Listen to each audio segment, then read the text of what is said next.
Let's see. 1, 2, 3. 1, 2, 3.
Mic check, check, check. Good. I guess that would help.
I'm calling to order this hearing. This is a public oversight hearing of the Committee of the Whole of the Council of the District of Columbia.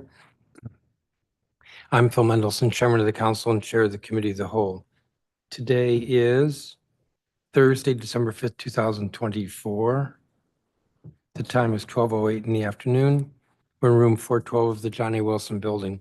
The subject of this oversight hearing is the closure of Eagle Academy Public Charter School. I'm going to read from the notice and then I'll make a few comments. On August 19th, the Public Charter School Board voted to reject the proposal by Friendship Public Charter School to acquire the charter of Eagle Academy Public Charter School. The following day, on August 20th, Eagle Academy's board announced their decision to relinquish their charter, effective immediately. This sudden closure left employees and approximately 370 students without a school just 1 week before the start of the academic year. The closure has raised concern regarding the financial oversight and planning practices within the Public Charter School Board, particularly around Eagle Academy's financial mismanagement. Key areas of concern include issues related to the Magogny building lease, ongoing enrollment declines, and the adequacy of financial management and corrective action plans. The purpose of today's public oversight hearing is to examine the impact of Eagle Academy's closure on students, staff, and the broader community, and to gain an understanding of the factors that contributed to this outcome. Now, the record in this matter will be open for 2 weeks. It will close at 5 p.m. on Thursday, December 18th, 2024. So anybody who wishes to supplement testimony or submit statements is welcome to do so and has 2 weeks to do so. I will add this. As I just noted, the Eagle Academy closed suddenly, precipitously on August 20th of this year, affecting approximately 370 students. This raises 4 issues. First, how did a public charter school get to this point financially that it was no longer viable to operate? Looking back, we see a number of red flags. For example, enrollment was dropping substantially over the last several years. We know that the Eagle Academy was struggling with cash on hand and rarely was above the minimum recommended by the Public Charter School Board. We know that the chief executive officer was also serving as the chief financial officer for much of the time that this financial and enrollment decline was taking place. And not only were roughly 370 kids adversely affected by this, but as well, the district advanced $4 million for the current fiscal year, which it has not gotten back. And there was no current school year. There was no current school year for Eagle Academy. The second issue that's raised is, where was the Eagle Academy Board of Directors in all of this, that this was able to happen?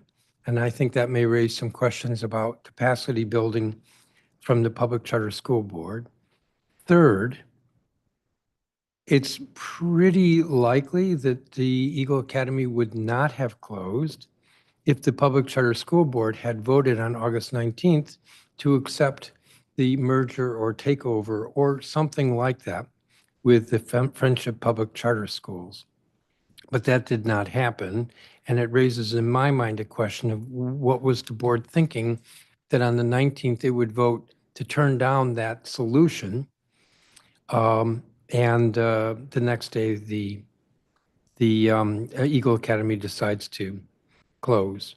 And then finally, how can we be confident that something like this won't happen again?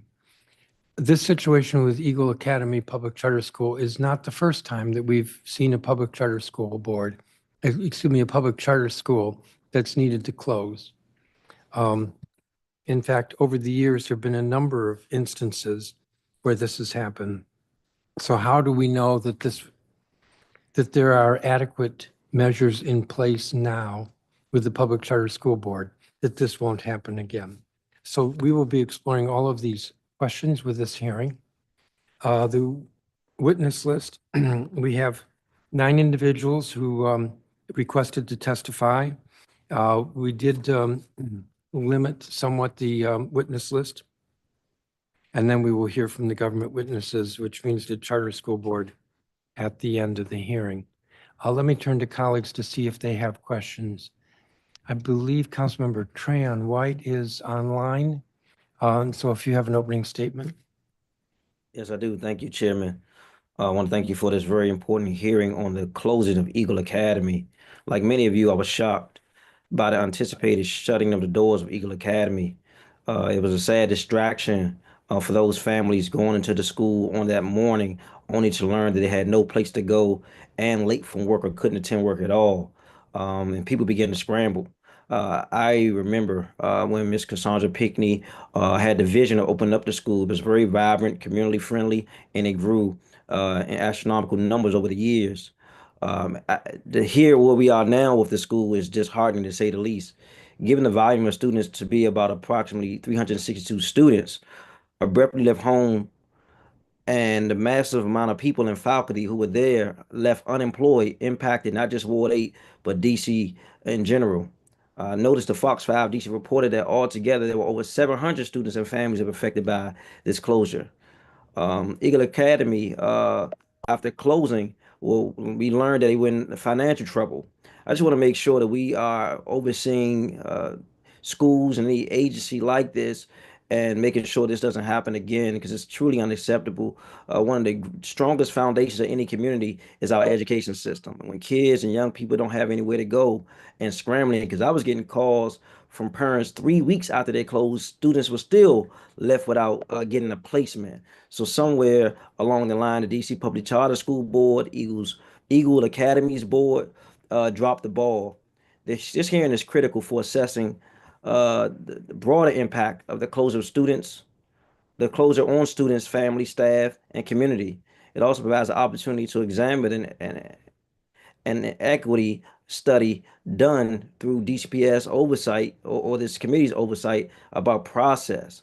I hope to hear from some of the witnesses testifying today, and also some of the government witnesses to figure out what happened to ensure this doesn't happen again, because I was at the school, I guess, a week and a half before, and I thought they had a transition plan. We had a program doing a street naming after Miss Cassandra Pinckney, which was joined by other members from other schools. I won't say the name of the school, and I thought they were going to transition with that school, but then I heard that morning that this didn't happen, and the communication was terrible to the families. And so I look forward to listening and hearing how we can do a better job as a government to ensuring our kids have quality education options and outcomes in our public school system. Thank you, Chairman.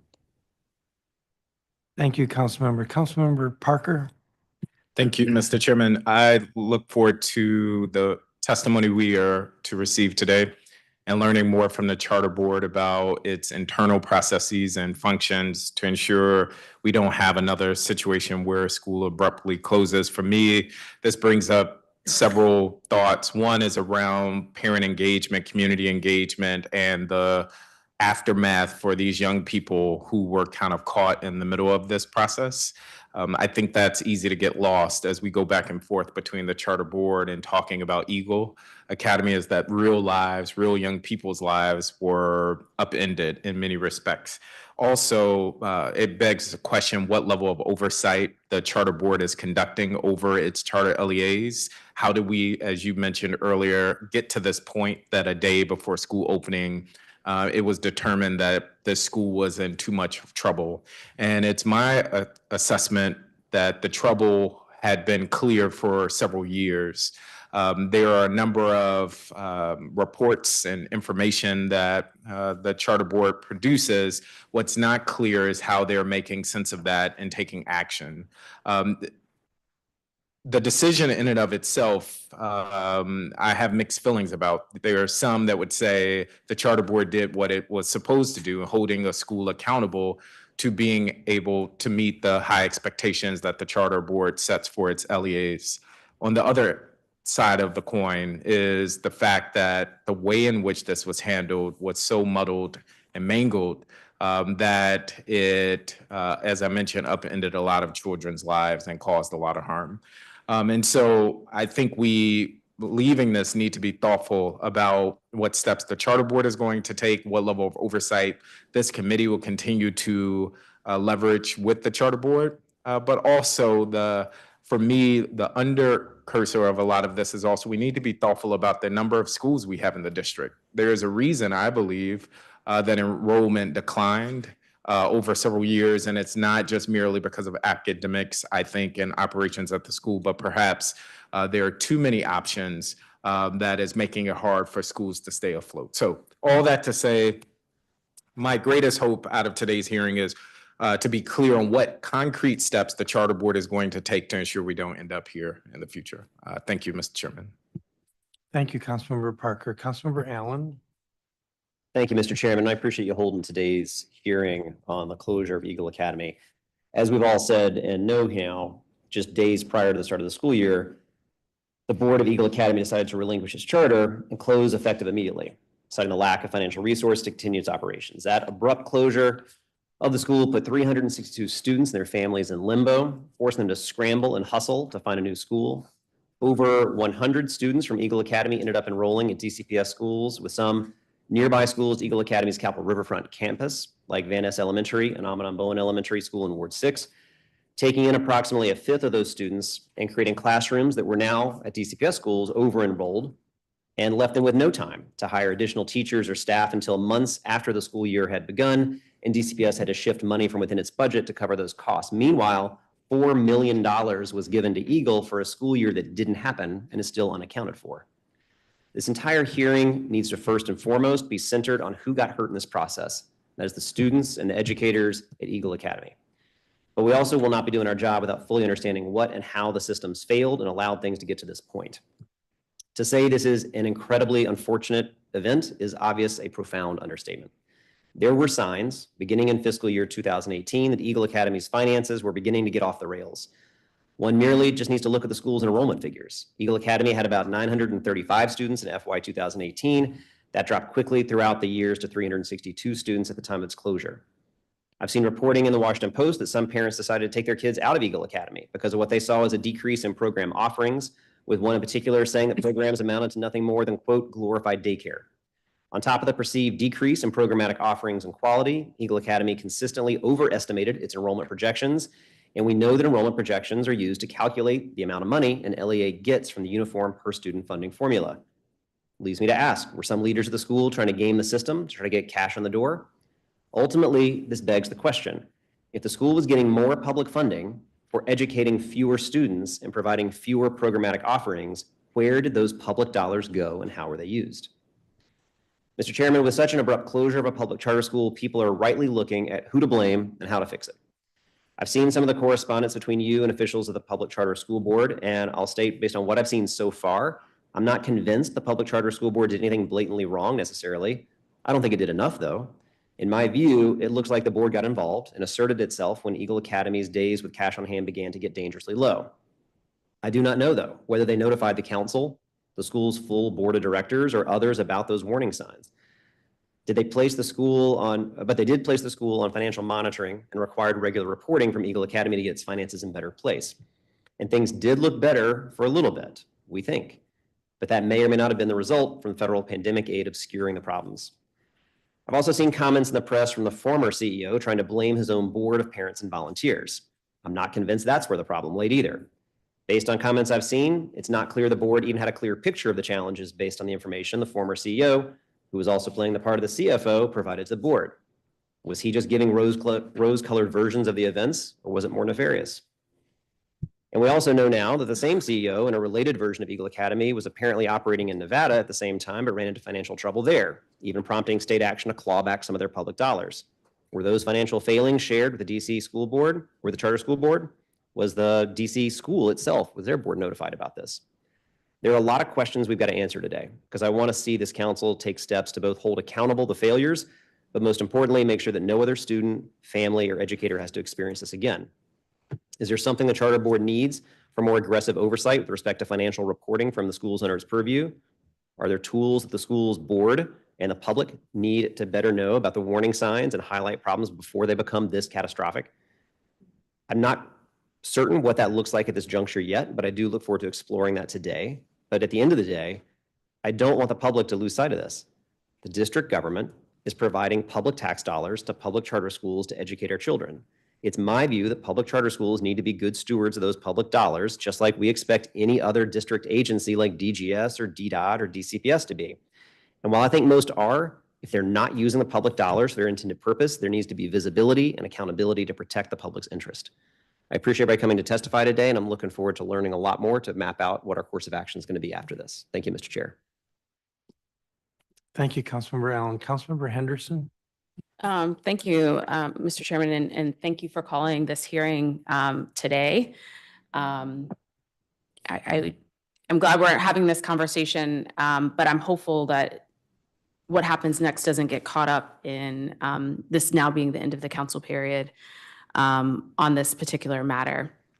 There are, as colleagues have said, there are a lot of people who are hurt in this particular matter. And one of the things I'm really hoping to get out of this hearing is who knew what when, and why was there such a delay in terms of taking action? A number of years ago, I was a staffer here at the council. Take people back to 2014. We had a serious situation with the Community Academy public charter schools. They were brought to court by the Attorney General for engaging in a pattern of fiscal mismanagement. They violated the School Reform Act as a result of breaching their fiduciary responsibilities. Multiple campuses, hundreds of students were engaged in that. And the only reason that the CAPS situation didn't result as Eagle did was because two other charter schools in DCPS stepped up to continue to run those schools as though they were part of those particular LEAs. As a result of what happened with CAPS, the council passed legislation to give the Public Charter School Board more transparency in terms of the physical books of charter schools. At the time, the the executive director of the Public Charter School Board said that that legislation was necessary. It would help to hold up a mirror, and it would advance transparency in terms of how taxpayer dollars were being spent. We had obviously operated for a number of years, and I thought that the Public Charter School Board had, at this point, access to all of the information that they needed to avoid something like this happening at the last minute again. And so it is just bewildering to me how we got to that moment where we're starting the school year, we're revoking a charter, and let's see, to date, only 224 of the 362 students have found placement. It is December. It is December of the school year, and we have several students who are still unaccounted for. So I'm looking forward to this hearing today, and I think it's important in terms of the oversight question. If something like this had happened with DCPS, there probably would have been a bigger outcry. And I don't feel like just because it happened with a charter school, they should get any less scrutiny about the order of events. So I look forward to the questions and answers today. Thank you. Thank you, Councilmember. Just checking. So I'm going to start calling witnesses. I'm going to call the first four, and then after them, the next five. Jacques Patterson, who's Vice President of the State Board of Education. Sharnetta Boone Ruffin. Is she online or is she here? Onari Jackson. And Patricia Brantley. The last three are online. Jacques Patterson, Vice President of State Board of Education. Sharnetta Boone Ruffin is a parent and former Eagle Board member. Onari Jackson is daughter of the founder of Eagle Academy Public Charter School and a former employee. And Patricia Brantley is the Chief Executive Officer of Friendship Public Charter Schools. We will have an ascending clock. If you go way too long, I'll cut you off, but this is a slightly different structure for this hearing, so you're able to give your full statement even if it goes over whatever, because there's no time limit. Good afternoon. Okay. It is afternoon. Um, Good afternoon, Chairman Mendelson, council members, staff, and fellow panelists. I'm Dr. Jock Patterson, listed on the witness panel as Vice President of the State Board of Education, but I'm here more so as a resident of Ward 8 and a concerned education advocate.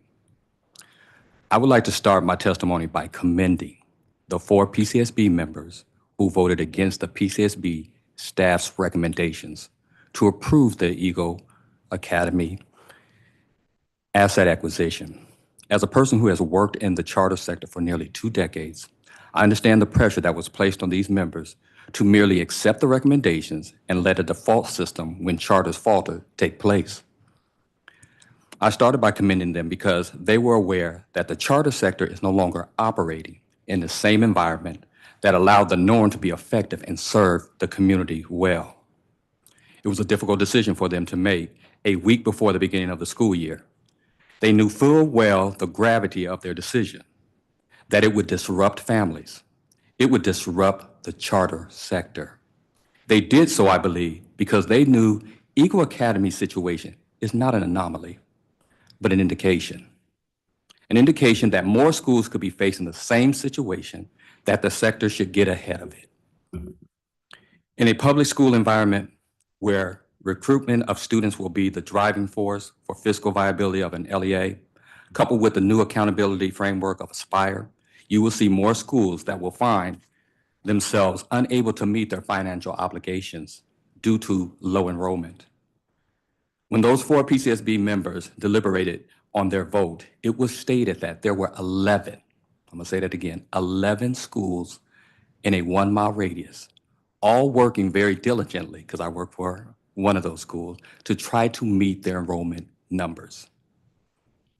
So saying that we couldn't find a school or a school was not available was not the narrative anymore that we could put on this, but it became the narrative of mismanagement. And who is accountable when mismanagement is identified? The families that were disrupted should not have had to endure the experience that they have. It was heartbreaking as a Ward 8 resident, as a person who knew these families, to hear their plight after this decision was made. Having testified before the PCSB myself, I know there are ways of identifying concerns at the earliest stages. I've went through this many times. So I know when they identify things and when you're called before them, what happens. I know they know early. When did we know that the LEA board was derelict in their duties? And as has been mentioned, when did we know that one person was serving as CEO and CFO? So I'm writing the checks and cashing the checks. When did the PCSB know that operating funds had dropped below the required amount? In closing, I'll say this. The PCSB enjoys an enormous amount of autonomy. But like trust, the goodwill that accompanies autonomy has to be earned. Just because a law grants you autonomy does not mean you have earned the trust of the public. Trust has been broken with the families and with the community of Ward 8. Eagle Academy has relinquished its charter and no longer exists. So where's the accountability going to be going forward? What lessons have we learned, and how do we make sure it doesn't happen at the 11th hour again? It's the PCSB's job to rebuild the trust that charters will operate in good faith and should retain the autonomy they enjoy as an entity that receives public funding. Thank you for your time. I look forward to your questions. Thank you, Mr. Patterson. Ms. Boone Ruffin, who's online. Good afternoon, Chairman Mendelson, Committee of the Whole, and Council staff. My name is Sean Boone Ruffin. I'm a Ward 8 resident and paid Ward 8 and citywide PLE board member. I have 2 daughters at Dunbar Senior High School Engineering Academy and Hope Tolson Academy, which is a new kindergartner. My oldest is a previous Eagle Academy student who soared high like an eagle. I'm testifying today as a former parent of a child at Eagle Academy Riverfront, who's now, again, as I stated, at Hope Tolson Academy. My heart is extremely heavy as I wish we didn't have to have this discussion today. Eagle was a beloved school.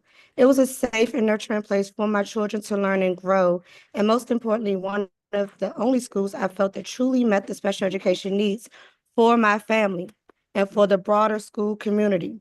I tried to show up for Eagle as much as I could, taking the time to lead conversations with council members and State Board of Education representatives to push for a safe playground space, to bring families together to build community.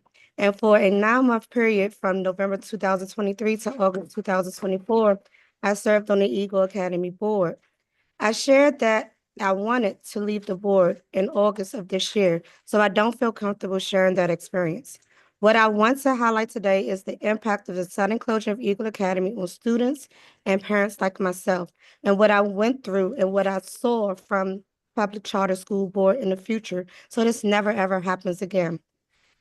I, along with other Eagle parents, are heartbroken that the decision to close Eagle was not made at the start of summer, which would have given us as a family and staff more time to look for alternatives. It was extremely stressful to look for a school for my child that has special education needs in these mere days. It is even more frustrating knowing that it could have not been this way. It should not have been this way. While school closures are always hard, I wish there have been stronger oversight and communication from the Public Charter School Board, who is responsible for determining whether a school is financially sound. The financial mismanagement could have been flagged much earlier with the financial information they had available. I wish the Public Charter School Board would have intervened sooner, much sooner. While I'm so proud of all we have accomplished in a short period of time, trying to save the legacy of Mrs. Cassandra Pinckney, I wish it had ended in a different way by trying all the alternatives successfully saving Eagle Academy, whether one school or both campuses, or at least giving us time or a longer runway to find a new school option and not just throwing kids in schools that were welcoming with open arms. This experience has taught me that parents, schools, and agencies must do more to coordinate and work collaboratively towards solutions. We're going into month 5, and my daughter and her peers are still asking for their school, still asking for their teachers, still asking for their principal, still asking for staff members, and they're loving, they're nurturing a warm environment that they love and that they created these core memories together with as their first school experience, not their second, but their first. This wasn't fair at all, and I hope no other school community has to experience this. I'm here and I'm available for any and all questions as a sad Eagle parent. Thank you, Ms. Boone Ruffin. Onari Jackson. Good afternoon, and thank you for this opportunity to express my feelings based on the closure of Eagle Academy. I come to you today with a double-edged blade. I was a staff member at Eagle Academy from the day I graduated from college in 2004, up until about 2 months before the school was closed. Eagle Academy was started with my mother's blood, sweat, and tears. Her whole service was to make sure and ensure that children who looked like her and grew up like her had a chance at life, and a real chance at life, in a space when there is really not an equal playing field. My brother suffered with a lot of special education needs, and my mother knew that a lot of children needed those same exact helping hands and loving hearts. Eagle Academy really died on September the 30th, 2016, when my mother died. That is when the story changed of Eagle Academy, and we started to fail our community. Unfortunately, I was succumbed with the grief of losing my mother and didn't pay attention to the signs that were ahead of me. In that time, Joe Smith took over as the CEO of the school. And with all knowledge of the CEO title, up until after I was fired, I did not know he was the CFO as well. Joe Smith moved with strategic ability in ensuring that the members of the staff were put in places and situations where we all did not have the same amount of knowledge. He ensured that I was not a part of any board meetings, even though my title was the director of outreach. In 2016, when my mother passed, I was thrown into the community of the school, of the world around us and the school, and I loved it. I wanted to be a part of what was going on and making sure that Eagle Academy was a part of the picture, helping families, not just giving away turkeys and shoes, but really being a helping hand when children and families needed more. And that is what Eagle Academy stood for in my heart, because that's what it stood for in my mother's heart. The reality about that was that Joe Smith was strategically ensuring that I was not a part of the conversation. He went as far as to telling board members that I was not interested in the school and making sure that I was not a part of any meetings and that he would give me wrong meeting dates and or just making sure that I wasn't there at all because I had no knowledge. I did not have a desk at the school. I was not a part of the experience within the walls of the school. Every day when I got up to report to duty, I reported to the community. And I understood as though my job was the community, but Eagle Academy was also my loving heart. I think that we all have failed Eagle Academy's families as well as each other because nobody was looking at the writing on the wall. We were underneath a tyrant. He would scream at individuals who worked there. He spoke negatively to them. He would even curse in board meetings that we would have internally, but not the board of the school, but those of us who were considered to be a part of that executive staff. Being part of the executive staff, I wouldn't even receive emails about what was going on in the day-to-day workings of the school. So when I hear people say things like they really didn't understand what was happening at Eagle Academy, I believe it to be so.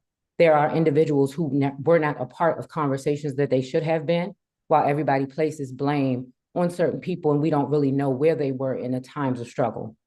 As we look at the unfortunate demise of how the school ended up being where it is today, I remember specifically having conversations with individuals like Patricia Bradley who wanted to step in and be a part of the change. We met on several occasions with people that worked at Friendship and we devised a plan to put together to present to Eagle Academy of how we could make this great, how we could preserve this area, these children, these families, and really get it to where it needed to be, how we can move in a place, in a space of really integrity that Eagle Academy had not had for so long, and we have really been missing the mark and not all knowing what was going on. The unfortunate truth is that Eagle Academy was not able to stay open. While I may not agree with how it was handled with Public Charter School Board, I do understand why they moved in the space that they did. To have someone to move so freely, and excuse my language, but be able to poverty pimp our area and have these children really be in a space where these families were not really taken care of on the internal side of Eagle Academy almost makes me feel like I was a contradiction to my job. I fought so hard to ensure that we were a face of the community and showing up when we were needed and being there for our families externally that I didn't know what was going on inside of the walls. And for that, I apologize. But what I don't apologize for is the acts of Joe Smith. And the fact that I was able to read his testimony and look at him shifting blame to others, when in all actuality, I know for a fact people were not privy to all of the things that he had going on, as he had hired external contractors and things of that nature to make sure that his covered tracks were happening. When you speak of things like wanting to know where that $4 million is, why don't you start looking in Delaware? Because I don't hear people looking for Joe Smith that he's moved to another state. I'm not concerned with his health diagnosis. I'm not concerned with his age. What I am concerned with is that my mother was a mother at 17 years old who had a son and died with a doctoral degree in opening a school, something that is almost unheard of an African-American woman. And in all reality, we're watching a man walk away with his head held high and talk about his cancer diagnosis and being 83 years old. And we are barely and rarely really placing blame where it needs to be. We can fuss at the charter school board for what we think they didn't do or did do. We can talk about what we think Michelle Walker Davis didn't do or didn't do in COVID and things of that nature. But what we have to start is the root. If we don't cut it off from the root, then what have we really done? We can chastise them all day long and talk about who hasn't shown up. But when are we really going to get to the space of the reality that Joe Smith single-handedly took this institution into the ground? When you talk about the $4 million, if we're talking about somebody being a CEO and a CFO, then we know that he had sole control over the finances. How is it that he's somewhere sitting calmly behind his desk, typing a 2-page letter to shift blame onto other individuals that he put in place to give the title so that he could walk away scot-free? But nobody at all has filed a lawsuit against him. Nobody has decided to try and find out where those finances are. I guarantee you, if you pull up his bank statements, it's $4 million sitting real pretty in it. And when he dies and goes to heaven or hell, guess what? His family will still be eating while my mother's legacy has been tarnished forever. I fought very hard to get that street naming by, thankfully, through Councilmember Trayon White and those of you who voted to have it. But how harsh of it would it be that on one Saturday, we're naming a street after my mother, and that very next week, the thing that she fought so hard for, prayed for, and cried for is now gone. While Eagle Academy doesn't live in the building, Mogami, we all know that she was blessed to have that building because of her relationship with those in the community and the work she did prior to getting there. So while we sit around and listen to people who are heartbroken because they want that beautiful building to figure out what they can put inside of it, let's think about those who died for it and think about those who really sacrificed for it. I sit on my mother's legacy, knowing that myself and my children are the only part of her legacy that are left behind, and cry and hurt each day because I feel like I failed. Not because I know I couldn't do it, but just knowing that people didn't have enough integrity to keep it where it needed to be. So when we start placing blame and thinking about what we really need to do for children in our community, let's really think hard about those of us who are just eating and living and surviving off of others' backs. Joe Smith decided to change the narrative of Eagle Academy to call himself the co-founder. And with friends like that, who needs enemies? So I close by saying thank you all for the due diligence that you're doing in the name of my mother and her school. And I hope that we all learn a valuable lesson that you cannot relinquish your dreams to someone else, because if you do, it will die with you. Thank you. Thank you, Ms. Jackson. Patricia Brantley. Thank you. Good day, Chairman Mendelson and members of the DC Council.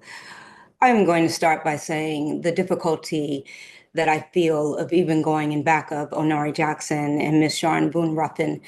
There are real people that were involved in this, from the children to the staff to the daughters, and the legacy of our people in our community who have invested their time, blood, sweat, and tears to create institutions is something that we should always think about as we look to hold those institutions accountable and to make sure they are strong for children. As noted, I am Pat Brantley, the CEO of Friendship Public Charter School. I am chair of the DC Charter School Alliance and a 30-year resident of the District of Columbia. Perhaps most important to these proceedings is that I was on the front lines of the attempt to keep open and stabilize Eagle Academy by right-sizing its obligations, reducing its facility costs, and ultimately bringing its 2 campuses into the Friendship family. As such, I gained deep knowledge of Eagle's financials, including its debts, operations, and general obligations. In the years post-pandemic, a number of schools have faced the realities of enrollment shifts, heightened student and staff needs, and a greater reliance on federal and other aid to address those needs.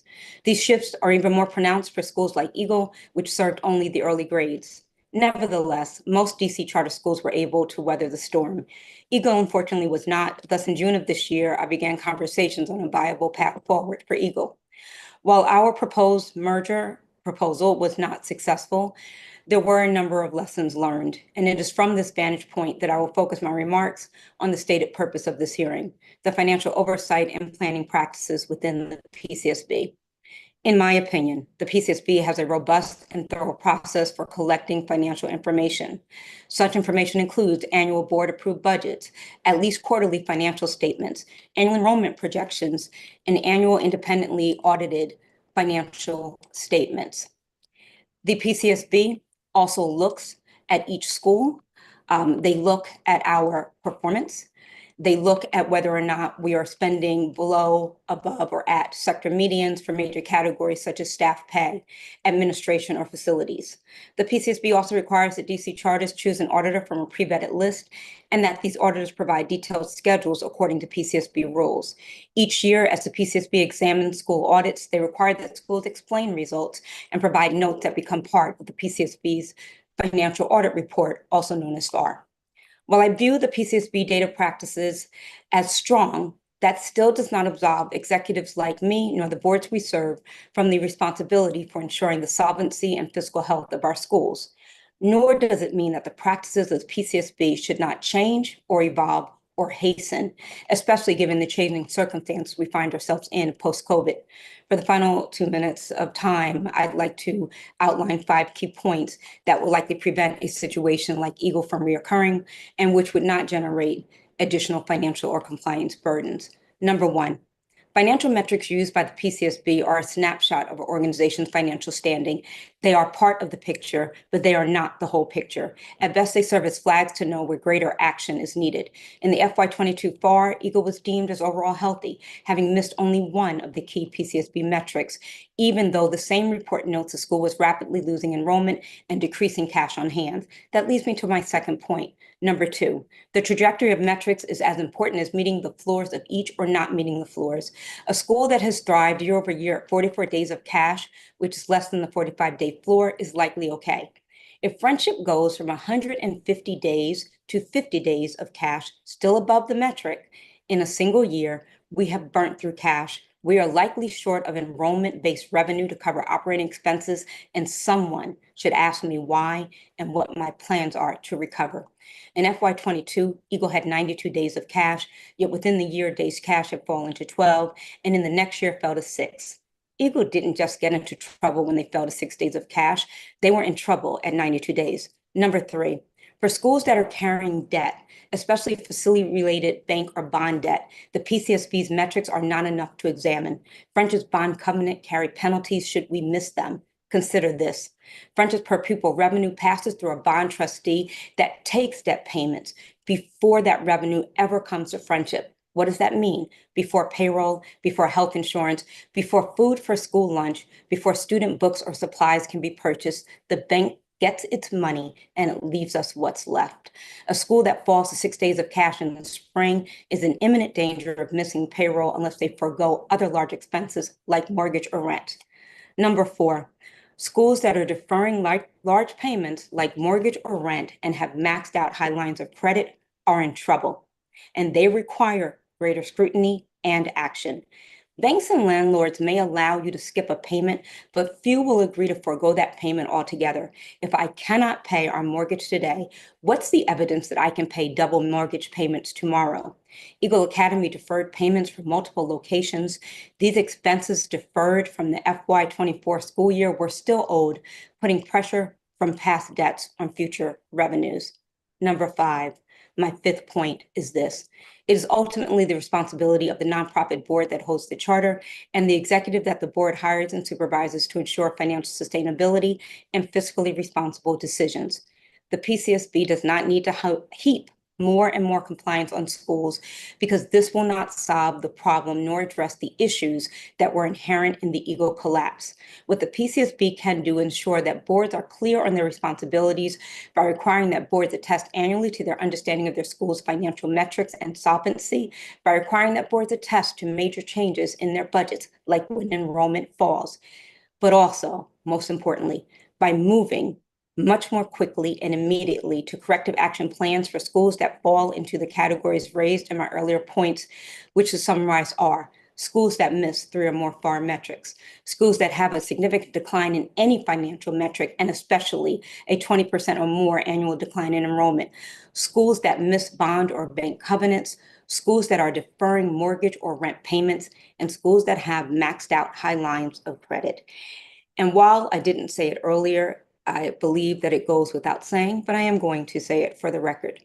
Finally, schools that have conflicted or related party interests that are using any portion of assets or resources, including compensated staff time, for matters unrelated to operating a DC charter school.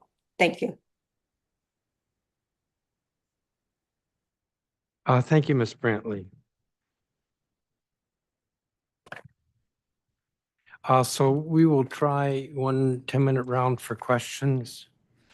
And I think I'll start with you, Ms. Brantley. Thank you for your testimony. Thank you, each of you, for your testimony. Could you say a little bit more about that very last bullet that you mentioned, that schools with conflicted or related party interests that are using any portion of assets or resources for matters unrelated? Yes, ultimately, there have been concerns raised through the press and other things that potentially there were conflicted interests that would have, if not moved the resources of Eagle, certainly may have mitigated the staff time or concentration on what was happening at Eagle. And so I think that those are concerns that are rightfully raised. I think that as charter people, the charter board requires that we disclose conflicts.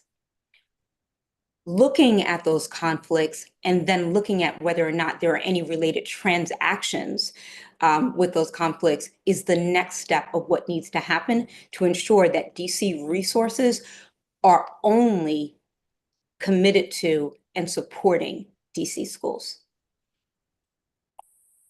Okay. I want to ask you a different question. This is not an oversight hearing of you, so I don't want you to take it that way. But what do you do to ensure that your board has the capability to understand what's going on with your schools financially? So first of all of the information that we turn into the charter board, the annual audit, the enrollment projections, the budget, we present that to our board in advance and they approve or accept those things. So with the auditor, our auditors present to the board, they accept the audit report. They hear separately from our auditors about whether or not it was easy to work with management, if there were any issues in the finding. When we do our annual budget that we by law have to have our board vote on in the spring, we present that to our board. When we get to the first day of school and we realize that our enrollment is different than what we projected, Friendship then again to our board, we will present to them what our plans are to reduce our enrollment or to reduce our expenses related to enrollment, or potentially to move money because maybe we have more students of a particular category that need more supports. While we do that with the board, we are not necessarily required to submit that to the charter board. And that is a huge piece, so our board knows it. We also work through a standing financial committee. That committee is staffed by Friendship's separate CFO, and there is a finance chair of that committee that comes from the board. So there's a lot of information that is brought to our board each and every time we have a board meeting on our financials. Your We board, also, sorry, and lastly, we ask our board to participate in trainings that are conducted by either the PCSB or charter board partners or other groups around the city or nationally. I think I spoke over you. Was that last point about training? Because I was going to ask you, do you do any training? We do onboarding. We have a nominations and governance committee of the board. That committee will onboard new members and acclimate them to what it means to be a Friendship charter board member. But we also sign our board members up for training that the charter board puts out. So they're doing training now around the new Aspire accountability system. We have had our board members attend training that National Board Partner does. And then typically once a year, although it could be every other, we do a board retreat at which we do specific board training. I'm guessing that this training and what you do with your board, you do because you think that's best practice, not because you're required to do it. That is correct. Thank you. Ms. Boone Ruffin, I want to ask Yes, you, sir. You were on the board. You left the board in August, right after the board voted to close. Yes. I want to ask you about that vote. The impression I have is that there was a couple of days of meetings and some confusion, and in fact, at one point, the board voted not to close. Is that correct? Correct. Can you give more detail there? So it was very trying that day. So we were emotionally drained, and because nobody would take over as the Board of Trustee president, then they had to enclose the trustee board, so nobody was able to successfully carry on whatever other meetings or sanctions or anything that was coming. And again, I was new, so I was like, I can't do it because I'm still learning how to be a board member as a parent. My goal was just to try to find a school again for my child that has special education needs. And it was trying because I trusted Eagle for that. So when it came to those meetings, I was the only parent, well, I'm sorry, myself and another parent, which was an aunt. We were the only two parents on the board that really had a say and to know we wanted to fight. So myself, the other parent, and Ms. O, we were like, no, we want to fight. We don't care how long it takes, we want to fight. However, we didn't have anybody to continue the reign, so we had to But didn't the continue. board at one point vote against closing? Yes, we did. We did vote to not close. And then- However, And then the chair of the board disregarded that vote? yes, we said no. It was 3 no's, and then they were like, okay, well, we outvoted you. So that's how that went. And it should be on their data, their records, because it was recorded and they did take notes of How how many the vote members- was supposed to have been going. How many members? It was 3 nays, and if I'm not mistaken, 5 yeses to close. And then it was also other people that were a part of the Board of Trustees that have never shown, we have never seen them, and they disappeared after March. And we were questioning where were these people at so they can vote or just be a part of helping us get back on track. But when it was time for us to vote, they were not there. They So were nowhere to actually, be found. so actually there were 8 members present and 5 voted to close and 3 voted against closing. Correct. What kind of training did board members get? We didn't get training until February. And that was when outside source that was provided, I'm sorry, excuse me.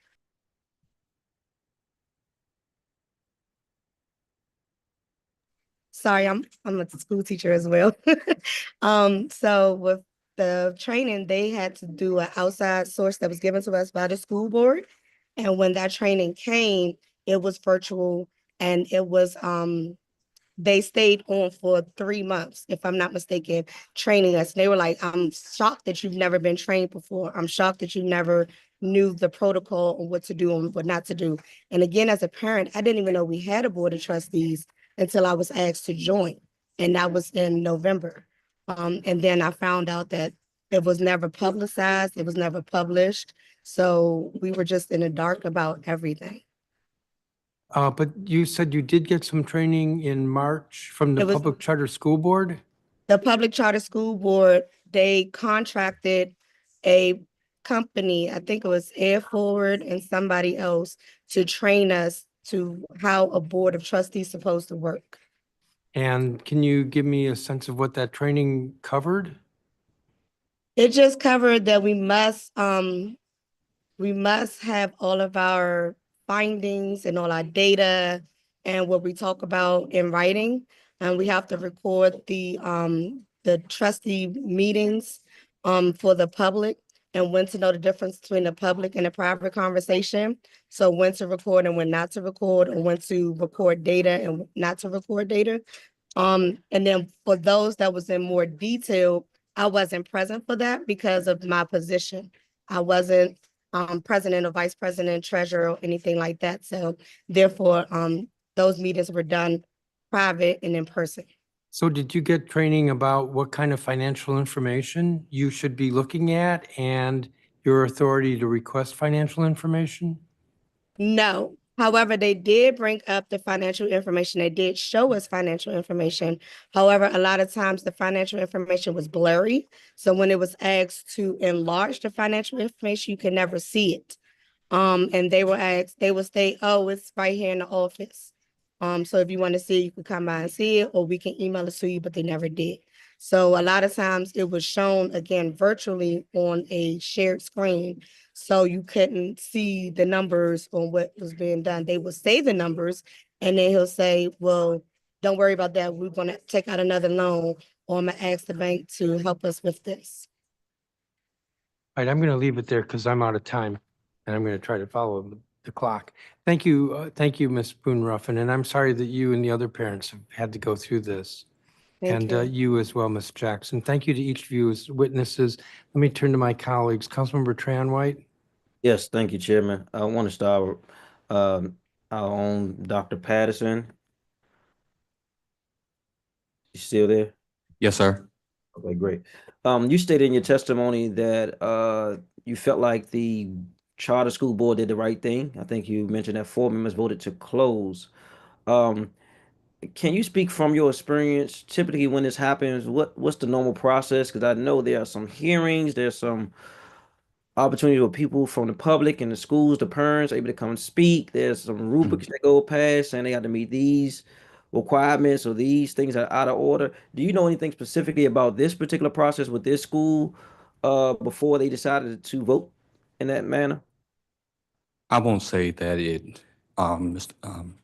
Councilmember White, that there was like specific things that happen. In the charter community, people understand when a charter is struggling, and we understand very early on. And when that tends to happen in the charter community, people, they talk and say, okay, they may have to get someone to take them over and everything. That is the norm, Right. is that they start talking about who would be viable to take them over. And normally it's one of the larger LEAs because they have a sounder, financial standing. They can help out and, they got different campuses and everything. So normally they look to the larger LEAs to see if they're available. In this case, Friendship. And so you start talking about those particular things. The reason I commend the 4 members who voted the way that they did is because the way Ward 8, our ward, is situated, there were so many schools in that area, and you have to realize that this particular school is directly across the street from another LEA, a large LEA. There was no time, even if you acquired it, the acquisition and everything like that, they were never going to reach those numbers that they were looking for in the future. So we might have can approve the acquisition, but at some particular time, they were not going to reach those numbers. We were going to find ourselves in the middle of the year facing the same type of financial constraints. And so that's why I commend them, because this is not the norm. The norm is to kind of say, oh, this is happening. Let's get this LEA to take it over. And all that we're discussing right now does not get discussed. And I will ask this a little later, but I am concerned about the timing. That was really one of the biggest issues, because there are some things that happens that trigger some reports, some concerns before the board makes a decision, and the timing was just the worst. I understand that people got different opinions of if it was the right or wrong decision. The timing is what we're concerned about. Thank you. I'm gonna move forward a little bit if I may come back. I want to go to Ms. Boone Ruffin real quick. I know you were new to the board. Yes. But I want to thank you for your fight. I've seen you at the meetings, seen you in the conversations, seen you at the PAVE meetings, always advocating, not just for your children, but other children in our community. Were there any conversations about the corrective action plan given to the board from the Public Charter School Board? Yes, there were talks about it, but again, a lot of the meetings I was not in attendance with because I did not have the position to be there. Okay. And your questions with Councilmember Mendelson, you said they sent you some financial documents that was blurry. Who was the they, and was this a virtual meeting? Was this an in-person meeting? Yes, it was virtual. They didn't send it directly to me. It was shared on the screen because again, we're meeting virtually. So when they shared it on the screen, and if I'm not mistaken, it was another partner. I do not know his name. I know Ms. Jackson knows his name, but I do not know his name. And he was also named in Mr. Smith's testimony as well. He was the one that was sharing the financial paperwork on the shared screen. Again, I've never seen it in person or had my hands on it. And whenever he shared it, it was blurry and it was small writing. All right. And when you joined the board, how many people were new with you joining the board, and how many people were on the board total? So it fluctuated. I was the only new person, and the reason why is because they stated that the Public Charter School Board forced them to get a parent on the trustee board, and that was their words exactly. And the reason why I was asked was because the principal at the time, Mr. Little, asked me to be on the board of trustees because he see my action with PAVE and being an active parent and a 2-time Eagle parent. So he trusted me with, being the voice of the parents for Eagle Academy, which I think I did well. I mean, we did find out a play area and was trying to get set up, but it went downhill from there. Gotcha. I know you said it was a third party speaking about the financials. Was Mr. Joe Smith at any of these meetings that you attended in person? He was at all of the meetings. Okay. Do you know at what point did he disconnect from the school?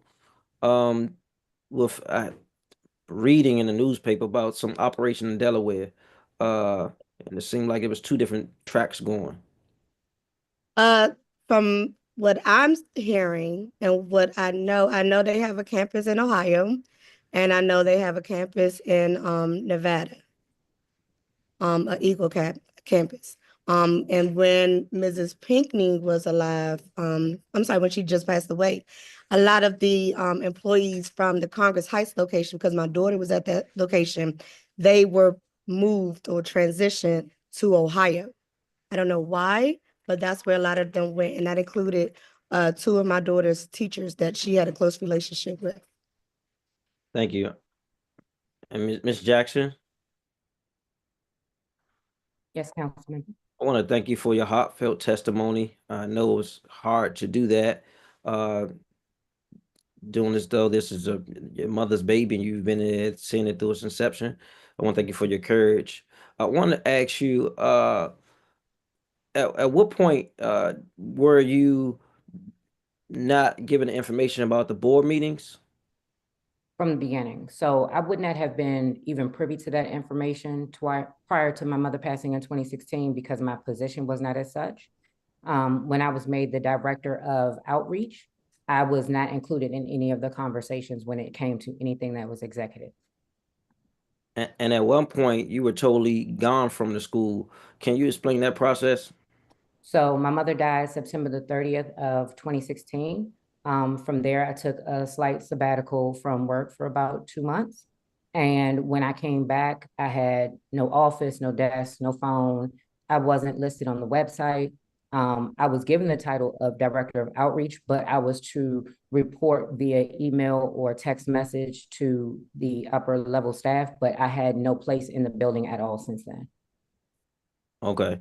And I heard Miss Boone Ruffin talk about the financials. At what point did you hear that the financials was in shambles at the school?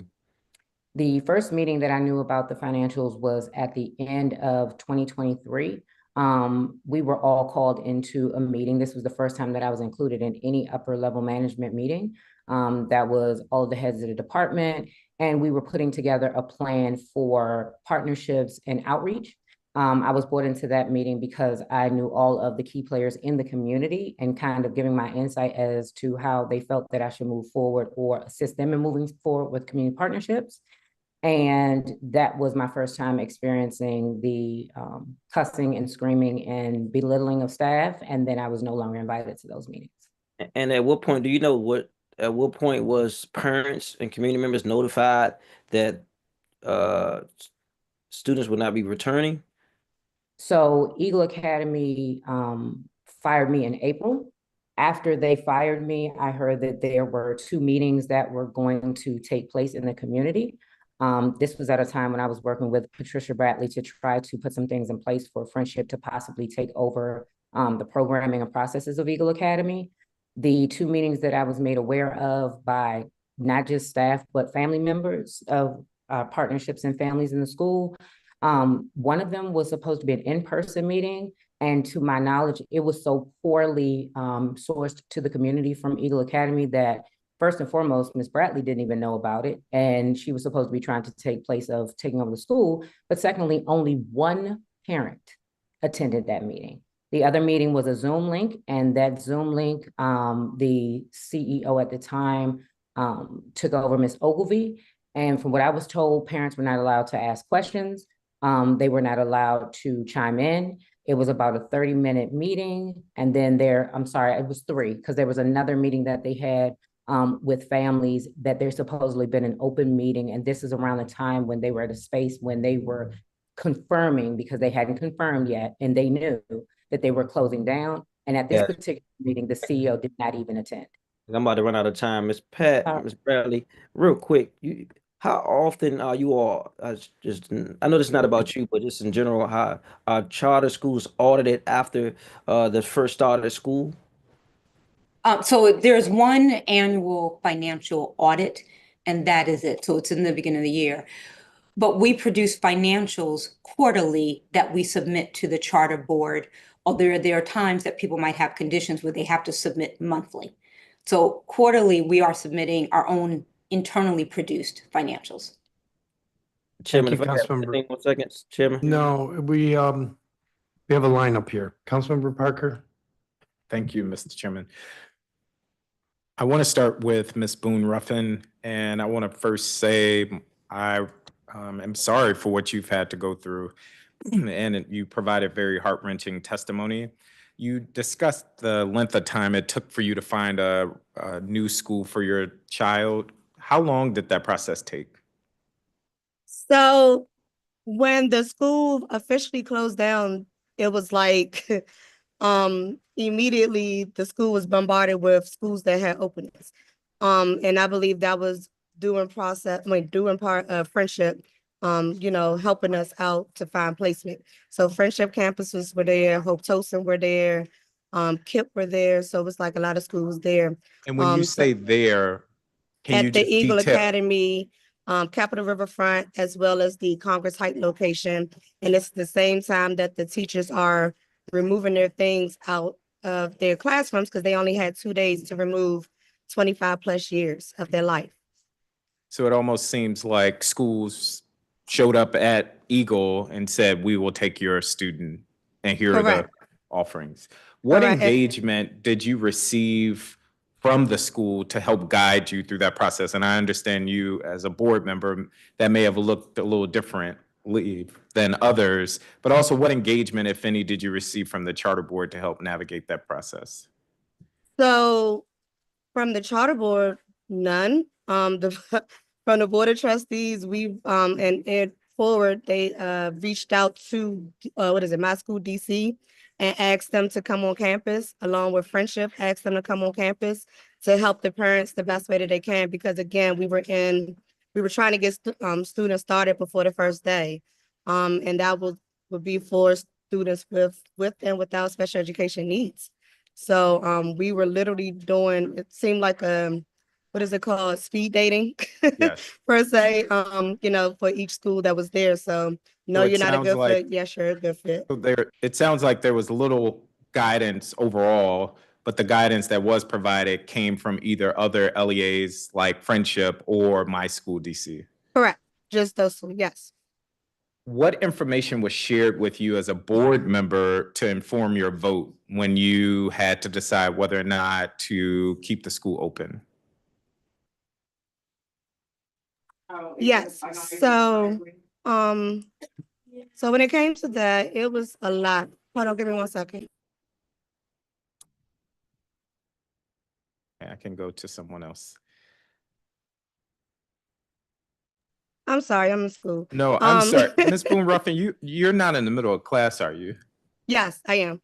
Okay. I'm happy to move to someone else so that you're not missing instruction. So maybe if you could answer that one question, what information was provided to you? And then I'm happy to move on. The information that was provided to us at the time was, again, when everybody found out at the school board meeting, hey, the school is closing.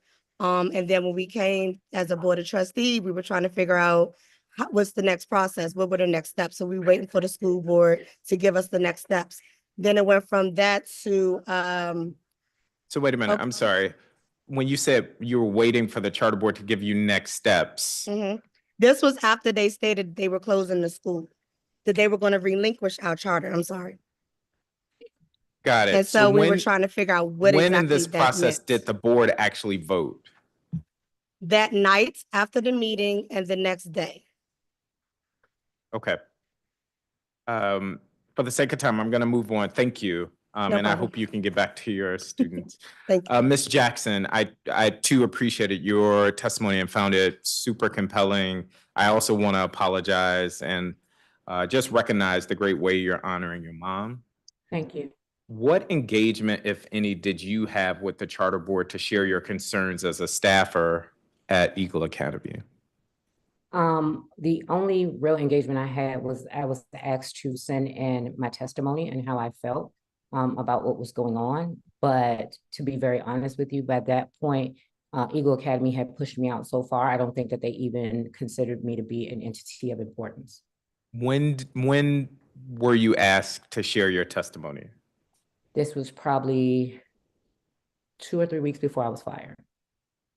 And are you aware of other staffers or parents, community members sharing concerns with the charter board about the behavior you detailed from Mr. Smith or others at Eagle Academy? To be honest with you, people were scared, and a lot of people didn't share how they felt about it. And a lot of them, including myself, had blind, stupid faith because we were so concerned with trying to keep the legacy of my mother alive that he was allowed to speak the way that he did to people for so long. Understood. Thank you. Ms. Brantley, I want to come to you.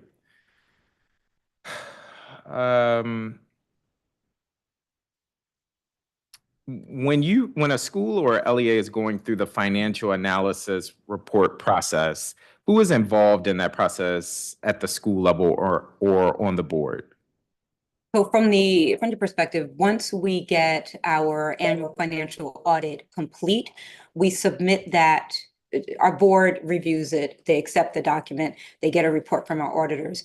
And then there's a date in the fall by which we have to submit it to the PCSB. And so we did that. And that is submitted from the board. That is submitted from our staff to the PCSB. It is an audited report, however, and so the audit is presented to the board. Understood. But it is submitted by our staff, and it should be intact in the way the auditors gave it to us. Meaning, And what I'm getting at here is we heard from Ms. Boone-Ruffin that maybe there were unclear financials shared, and maybe I'm conflating two different points, but I'm just trying to understand who owns what part. But it sounds like after the audit, the school team produces the report. That audit had already been shared likely with the board, and then in the fall, that report is submitted to the charter board. that is correct. We submit it to the charter board reviews it, and then when they have questions on it, they ask us, meaning staff, which could be me, the CEO, but typically is our CFO or finance person, about the questions they might have.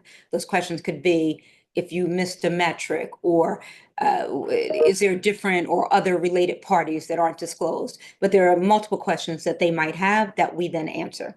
And then they also give us an opportunity to provide comments for Got the it. report as they consolidate it. And so if there's an individual who's acting as CEO and CFO, there may be some information that could be lost in translation if board members aren't kind of kept abreast of what's in that report that's ultimately shared. Ultimately, in my opinion, that could happen whether or not there is a combined or separate CEO, CFO.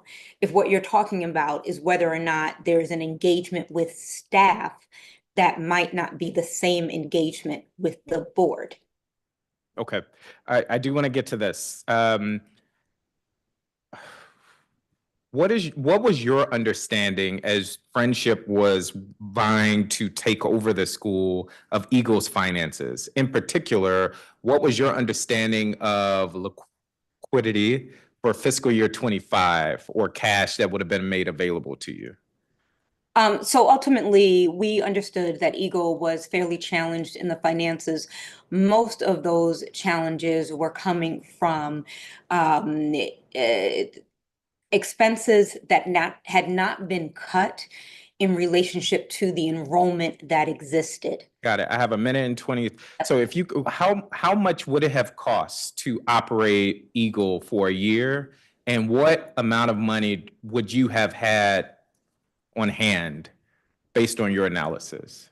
So ultimately, we were able to produce financials that showed we could operate Eagle at the 350 students, but that came along with reducing its expenses, particularly the bond or mortgage debt that was there to interest only until we could refinance, and reducing the costs of the space that they were renting for the school.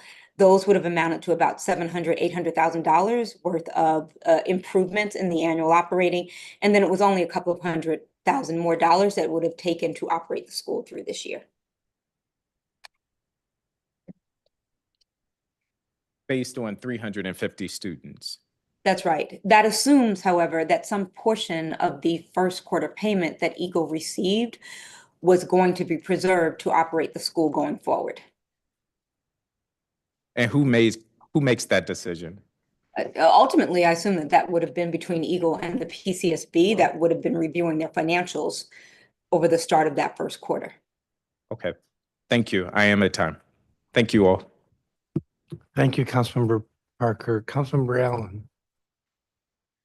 Thank you, Mr. Chair. Thank you all very much for your testimony. And Ms. Boone-Ruffin, it's good to see you again and hear from you. I'm sorry about this topic, though, of course. And Ms. Jackson, I appreciated your testimony and the sensitivity around it. Ms. Brantley, I don't think we actually have a copy of your testimony. I very much appreciated your testimony. And so if you're able to submit that, I would love to, because I'd love to be able to review your testimony when I get a chance after too. Absolutely. Ms. Boone-Ruffin, let me start with you if I can. You talked a good bit about the training that sounds like it was helpful. I would argue having really great training for our boards is kind of the floor. I think we need to do a lot more than that, but I'd love to explore ways that we improve what type of training you have. Although if we have somebody who's not providing the board with the right information in the first place, training alone is not going to be able to prevent what happened here, I think. You said in your testimony, I'm only going to answer a question about some kind of like blurry document that was shared on financial information. You said they shared it on a screen. Can you help us? Who was the they? As I stated, I do not know the gentleman's name. Ms. Jackson knows his name, and it was also stated in Mr. Smith's testimony. He's supposed to be the finance person. Sorry, he was the Mr. one- Smith part of the they? He didn't have the document. It was he named that person in his testimony. Yeah. I don't know his name. It's Mr. Inekwe, Matthew. Here we go. Inekwe? Okay, but when you say they, I'm just assuming that means plural. Yes, is that more than one person? Because it was him and there's others that's in the background with him. Okay. So again, we're virtual. So when they showed the document, it was shared via Zoom. So again, it was a they because Got it. Okay. Mr. Smith was reading it, and then the other person is the one who displayed the document. Okay, but so would it be fair that it was Mr. Smith and then the accountants, Mr. Inekwe and whoever else was with him? That's who was presenting the information. Correct. Okay, thank you. As a member of the board of trustee, when did you actually join the board? I think you've told me that before and I just can't remember. It was November. I believe they voted November 13th or November 15th for 2023. Okay. Yeah. All right, but you were a part of the Eagle School community before then with your kids being in the school. And when does that go back? Like when were your kids first in there? My daughter, she graduated the year Mrs. Pinckney passed away in 2016. However, she had been there since pre-K 3. And we have known Mrs. Pinckney all of our lives because Mrs. Pinckney and my grandfather grew up together. Yep. So that's how we ended up at Eagle and being a part of the Eagle family. Got it. Okay, that's helpful. Thank you. Mhm. So when you got on and you joined the board of trustees, did they make you aware that you were you became a fiduciary of the charter school? No, they just told me that I was a public parent representative. Okay. So And that was it. do you believe that Joe Smith interfered in any way in giving you the financial information you would need to act as a legal fiduciary agent of the charter school? I believe as a parent, a lot of what he did wasn't in the sake of a parent perspective or as a school perspective. It didn't have the kids first in mind, and I would leave it at that. Okay. This predates you being on the board, but just as a part of the school community, were you aware that in March 2020, Joe Smith applied or showed an intent to apply to be a charter school in the state of Nevada using the Eagle name? I was not aware of that until, what was it, June, when Friendship was on board and they were giving us that information.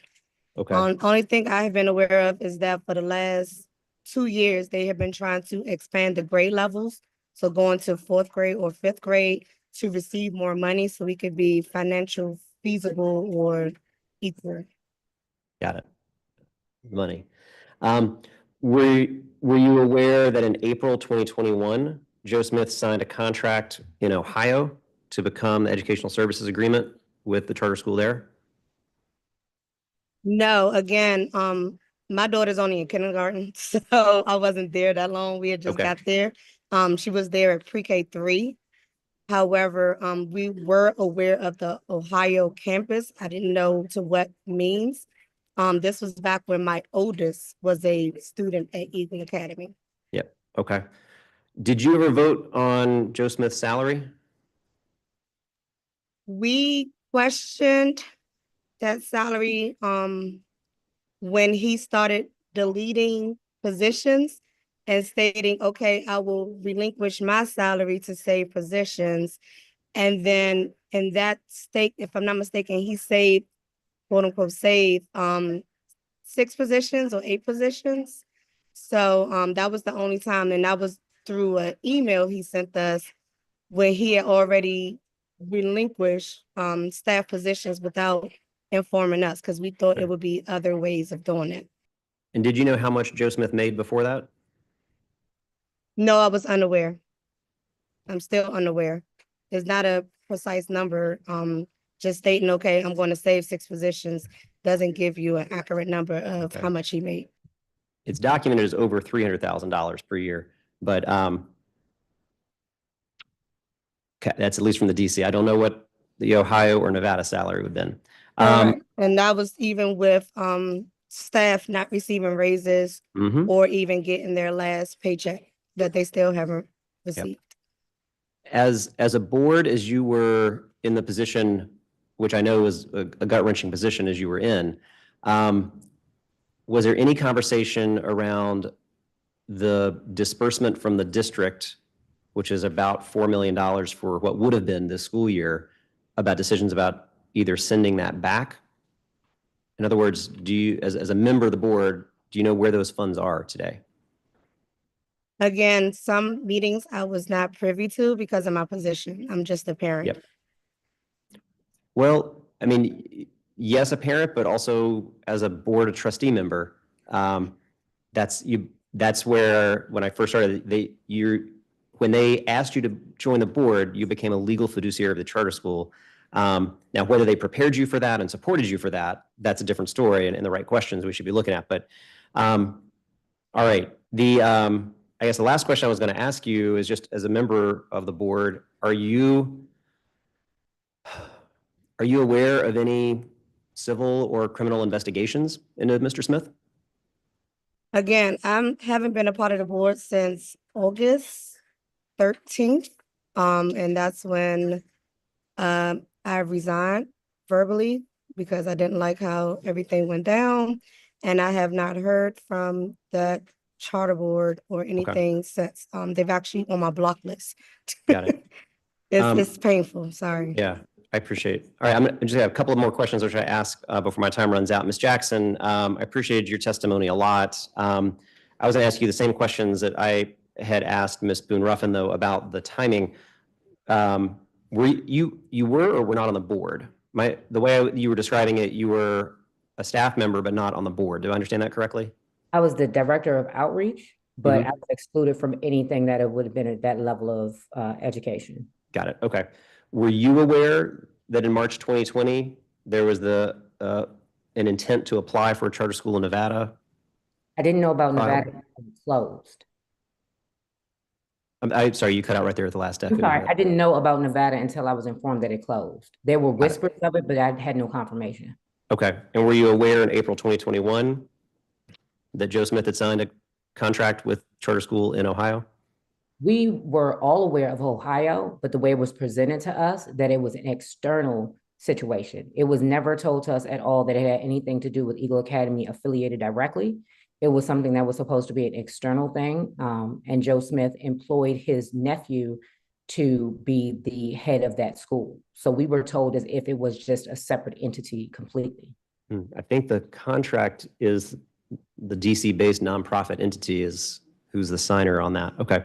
And I guess I'll ask the same question I asked Ms. Boone-Ruffin. Are you aware of any civil or criminal investigation into Mr. Smith related to the Eagle? Not Mr. Smith itself. I'm suing Eagle Academy. Okay. All right. And then Ms. Brantley, I know I'm running out of time.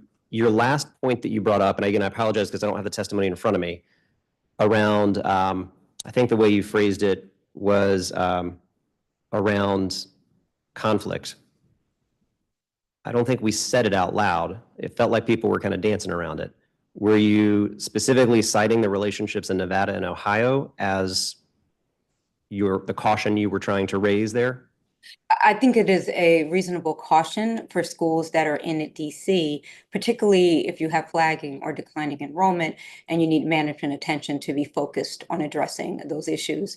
But I also cited it because it's been raised in a couple of the reports around Eagle.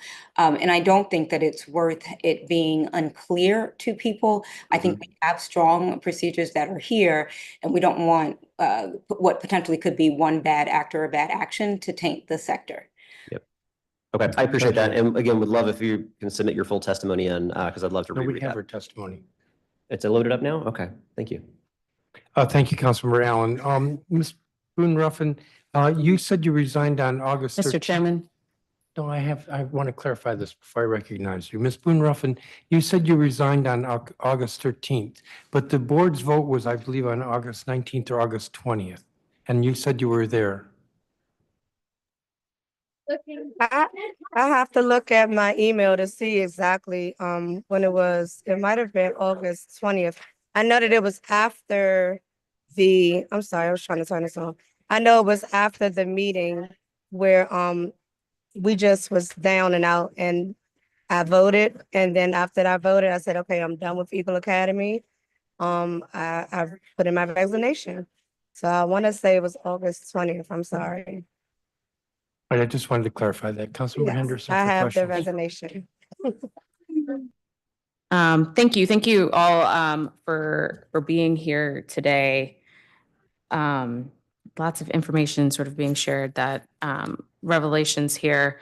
Ms. Brantley, I'll start with you. I want to say I appreciate, number one, the detailed nature of your testimony and the work that you did or were trying to do. I want to ask a couple of questions about some of the things that you spoke or you talked a little bit about your testimony. So would you say that it is not necessarily an alarming thing for the CEO to also be acting as a CFO of a public charter school? I don't know any other situations where that does occur. Okay, but can I then clarify, because but Ms. Jackson and Ms. Boone Ruffin both said that they were not aware. Would the public charter school board have known that information? We have to turn into a public charter school board a list of our key executives. And the public charter school board also asked that we identify a head of finance for the reports that we submit as part of the list of contacts. Okay, so someone would have known.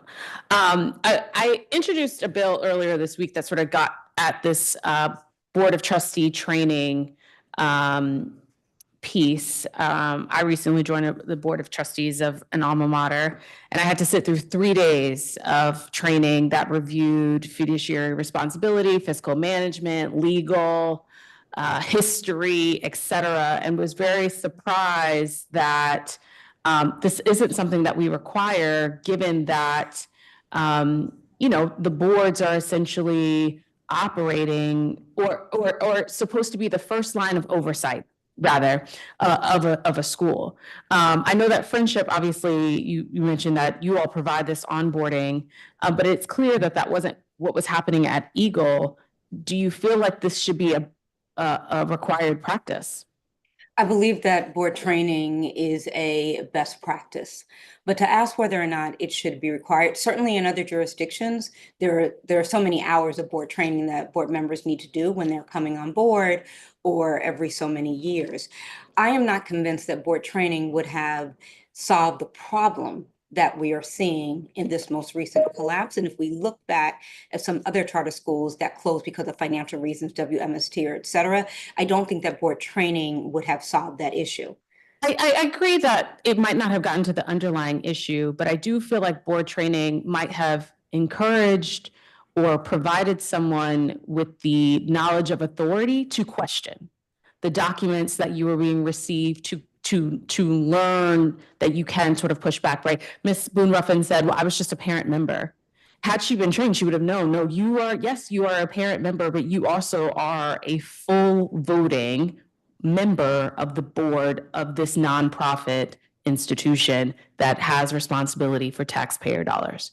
Perhaps, but perhaps not. But let me just say, I'm actually not debating it. I do believe boards should be trained and that we should have training.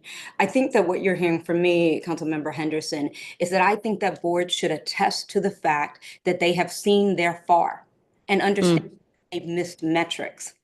I think that if we want to raise up accountability, whether trained or not, you should know that you are missing major financial metrics.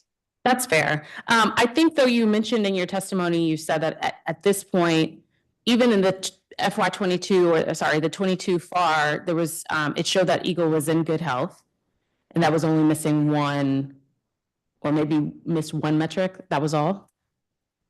And so even in those cases, then my question is, even when you have missed one metric, then what is the follow-up?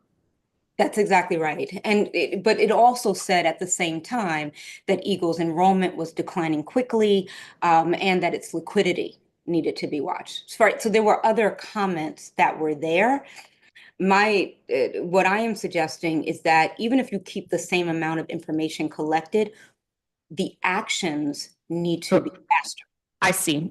And I think the other suggestions you made around deferred payments, maxed out high lines of credit, and those things are also, questions I'll ask in terms of the board. One, do they have notice of this information? But also to the extent, what is the extent that this information needs to be shared?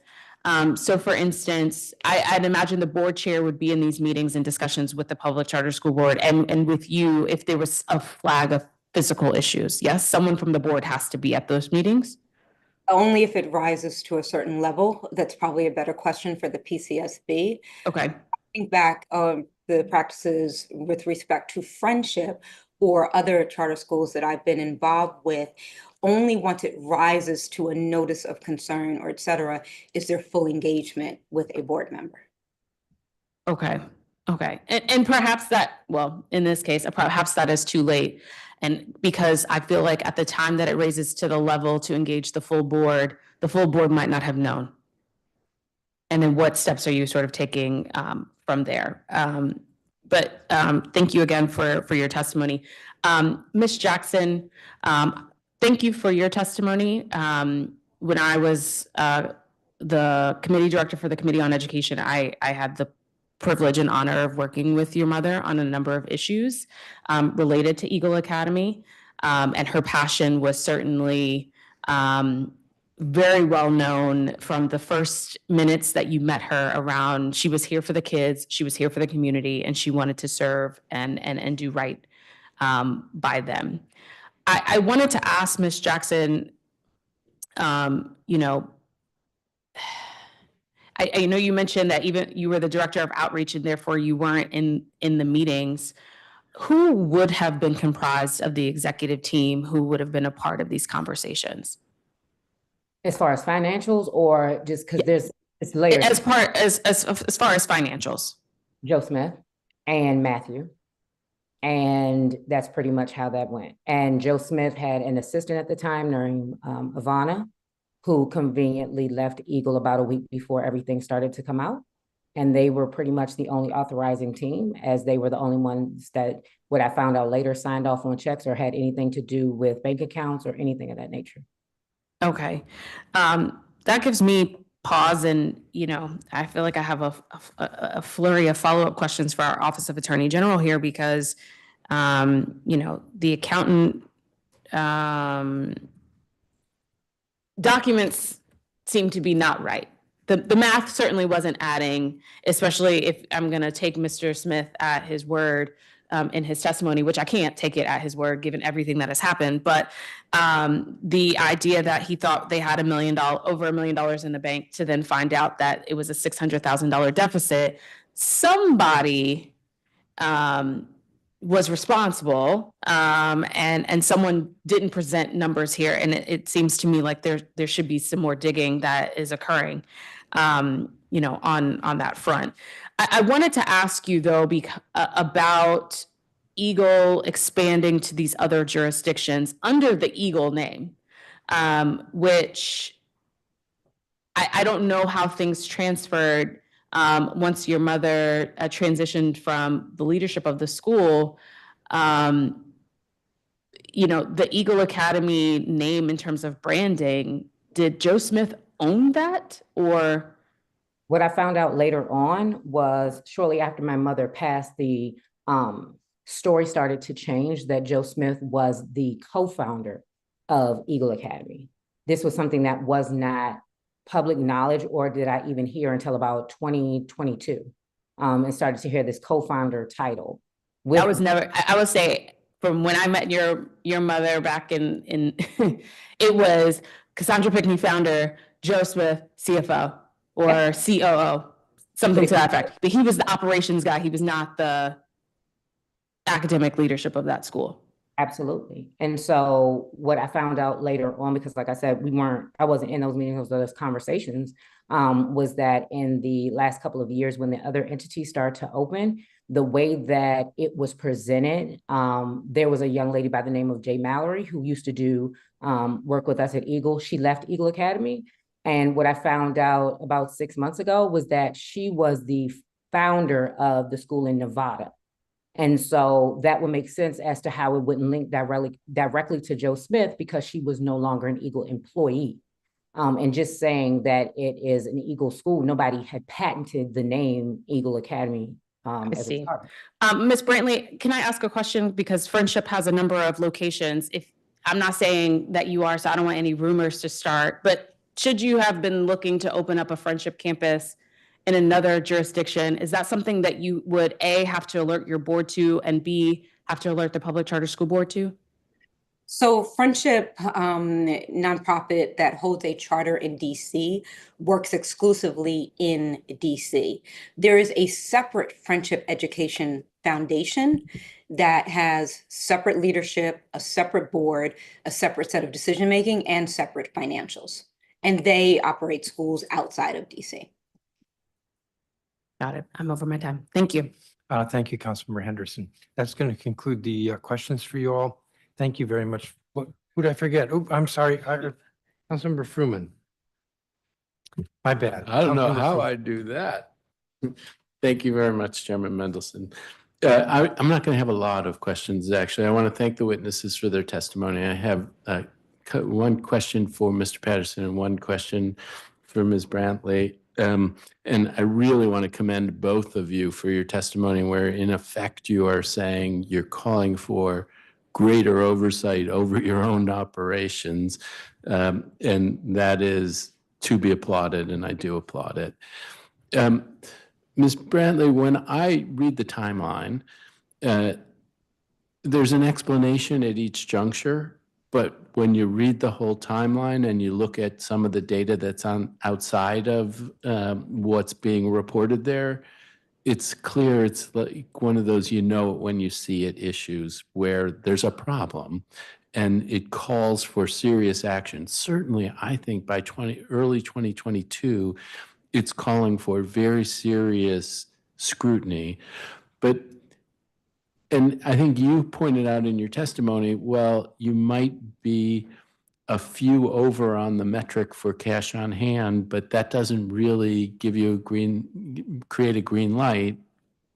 I'm curious how you deal with a situation like that, because there is a desire to have objectivity, but then there is a subjective element where there's a bunch of different factors. How do you deal with that situation, and what sort of rubric would you set up for the Public Charter School Board to use in that setting to drill more deeply?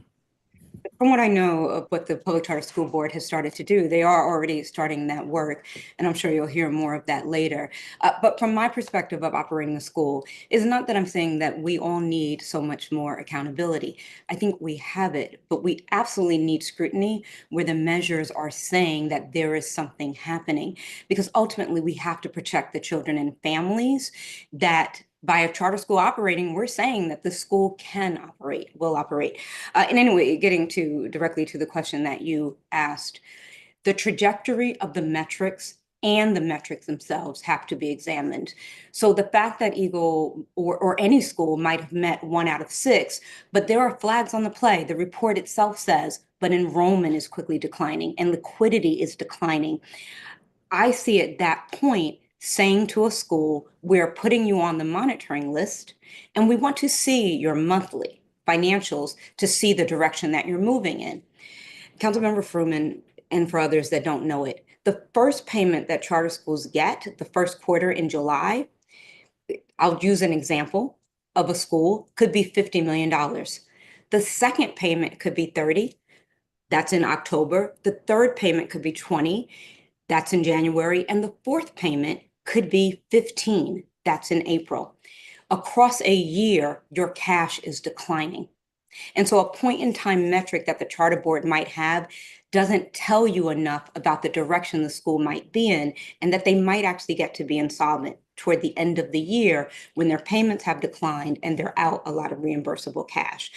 And so my point that I would make is that there has to be a faster call to action, which is simply asking the board or the executive for their plan to address those metrics. All right, thank you very much. And Mr. Patterson, you came dangerously close to sounding like me when you talked about one of the big background issues here is how many schools we have and that everybody's going to be struggling to meet enrollment. I think you used 11 within 1 mile radius. 1 mile radius and one right across the street. So what do we do about that? What's the solution to that problem? I don't know if I can provide that solution. What I will say is that at this particular time, I think we as an ecosystem need to look at how many schools we have, how we located them, and not do any harm to those that are there currently. I believe, and I say it today, and again, as I started out, I thank the 4 board members who voted this way because they could see that regardless of if the school was acquired, we still were going to have the same problem. We may have saved it for some time, but we still were going to have the same problem because we're not having a population that's growing, but we have a number of schools. So you were going to have schools scrambling all the time, year after year, for enrollment. And I've done enrollment at charter schools, and that becomes very vicious at times as you try to meet your numbers and stuff like that. So at this particular time, we need to look at where our schools are located, how many we have, because when Aspire comes online in true honesty and they start thinking about schools actually closing, you're really going to have to say, okay, who is viable and who's not viable? That's going to become a big problem in the coming future. And I think what they did is basically they said, let's start addressing this problem early on because there are a number of schools that are going to keep coming up who have low enrollment or they're having other fiscal problems. And we're going to have to make the decision early on. Is that school? What is the measures that we're going to put in place? Because the old way of doing it does not work where you have a larger LEA just come in and take it. You're not addressing the problem. So I can't tell you how pleased I am to hear you talk about it in that sort of way. I absolutely think we need to be real about the whole environment because we're spending money on buildings that are half utilized. We're paying more for administration. And those are dollars that if we were doing it more efficiently and had an overarching strategic plan of what we were doing, we could be spending more dollars in the classroom helping the kids who need the help. So I don't want to put words in your mouth, but I think that we're talking about something similar, and I'd love to work together going forward on it. Thank you, sir. Thank you, Councilmember Fruman. That's going to conclude the questions. I don't think I missed any council members. My apologies. Thank you, each of you, for your testimony. It's been very helpful. You all are excused. I'm going to call the next 5 witnesses. Valerie Jablow, Kathy Riley, who is with the Coalition for DC Public Schools and Communities, Suzanne Wells, Camille Joyner, who is a resident of Ward 8, and Konstantin Batchelor. How many of these folks are online?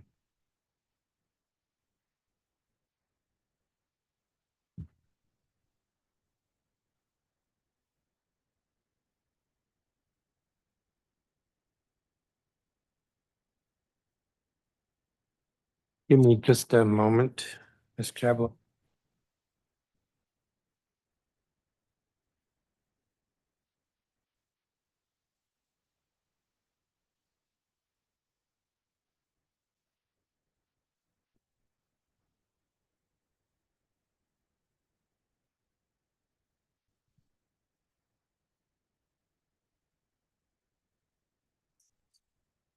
Ms. Jablo, why don't you begin? You may have been here at the beginning. We're being very casual about the clock, so there's a clock. At about 25, 30 minutes, I actually saw your testimony. You have long versions, short versions, so I don't think you're going to go 25, 30 minutes, but at some point I'll cut you off. Okay, But don't worry about it. I shan't. My name is Valerie Jablo. I am testifying about charter oversight that has failed DC citizens, very notably with Eagle Academy. My testimony is based on my work following DC publicly funded schools as publisher of educationdc.net. Many DC government actors knew Eagle's fiscal and other problems since at least 2017. As my written testimony details, residents documented and presented those problems to Eagle, the charter board, DC agency personnel, ANSYS, the council, and the prior attorney general. Yet it wasn't until 2024 that Eagle was subjected to much greater scrutiny by the charter board. In fact, as I pointed out to Chairman Mendelson and Cal staff, the charter board repeatedly misrepresented its actions and oversight in its September 9th response to Chairman Mendelson's August questions around Eagle.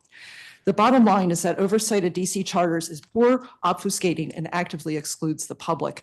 The charter board's fiscal oversight processes omit important data and are not publicly centered, essentially requiring DC citizens to act as forensic accountants to track problems while no one is conducting real oversight of our charter sector. And while having another LEA take over Eagle seems better than closure, that doesn't address that what happened with Eagle is largely because many DC actors obfuscated and ignored serious problems and continue to do so. Here are some of those ignored problems at Eagle. Poorly publicized board meetings with no one apparently telling Eagle parents until June 2024 about fiscal issues. No apparent offering of Eagle's pool to the public as its lease with DC specified, and no promised health clinic either, along with DGS not tracking work done for Eagle's rent credits there for at least the last 3 years. DC revenue bonds awarded to Eagle in 2016, while Eagle's subsequent illegal construction, liens and fines, and non-payment of property taxes appear to violate the bond agreement. Nothing done or posted by any DC agency fixed, much less mentioned, any of those problems, including the Charter Board's annual financial analysis reports, FARs.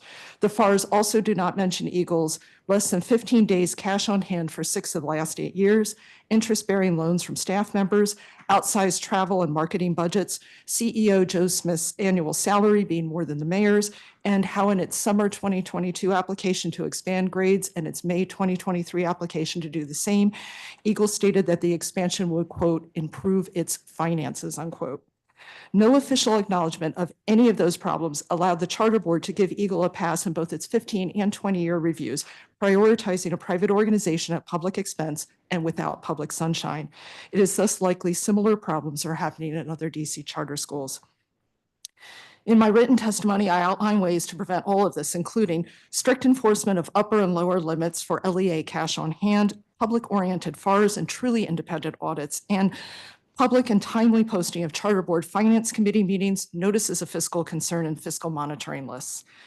It is vital to understand that what happened with Eagle did not have to happen.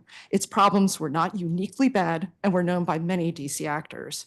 And as bad as Eagle's closure was what led to it, oversight that prioritized a private organization over DC kids and residents is much worse. It is actively aided by the Charter Board's compromised position as a regulator, as it is also a trade organization funded by enrollment at the entities it regulates. Thank you for holding this hearing. Thank you, Ms. Jablo. Kathy Riley. Thank you. I'm Kathy Riley of SHAPE, Word for Ed Alliance, and C4DC. As authorizer, the PCSB is interested in providing increased, exciting school options and protecting autonomy and independence. As the trade organization and advocate, it collects dues from the charter schools. As a regulator, it has to look at financial compliance, evaluate if days of cash on hand are enough, evaluate the necessity and cost of revoking a charter, and closing a charter they have authorized. These 3 roles are not compatible. This is evident looking at the timeline and story of Eagle's founding, decline, and then costly closure. This makes a strong case for greater oversight by the council and an evaluation of the full education budget, its efficiency, equity, effectiveness, and stability for all families.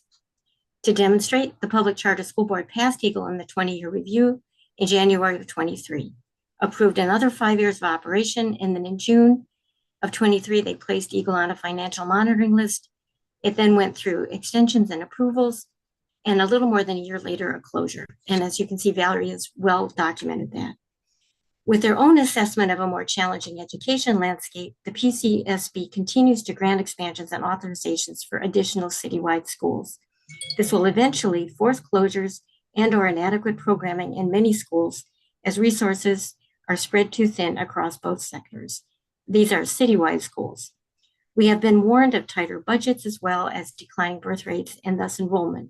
Certainly, along with unreasonably high CFO, CEO salaries and poor financial planning, with the declining enrollment, this contributed to Eagle's closure. A further complication was the building, and we're really delighted DCPS has gotten that for swing space, but it does highlight something.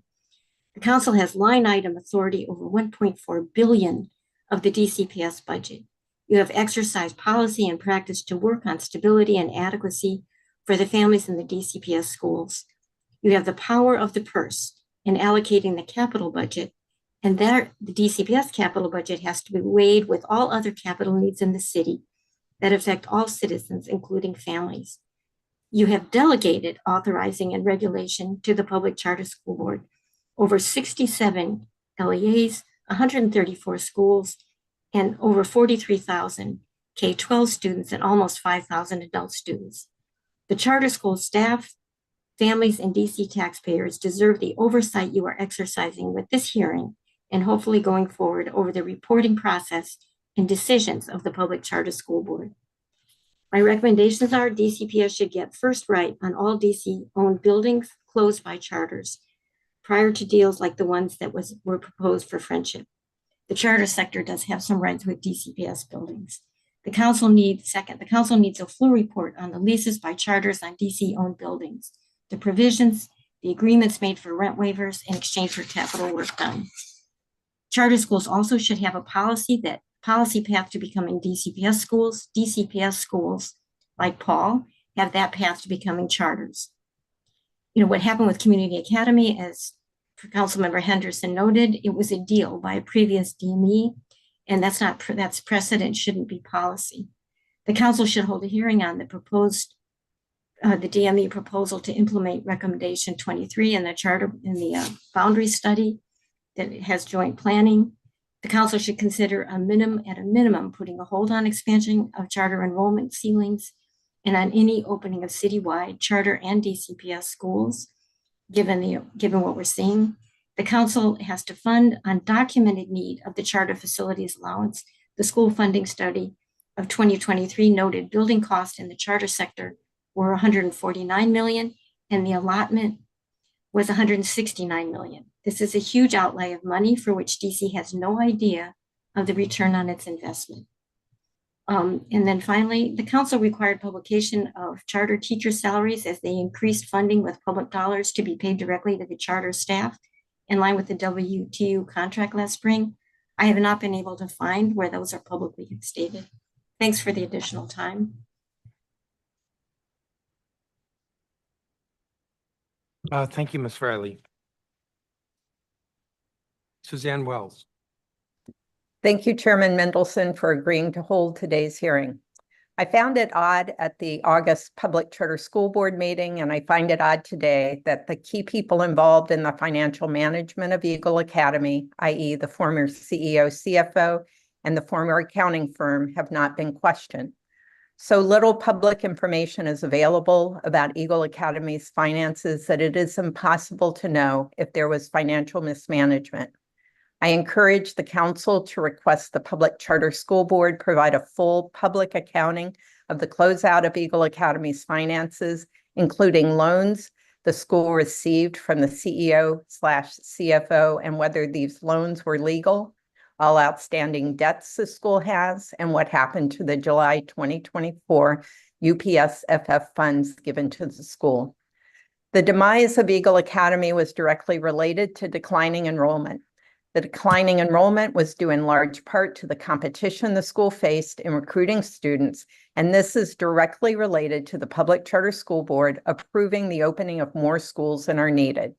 DC's student population is declining, yet the Public Charter School Board has already approved charter school growth for more students than DC anticipates having over the next 10 years.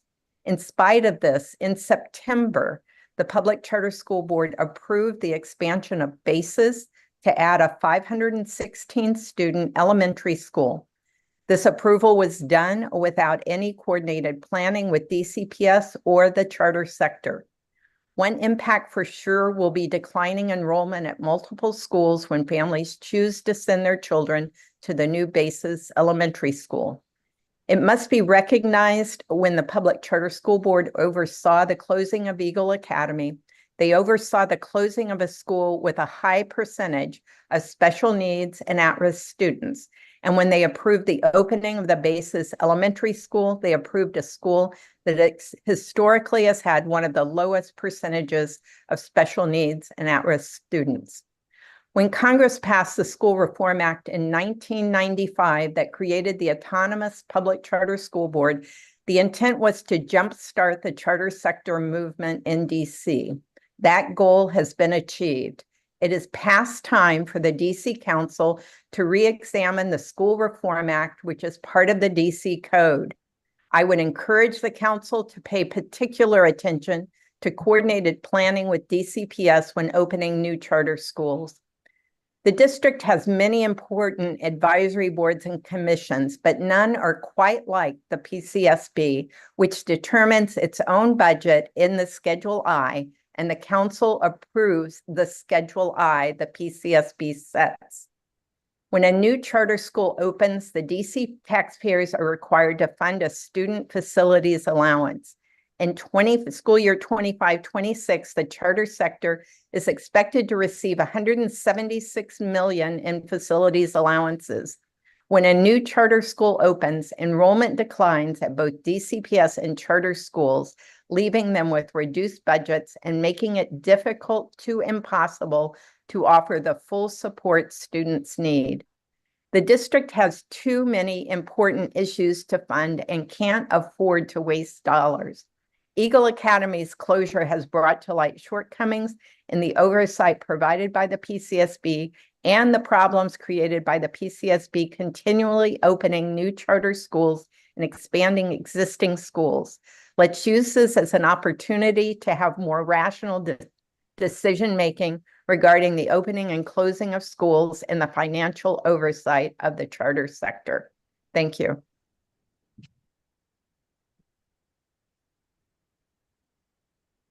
Thank you, Ms. Wells. I believe Camille Joyner is not here, although we have her statement. Constantine Batchelor. Hi, good afternoon, Chairman. Can you hear me? Yes. Okay, sir. So I came to you in 2016, and I'm just a private citizen who lived on our street, and Eagle Academy decided to build next door to my house. And, you know, from that point, I became interested in them. The tear down of the houses that were there, and they stated that, you know, they were going to keep the fabric of the neighborhood, but they end up tearing down these houses, leaving rubble for almost 6 months to a year, not fenced in. And so that kind of started my quest on Eagle. And so where a lot of people have said today that this is the first that, or we didn't find out until 2000s. This was way back in 2016. And as a private citizen, we were able to, just a few neighbors, to piece together things that were happening, like self-dealing, like a nonprofit, a person in a key position loaning the nonprofit money and then paying it back with interest. That's self-dealing. It's against the law. So we wrote up a complete document about all of the things that, and I will say that Joe Smith was behind most of it. Or leading the effort, because there were other cohorts, and I don't know if they were employees or if they were contractors, but that just, you know, they had built an entire school without a permit. And that was a DCR thing. So this is about being compromised. But for me, being a mother of a child who went to DCPS schools, private, charter, and public, it's also something that I see that's fracturing the neighborhoods.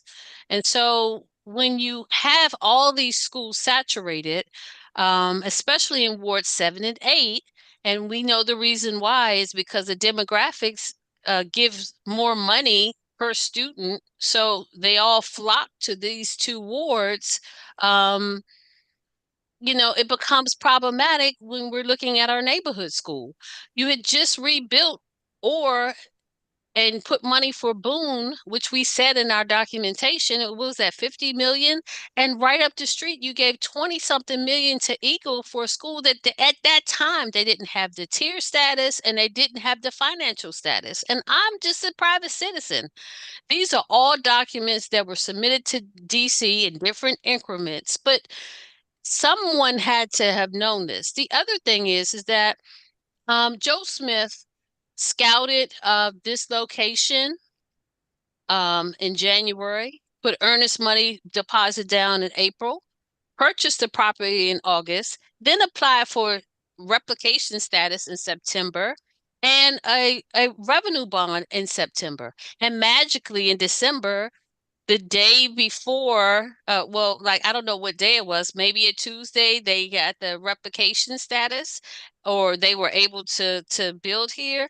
And then the revenue bond was approved the next day. And even in the paperwork for the revenue bond, they're talking about the R Street for a place that they weren't even approved for. And so there was just so many things that were problematic. We sent it to the Attorney General, we sent it to all the council, and I, citizen just living in Southeast, I still haven't been assisted with the things that have happened to me. The neighbor that lives behind me that's 70 years old is still displaced, from the damage, because the land that they built on was unstable soil. When they built 90% of that school, DC wasn't watching.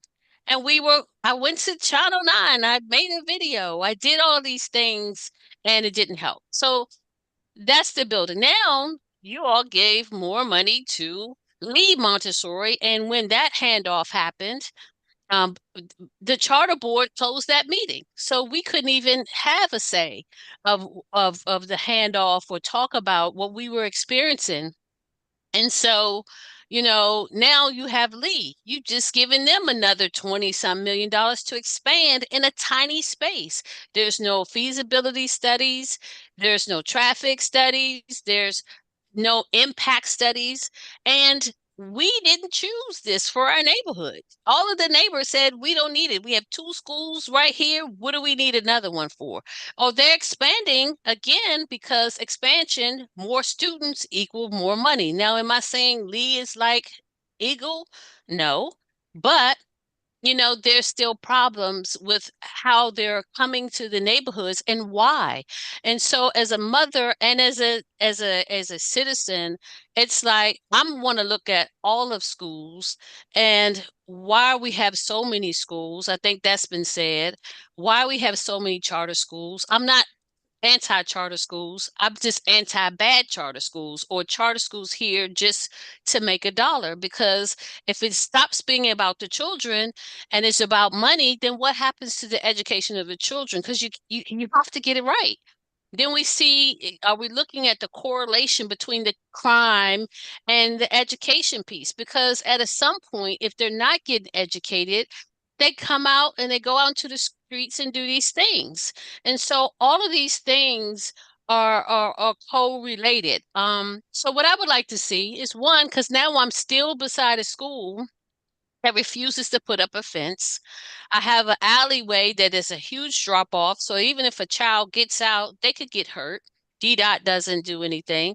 And the other piece is Joe Smith he was a red flag. He was on fire. Where's the PPE money? They had one of the smallest schools, but they got the most money in PPE. Where's the money from the sale of the school? And I sympathize with Miss Pinky's daughter, because there were a lot of them that didn't know. And You know, this impacts the children, it impacts our community, the staff that came to work and didn't have a job, and it was there. We gave it to you. We were crying saying, this person, this school is problematic. So the first thing is, oh, and the other part is I wrote a text amendment about um the private purchase of land by charter schools. And I know they're public charter schools, and that means, yes, they have to let all in their operations, public students come to those schools. But when they acquire land as a nonprofit corporation, DC doesn't own that land. So when they build, they should have some level of oversight. And just like a regular public school, and it should be studies. They shouldn't just come in, get land, and do whatever. Because even in the second building, that's what's happening. We have windows that I can't even open my windows because they peer into my house and my neighbors' houses. And it was too big from the beginning. And now you doubled the size in a small space. And everyone's like, we don't know. You do know because I came to you. We wrote this up. We talked about Joe Smith. We talked about his salary. I said he makes more than the mayor and the chancellor, and nothing happened. So, my points are, oh, the Vegas thing. Yeah, we citizens found out about Vegas. And guess what we did? We sent the same paperwork that we sent to the Attorney General and to you all out to Vegas. And we would think Sin City wouldn't do anything, but they probably see when people are dealing from under the deck. And they figured out that Joe was a bad guy and they shut him down. So I feel for the people of Eagle Academy because it's not the people that were working there. They didn't know that there's these mystery offshore companies, Tropomac, that's loaning them mysterious money, or just principals loaning money with interest and all. They didn't know this stuff. We did, and we said it. So support our neighborhood schools because they are the foundation of our community. If you saturate with all these schools, and don't even have enough students, you break the community infrastructure. And so we're fractured in Ward 7 and 8 because we have too many schools and we need some concentrated schools and some great schools. And like I said, I'm not anti-charter. My cousin Marcus went to Thurgood Marshall. He's a wonderful person. He's well-read, well-educated from a DC charter school. So there are great charters out there. The other thing is protect the kids, make sure that they're protected, and have better oversight of the charter. The charter board needs to be revamped. That's just what it is. So let's just call it what it is. We need to revamp the charter board because they're not watching. And we need them to watch. And we need these children because you can't go back and change what's happened to these kids. You know, if they're not getting it right and they're not getting educated, we got to get it right the first time. We were afforded an education in our youth, so please let the kids have one, and a great one, whether they're in any of the wards. Virginia has 7 charter schools. We have 200 and some, I guess it's 69, but 200 and some, that's too many. And Virginia is top 10 in the schools in the US. We can do better. Go have a summit with them and figure out what we could do with education writ large, DC. Sorry. Thank you. Thank you, Ms. Batchelor. I don't think I have your statement if you want to provide that. We'll have one round for questions, and I do want to begin with just a comment to Suzanne Wells. You noted that you find it odd today that the key people involved with the financial mismanagement have not been questioned. We did invite Joe Smith. We did not invite the accountant, but we did invite Joe Smith. He declined to come, although he did submit a statement, which is a matter of record. The Ms. Chablo, in your statement, I outline ways to prevent all of this, including public-oriented FARs, FARs, and truly independent audits. And that caught my attention. Are the audits not truly independent? And if not, why? Because the auditors that are hired by each charter LEA are in fact independent, but they are very dependent on the charter LEAs for the information that they are working with. And so it becomes a closed feedback loop, because if things like liens and fines and non-payment of property taxes such that there will be a tax sale, all of which happen to Eagle, are not mentioned to the auditor, then the auditor is not going to be revealing this. The other piece of this is that sometimes auditors have found problematic things and they've reported them and the documents are posted. But as the charter board says, there's a lot of information posted. Well, the phone book has a lot of information too. The problem is that the important stuff is not necessarily highlighted. In the case of KIPP DC, for instance, their auditor found not just the $2 million that we heard about that was embezzled, that the federal government sued for, but also $5 million that was not accounted for. And in the wake of which, the charter board had a closed meeting with KIPP DC about finances. I would like to know what they discussed. Did they discuss that $7 million? I mean, what was the content of that? So that's not really independent. What I was recommending in my testimony is to have an audit of the charter board's fiscal oversight period, and to look at what information they have, what information they should have, and how it's presented to the public. So it's fine and well to have independent auditors doing one level of it, but that's not sufficient. Does that answer your question? Well, you explained, that helps. You also said, and I want you to use the remainder of my time, you said the charter board repeatedly misrepresented its actions and oversight in its September 9th response to my letter. Do you want to elaborate? Yeah, I'm going to have to look at my notes. Let me see. Let's see. Okay, so on page 2 of the charter board memo for its very seminal July 10th board meeting, which was the first public acknowledgement by the charter board that things were going sideways at Eagle, the board memo said that the school's audited financial statements issued on January 18th, 2024 reflected 23 days of cash on hand at the end of fiscal year 2023. And then it went on to note that Eagle had only 6 days of cash on hand as of June 28th, 2024.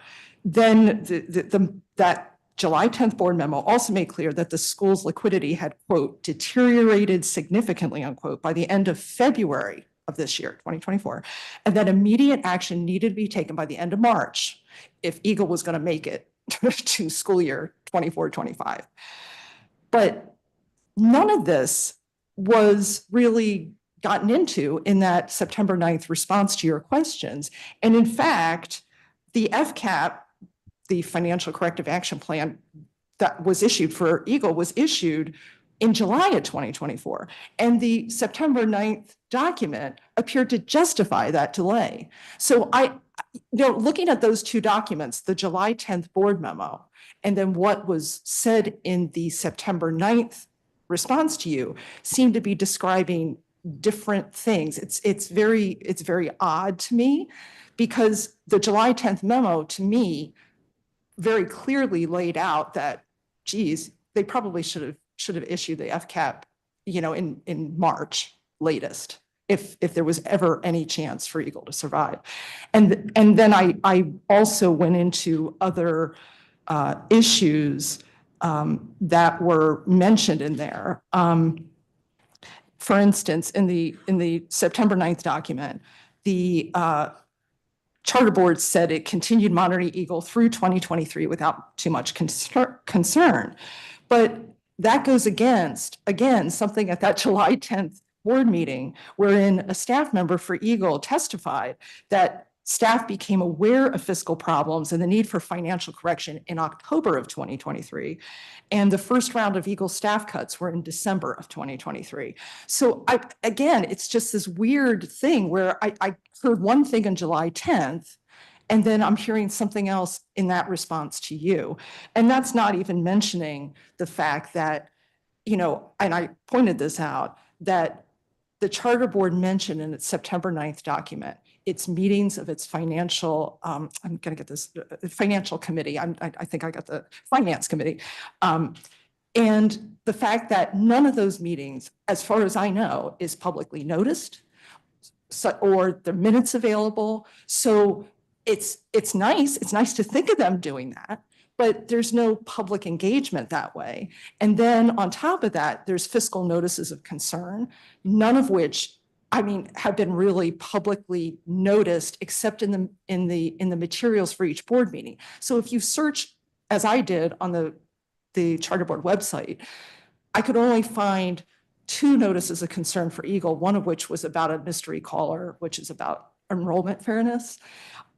So I had to actually keep repeatedly asking the charter board, where was the January notice of concern that they repeatedly referenced, because it wasn't publicly posted until August.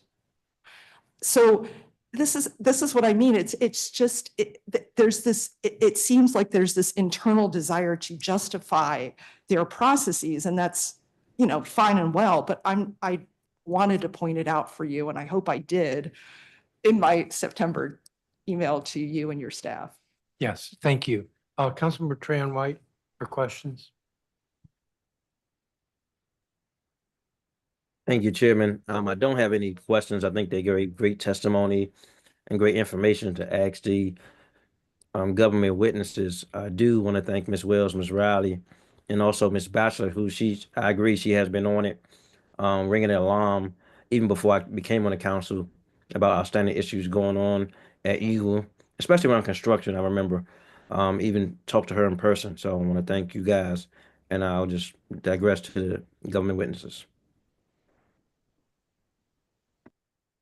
Thank you, Councilmember. Councilmember Parker. Thank you all for your testimony. Ms. Jablow, thank you for walking us through that. I certainly will ask about that timeline because it is curious to me as well. I just want to make sure I got the gist of what you're saying. You are suggesting that at the July 10th Charter Board meeting, there was discussion of an assessment conducted earlier in the year around February, March, where the school's financials were of concern. And there was some memo, but that memo was not publicly shared. Is that? No, the memo was publicly shared. It was a board memo recommending a financial corrective action plan. Which it is posted to July. Yes, it is posted in the materials for the July 10th board meeting. And I read it and I was like, oh, okay. But what was shocking to me about the September 9th response to the chairman's questions from August was that it seemed to justify that delay, whereas the board memo in July was really eye-opening to me because it was clear that things were going sideways a lot earlier before they issued the financial corrective action plan in July. I got you. Thank you.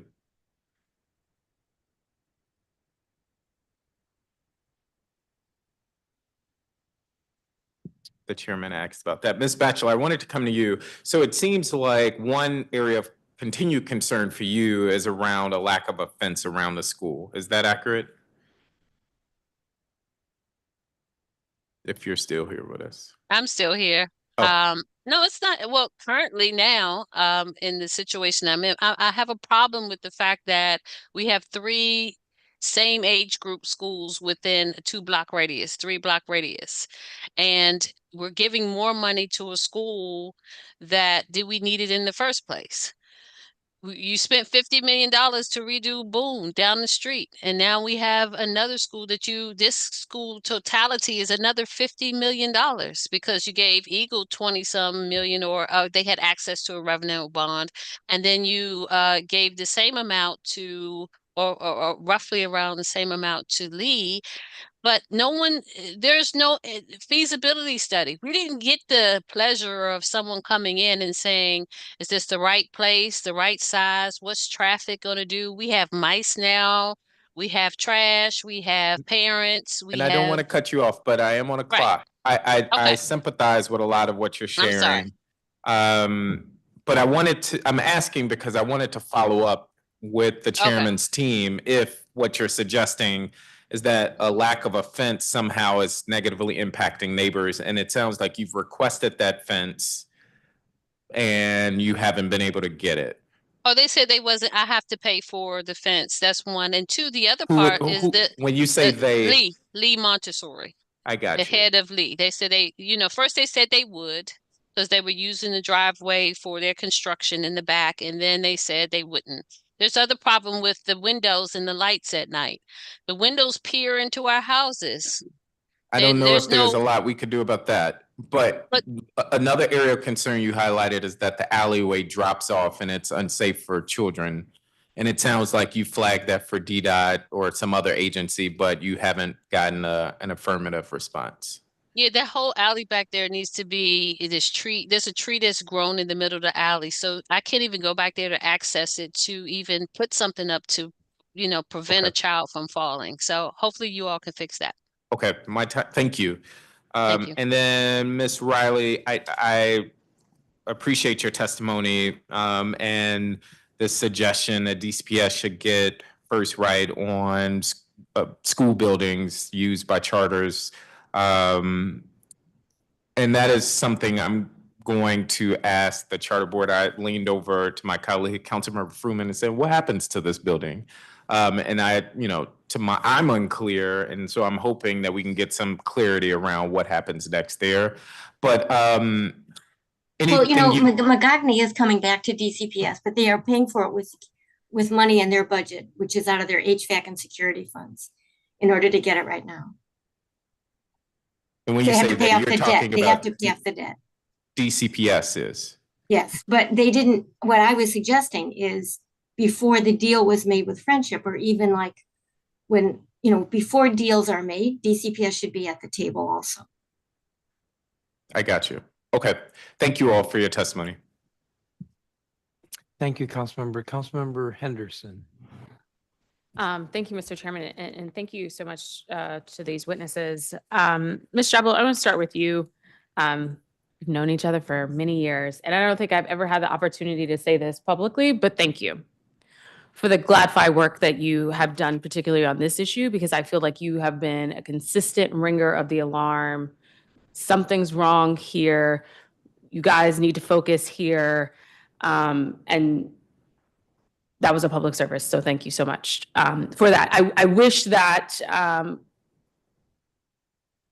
those of us in power had listened earlier, which could have perhaps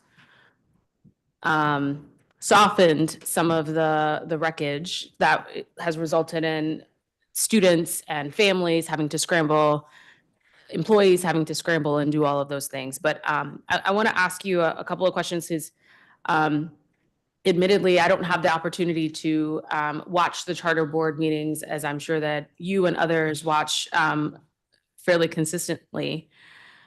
The July 10th special meeting, where there was the vote with regard to the FCAP, in your understanding, is this the first time that the board publicly said, hey, there might be a problem here? Yes, but let me qualify that. The board had issued a variety of notices of concern, and those were duly acted on by the charter board. However, there is no way really easily for the public to know about that because they're not listed anywhere. So the notices of concern, you mean? Right. They're buried within the materials for whatever board meeting they're being voted on. Right. So unless you know that it was voted on at X board meeting and you look in X board meetings materials, there's no way to search Right. for a notice of Right. concern just And on the so website. that's why I recommended in my testimony that all these notices of concern are timely and publicly posted in one place So parents have the ability to see it. We've heard so much testimony here about, we did not know. And I totally believe it. At that July 10th meeting, I just nearly fell over when the acting head of the school said, oh, we told parents in early June. And I thought, well, you know, but really, I don't think people knew. Right. But I think, one, yes, I don't think people knew. Two, I think I'm trying to reconcile this issue of you need enrollment to stabilize finances. And if you tell people something's wrong, you're essentially worried about a quote unquote run on the bank, if you will. Right. So say, for instance, if parents knew in January of 24 that there were only 23 days cash on hand, you might have had some parents who are savvy enough to know who would have said, hey, I might exercise my option in the lottery, right? Which would have then further deepened some of the particular issues, but maybe not. Well, we laud school choice. So whose choice is it then? If you're not telling parents about what's going on, you're effectively taking away choice from them. Correct. I mean, you know, it's not just about looking at, you know, what the test scores are. It's also about how the LEA is handling itself as a fiscal entity and handling public money. Yeah. So, I mean, yes, it would be unfortunate for the enrollment, especially at one that's experiencing a declining enrollment. But at the same time, how is that being fair to parents? I'm just, you know, flabbergasted. Yeah, no, I agree with you. That's the part that is always this issue troubling for me, is that parents could have had an opportunity to exercise a different choice if they had known. And the other question I would have is, what made the board so confident that Eagle could turn around its finances? But then you see they reached to what, 6 days cash on hand by the end of June. So like, what was the magic sort of plan here? I only have a couple of seconds left, but I wanted to ask about the board training piece of things. Like I said earlier, I introduced legislation on this that I feel like the board should be trained, especially if in our line of hierarchy of where parents go to complain, right? I often have parents who reach out to us about a particular issue with a charter school. And the first thing we have to always say to them is, did you talk to the board? Did you talk to the school leadership? Did you talk to the board? Because that is what the public charter school board is going to say to you first. They use the board as the first line of defense. But if the board is uneducated on their roles and responsibilities to resolve a particular matter, how can they be the first line of defense? Right. And that's why I recommended in my first recommendation, delineate explicitly a sworn fiscal responsibility of LEA board members for individual charter LEAs and make legally explicit the fiscal responsibility of charter school staff and boards to intervene, help, and otherwise bring to public attention fiscal problems. Okay. Thank you. Thank you, Mr. Chairman. Thank you, Councilmember Henderson. Councilmember Allen. Thanks. I appreciate everybody's testimony. Mr. Adler, I feel like hit it out of the park just a moment ago around if we are building a system of choice, then that's what we're building. And that means you have to put the information out there to have people be able to make their choice. We're not saying what choice they're going to make, but there has to be information out there. When we go through the DCPS budget, we're talking about it is out there how many positions are going to get cut, for example, from a certain school, right?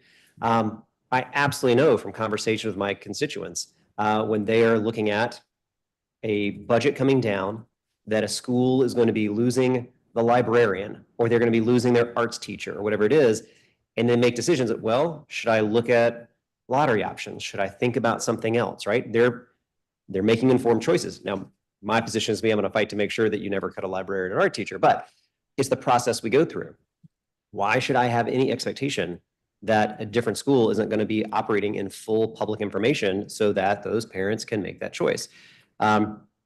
It's totally logical to me that if you were put under some type of financial review, gosh, that might be embarrassing and I don't want people to know about it. That might work if it's a private company trading stock. These are public dollars. So I believe this should be public. In that vein, I was going to ask you if you think this is I I will acknowledge it as a step. I think it's not the full depth of step that's necessary, but in a little bit, we're going to hear from the Public Charter School Board, and one of their recommendations, they said they're going to look at, when appropriate, they will publish an FCAP on the school's profile page on our website. First off, I don't know what when appropriate means, but I'd have to be a pretty good sleuth to be digging through school profile pages to then know that that even exists. That feels like transparency in name only, and it's not actually putting out, these are our financial control action plans. Would you agree? Or is that when you're laid out in your testimony, those things should be up front, they should be publicly searchable, they should be out front so people see them? Yeah, you just said it. Okay. Yes.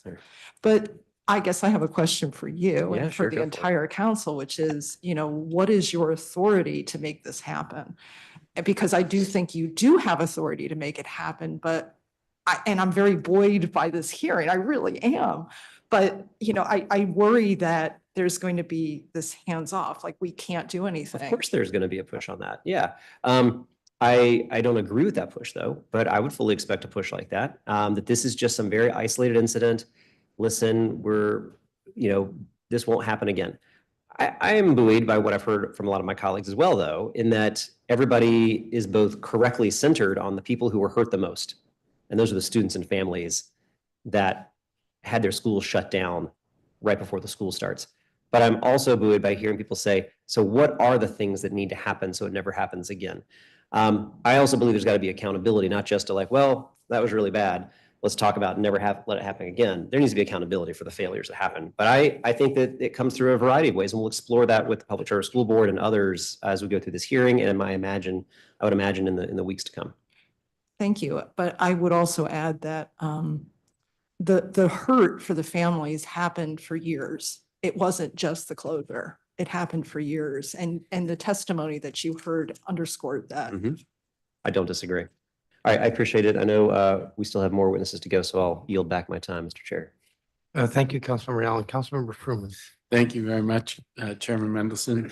I thought it was wonderful when Councilmember Henderson thanked you, Ms. Jabla, for all of the work that you've done. I want to take the prerogative, thank you, but also we have Kathy Riley and Suzanne Wells who testified, who have done incredible work over the years on similar subjects.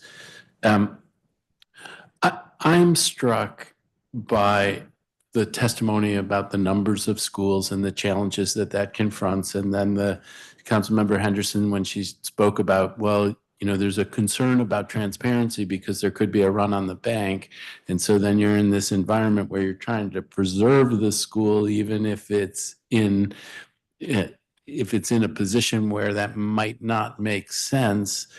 And then as you move through the year, you're in a situation where folks on the Public Charter School Board are looking at how to save it. Now, this isn't the board itself, but this is the staff, or how to keep it in the family with the transfer over to Friendship.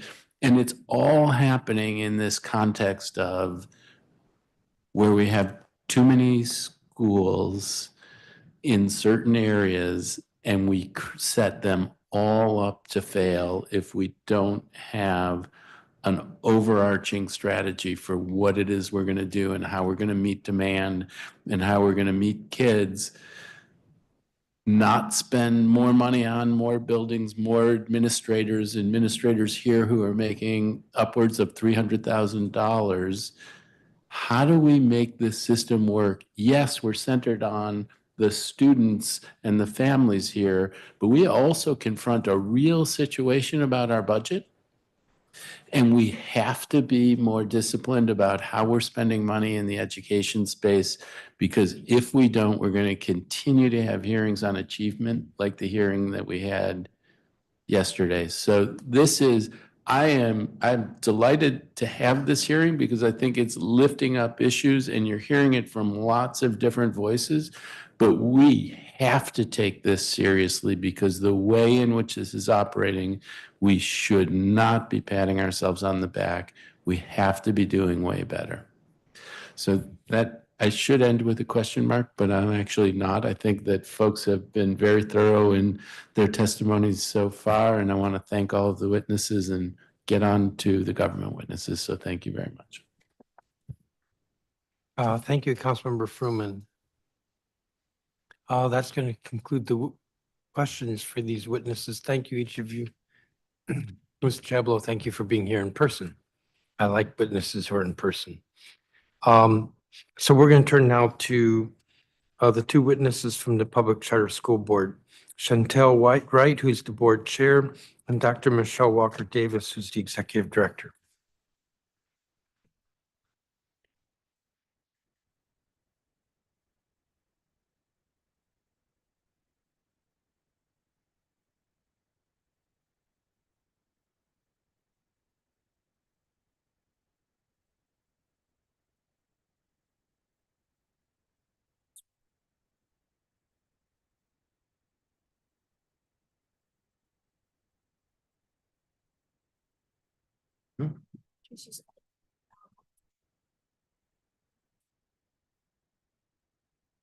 What do we need?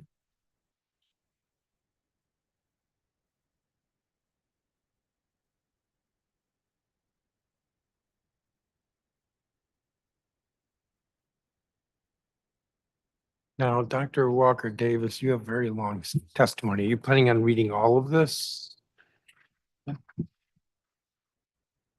Yes, Okay, well, I'm not going to cut you off yet, but if it gets to be an hour, hour and a half, I might. thank you. It won't be an hour. Okay. When you're ready. Thank you both for being here. Yep. And you have a PowerPoint, and I think Yes, that's the members can see it on their screens. yeah, that's fine. When you're ready. Thank you. Yes. Good afternoon, Chairman Mendelson and members of the Committee of the Whole. I am Dr. Michelle Walker Davis, the Executive Director of the DC Public Charter School Board. Today, I'm joined by Board Chair Chantel Wright and Chief Operating Officer Will Henderson. Thank you for the opportunity to testify at today's hearing on the closure of Eagle Academy Public Charter School, which I'll likely refer to as Eagle for the rest of the testimony. I want to begin by acknowledging the significant responsibility we hold as an authorizer in Washington, D.C., and how seriously we approach the important work we do, which we'll delve into shortly. Our agency's authority, as you know, is set forth in the School Reform Act and includes the opening of new schools, the monitoring of each school against its goals set forth in its contract, which we call a charter, and the closing of schools that do not meet the goals set forth in that contract. Our public charter schools educate nearly half of the students in the district. Each is governed by a board made up of volunteers, a majority of which are DC residents. That board manages the school's leadership team, and the leadership team in turn manages the day-to-day operations, including the teachers and staff, and communicates with the families who attend that school. Today, we are here to discuss Eagle Academy Public Charter School, which operated 2 campuses in Ward 6 and 8. Now that Eagle has closed, there are 68 public charter schools in the district. I would like to say something at the onset. What brings us here today is how Eagle closed.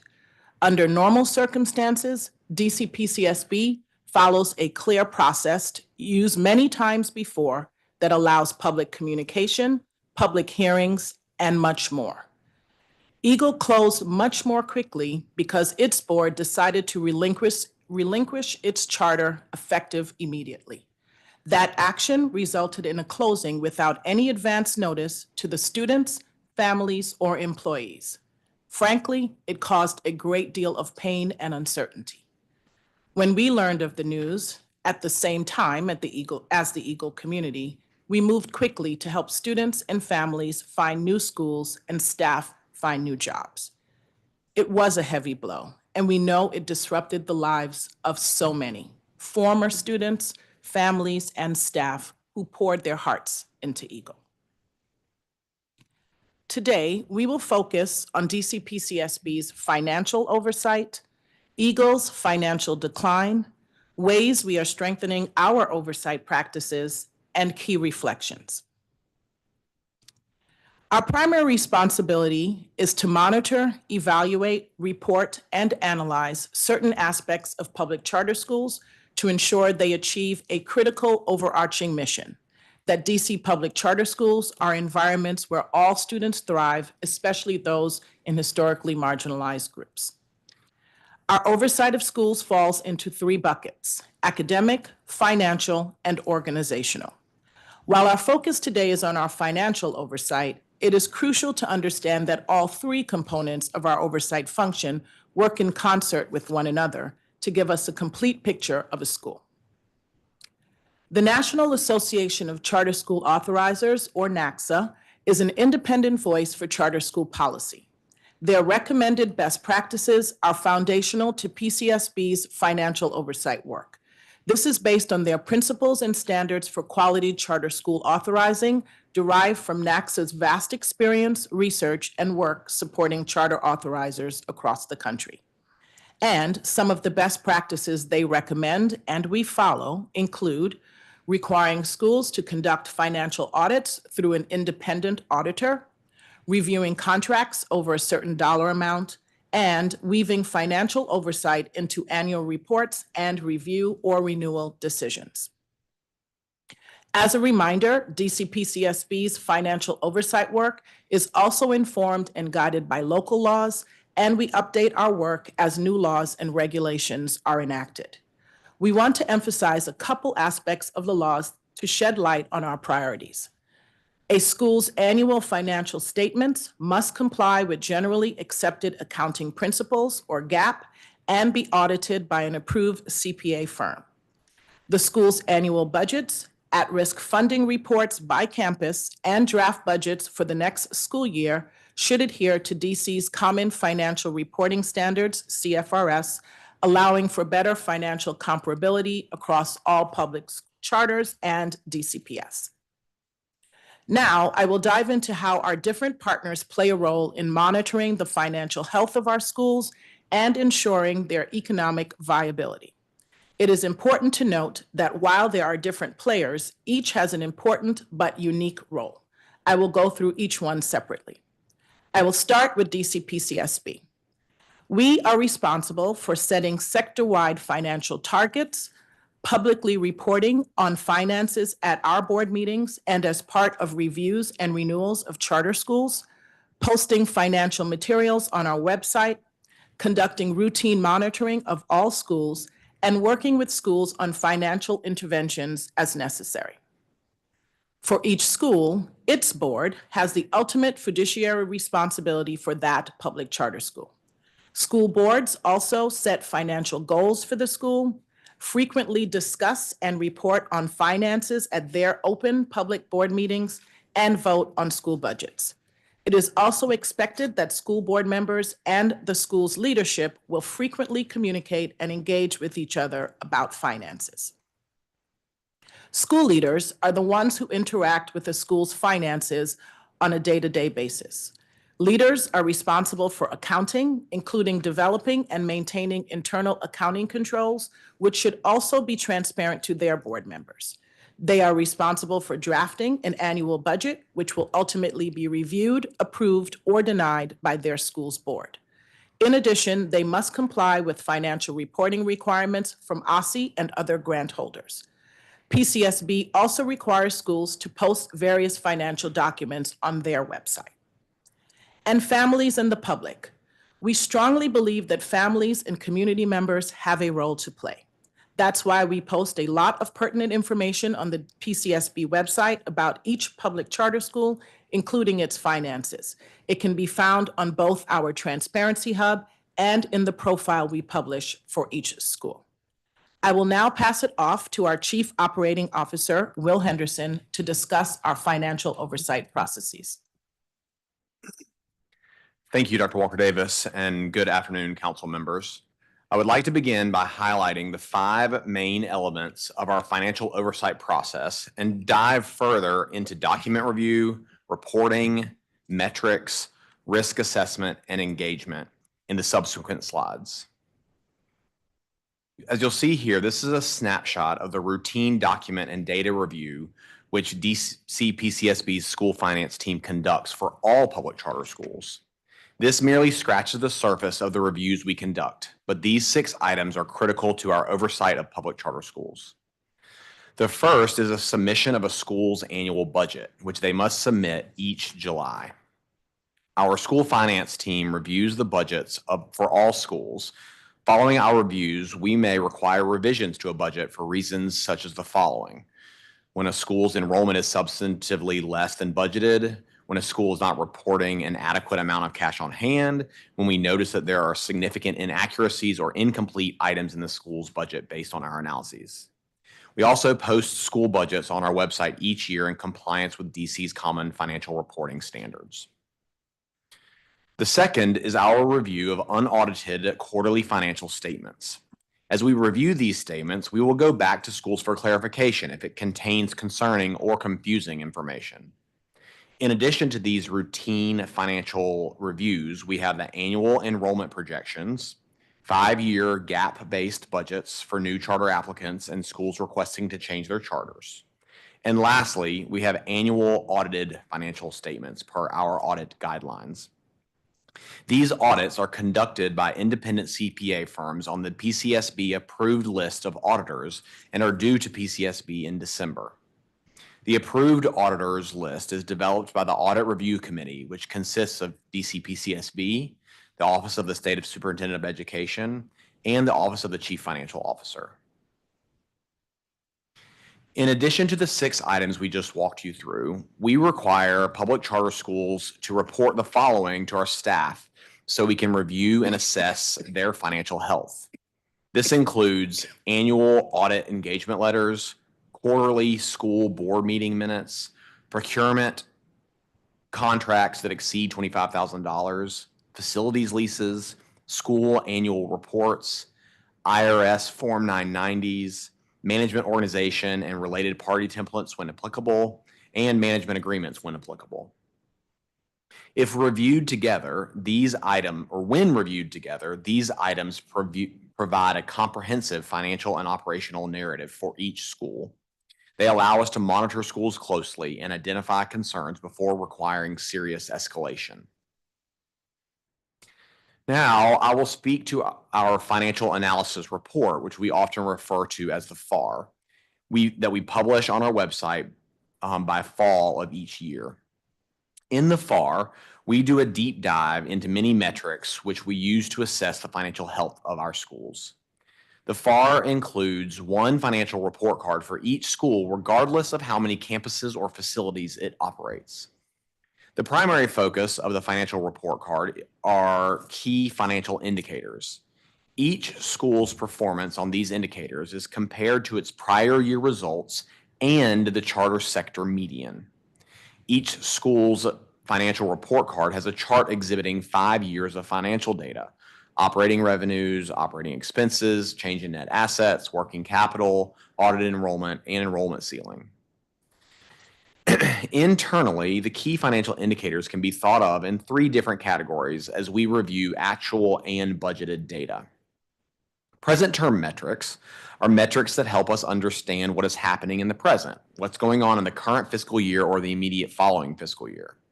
These include days of cash on hand, which tell us how much money a school has readily available in the bank to pay expenses. PCSB expects schools to budget at least 45 days of cash on hand. Fewer than 30 days of cash on hand budgeted may be a cause for concern. And the working capital indicator measures all the school's short-term assets and liabilities to meet day-to-day operations. Other indicators we review include current ratio and cash flow from operations margin, which compare the cash they have to the cash they intend to spend. PCSB expects the school's current ratios to be above 1.0, while current ratios below 0.9 may be a cause for concern. There are also key financial indicators that help us assess a school's sustainability and project its financial health into the future. To make these projections, we review the change in net assets margin, aggregate 3-year margin, primary reserve ratio, and debt ratio. And lastly, we have a few financial indicators that are less time-bound. For example, audited budget enrollment variances and ceiling make this quite making this quite complex with lots of nuance and detail that varies with the size of the school. DCPCSB takes a comprehensive approach to our financial oversight work. We do not believe plugging numbers into a spreadsheet to get a calculation that says yes or no if a school is healthy is the best approach. This means while we believe our review work must be consistent, we also must take into the account the context of what is happening in the school, in the charter sector, in public education, and in the city. We use a holistic evaluation that considers multiple indicators to thoroughly understand a school's financial health. It is important to remember that each school has a unique mission and instructional methods and creates their financial management approach to align with state and federal laws. Our financial oversight uses diverse indicators and data, and we take into account their operating histories and financial positions. This allows us to balance the flexibility public charter schools need and our judgment to assess their financial health and identify potential risks. Our engagement with schools includes updates on submission deadlines, training webinars, and open communication about quarterly and annual financial reviews. We work hard to ensure schools are tracking when information is due to us, and we work with a school we have questions about the information submitted. If a school is struggling to meet our expectations, we have escalation notices that communicate concern or create an opportunity for communication with the school's board. We may also hold effective organization meetings, which bring together the school's board and their staff and DCPCSB's board and staff. The DCPCSB board will take action when necessary. We review a variety of targets, indicators, and documents to analyze the operations and health of each school. Based on this data, we evaluate the likelihood or risk of the school encountering challenges such as financial instability. Most of our schools meet our desired targets, and our analyses highlights these outcomes. It is important for us to not only recognize when a school is struggling, but also to elevate strong fiscal performance. These instances when schools might not meet our desired targets and only meet our minimal targets. There are instances when schools might meet our desired targets and only our minimum targets. This can be a short-term occurrence or a long-term scenario. Regardless, we use this information to help us understand whether there is a low to medium risk of financial distress, and to monitor schools at the bottom of our targets.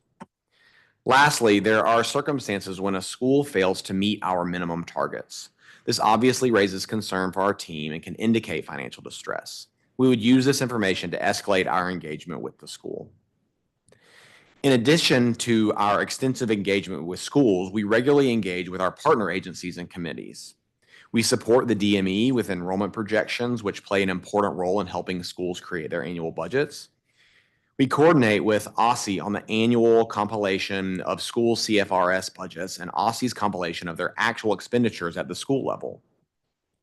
We convene and lead the Auditor Review Committee, which has representatives from the OCFO and OSSI. The committee determines the accounting firms who are acceptable auditors for schools to use to conduct their annual independent audits. And lastly, we have our PCSB Finance Committee, a committee of the board, which includes the chair, treasurer, and another board member, as well as senior staff.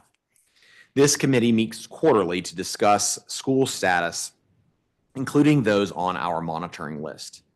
Schools are included on this list when they fail to meet specific targets or have other concerning issues. The committee reports its findings to the PCSB board and includes a report in the board meeting materials. I will now pass it back to Dr. Walker Davis. Thank you, Will. I would like to turn now to give a detailed description of the facts leading up to the Eagle Academy closure. This slide focuses on Eagle, beginning with school year 2017-18 through school year 2022-23. We review every public charter school at least once every 5 years. For Eagle, the last review took place in 2023, which covered 2017-18 school year through 2021-22 school year. Most of the school's key performance indicators at fiscal year end 2021 were above the target, but there are a few things to highlight which took place during this time period.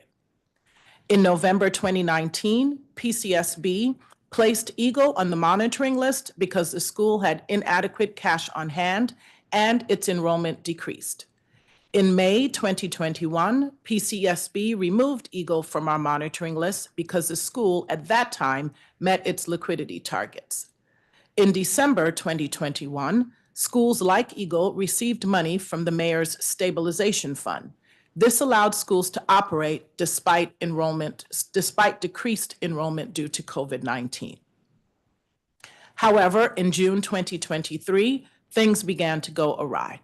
As Will Henderson discussed earlier, our financial oversight uses diverse indicators and data, and we take into account a school's operating history and financial position. Because of this oversight, we placed Eagle on our financial monitoring list in June 2023 due to several concerning metrics. Enrollment dropped compared to the school's budget, and anticipated grant funding failed to materialize. We began conducting monthly and at times weekly reviews of Eagle's financials. Because this is important, I would like to drill down into some detail here in the next slide. This slide shows the actions we took between December 2023 and the untimely closure of the school by the Eagle Board in August 2024.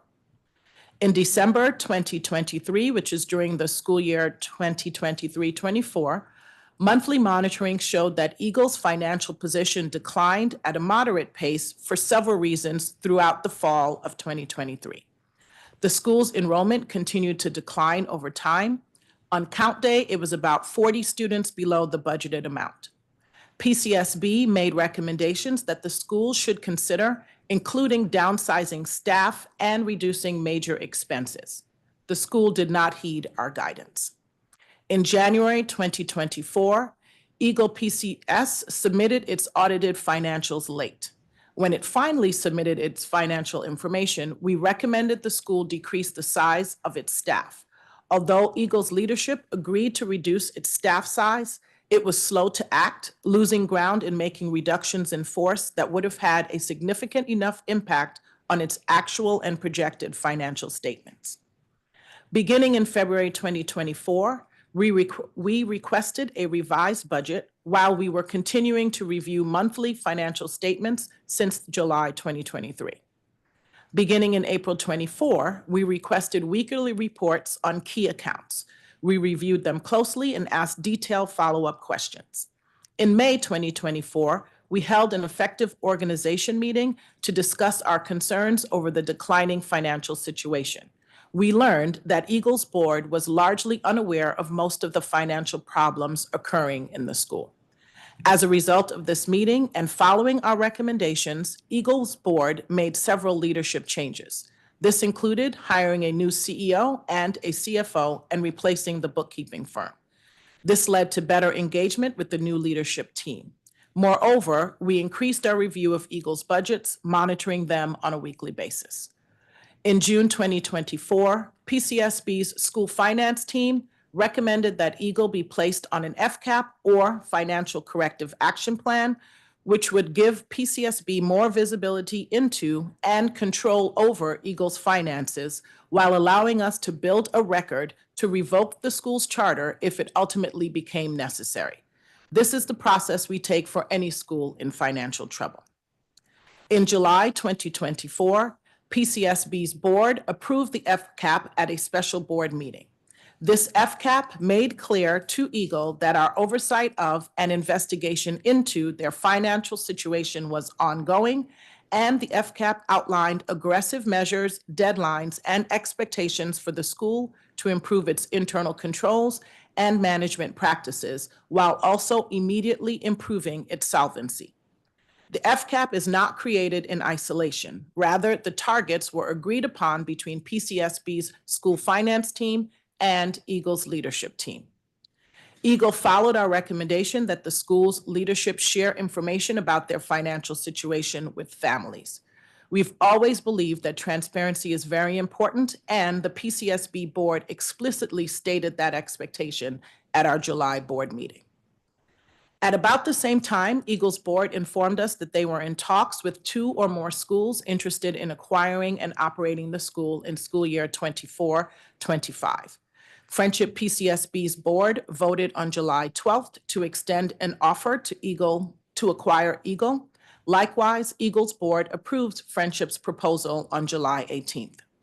From the onset, PCSB made it clear to both schools that the request would have to be reviewed by PCSB staff and formally approved by the PCSB board before it could proceed and be announced to families and the community. On August 19th, PCSB held a public hearing on Friendship's request to acquire Eagle, and the PCSB board voted down the request. On the next day, August 20, without any advance notice to PCSB, the Eagle board voted to relinquish the school's charter. At this point, there was no action PCSB could take to stop this vote or reverse Eagle's actions. I want to acknowledge that the way that the school closed was not ideal or what we intended. I will now turn it over to Chair Chantel Wright to share the board's perspective. Thank you, Dr. Walker Davis. Good afternoon, Council. As you all know, our board voted 4-3 against the acquisition on August 19th. This was not an easy decision made by the board, and the options were weighted because we knew that children were involved. The PCSB board believed that accountability for Eagle's financial decline and Eagle and Friendship's desires to merge were 2 distinct issues and not our board's role to handle them at the same time.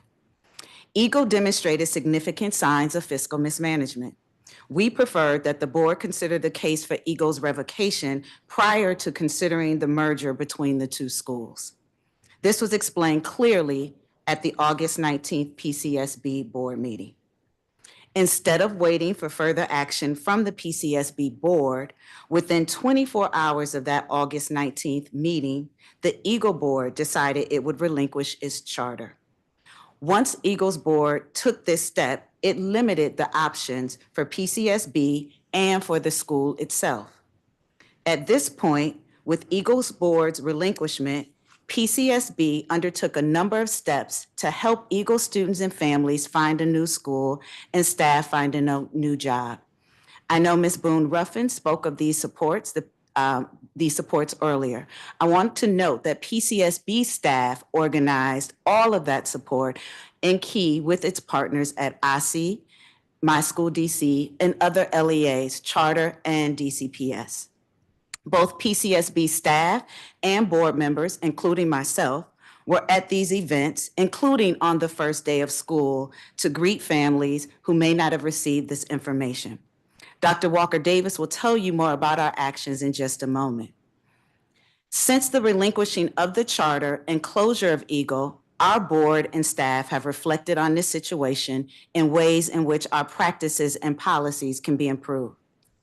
We consider this an ongoing conversation that will continue to take place at future board meetings, and we welcome the public to continue to engage with us. I will now turn it back over to Dr. Walker Davis to share more about how we did support the students and families, continue to support them, and what our staff is doing during and after the closure of Eagle. Thank you, Chair Wright. PCSB staff took immediate action to support affected students and staff following the Eagles board's vote to relinquish its charter. On Thursday, Friday, and Saturday, August 21st, 22nd, and 23rd, we brought together a large group to participate in 3 enrollment fairs and 2 job fairs for Eagles families and staff. This included PCSB staff and board members, My School DC staff, and representatives from DCPS and several public charter schools, as well as early childhood providers. We also hired 4 enrollment specialists who contacted every Eagle family to determine if their student needed help to enroll in a new school. We are also working to digitize student and employee records, which will be available if needed at any time in the future. This slide here describes where former Eagle students and staff are today. 224 students have been enrolled in public charter schools, 114 students in DCPS, and a handful are enrolled in homeschool programs. We are taking every measure possible to ultimately account for all 362 students. We reported 24 students to CFSA, of which 5 are not of compulsory attendance age. CFSA has identified multiple students that have been enrolled in public schools in DC. And we are continuing to track the placements of the additional students we reported to CFSA. As of October 5th, 2024, 44 of Eagle's 146 total staff members are employed by a public charter school, and 7 are employed by DCPS. While we recognize that this was a challenging and fast-moving situation and that the outcome was less than ideal, we continue to work diligently to address the demands within the constraints and the time and information that we had available to us. We take our oversight responsibilities seriously and fully understand the critical importance of ensuring the prudent use of public funds by public charter schools. Our robust oversight systems are designed to uphold this commitment, and events like the closure of Eagle Academy provide valuable opportunities to further evaluate and strengthen those systems and processes. Here are some of the improvements we plan to make regarding our financial oversight. First, looking to adjust the criteria for when schools get placed on a financial corrective action plan. Also, increasing the visibility of the Financial Analysis Report, or FAR, which is an important tool that includes a lot of information around our monitoring and assessment of the financial health of the school. Also, communicate with school board members in addition to school staff when a school is added to the monitoring list to ensure that there is full transparency of the financial health of the school to all relevant parties. And publish our financial oversight overview, which is a resource that encompasses what we do and how we do it. Publishing it will provide complete transparency for every step of the process. In addition to financial oversight work discussed in the last slide, we are working to improve transparency overall. Our goal is to make sure that everyone, PCSB, the school, the public, families, and community leaders are all operating from the same set of facts. When appropriate, PCSB will publish the Financial Corrective Action Plan on the school's profile page on our website, publish and regularly update the financial monitoring list, and request the school share the FCAP at its next school board meeting. And we will require that all schools publish various financial documents on their websites per the public information policy recently passed by our board. In addition, we want to ensure that all school board members know what it means to be on a board and have access to the information they need to provide adequate oversight. This includes providing training, support, and resources for board members on important topics, and ensuring schools include information on the FCAP on their Board of Trustees agenda when we conduct our quarterly board minutes review. I would now like to take the time to reflect on the insight gained from this closure. First, we have always known that closing a school is never easy, and the circumstances surrounding Eagle's closure made it particularly hard. Closing schools is hard on families, it's hard on students, teachers, staff, the school leadership, and school communities. When closure happens with virtually no advance notice, the challenges become even more acute.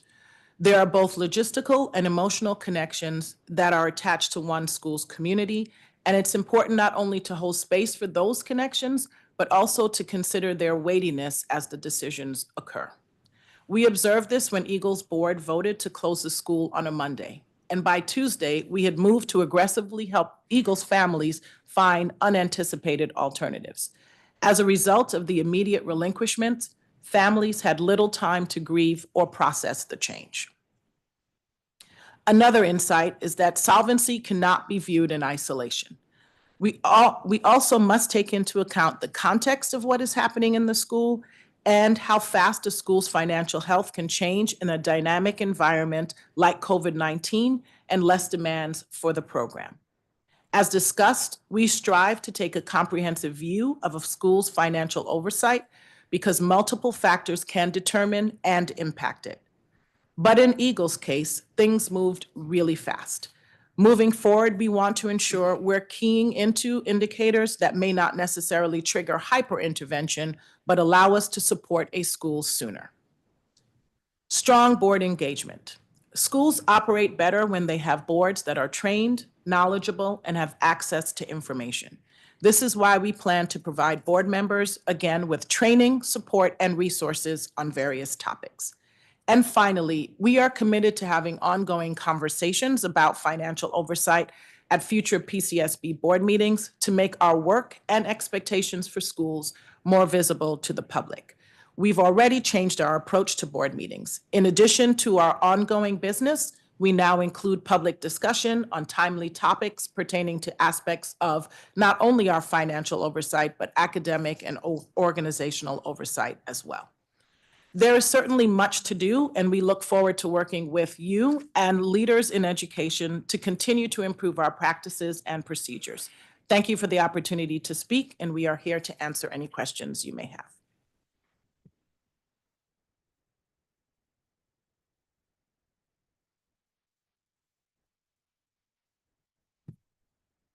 Thank you, Dr. Walker Davis. Thank you, each of you, for your testimony. We'll have, I hope, just 2 rounds of questions. We will see how this goes.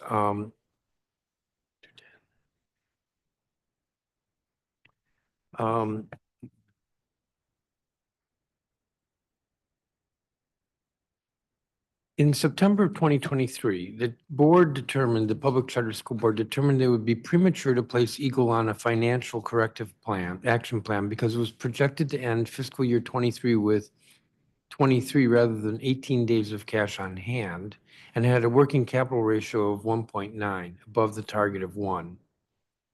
However, 23 days of cash on hand is still less than the floor that PCSB has set and well below its 45 days of cash on hand expectation.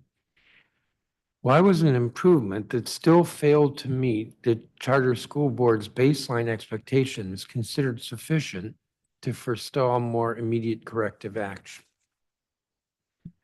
Thank you for the question, Chairman. You heard in Will Henderson's overview that we look at all of our financial metrics in totality. We don't look at one metric as the cause of escalation necessarily, and we look at all of the factors at play. Shortly, I'll ask Mr. Henderson if he has anything Well, I don't want to eat up all my time here. to add, but I would say that the short answer is that we looked at a number of factors, and given other indicators of health for the LEA, we did not put the school on a financial corrective action plan at the time. I do want to state that that does not mean that we were not closely monitoring the school. And as I detailed before, we went from monthly and weekly reviews of that school at various times over the last 2 years.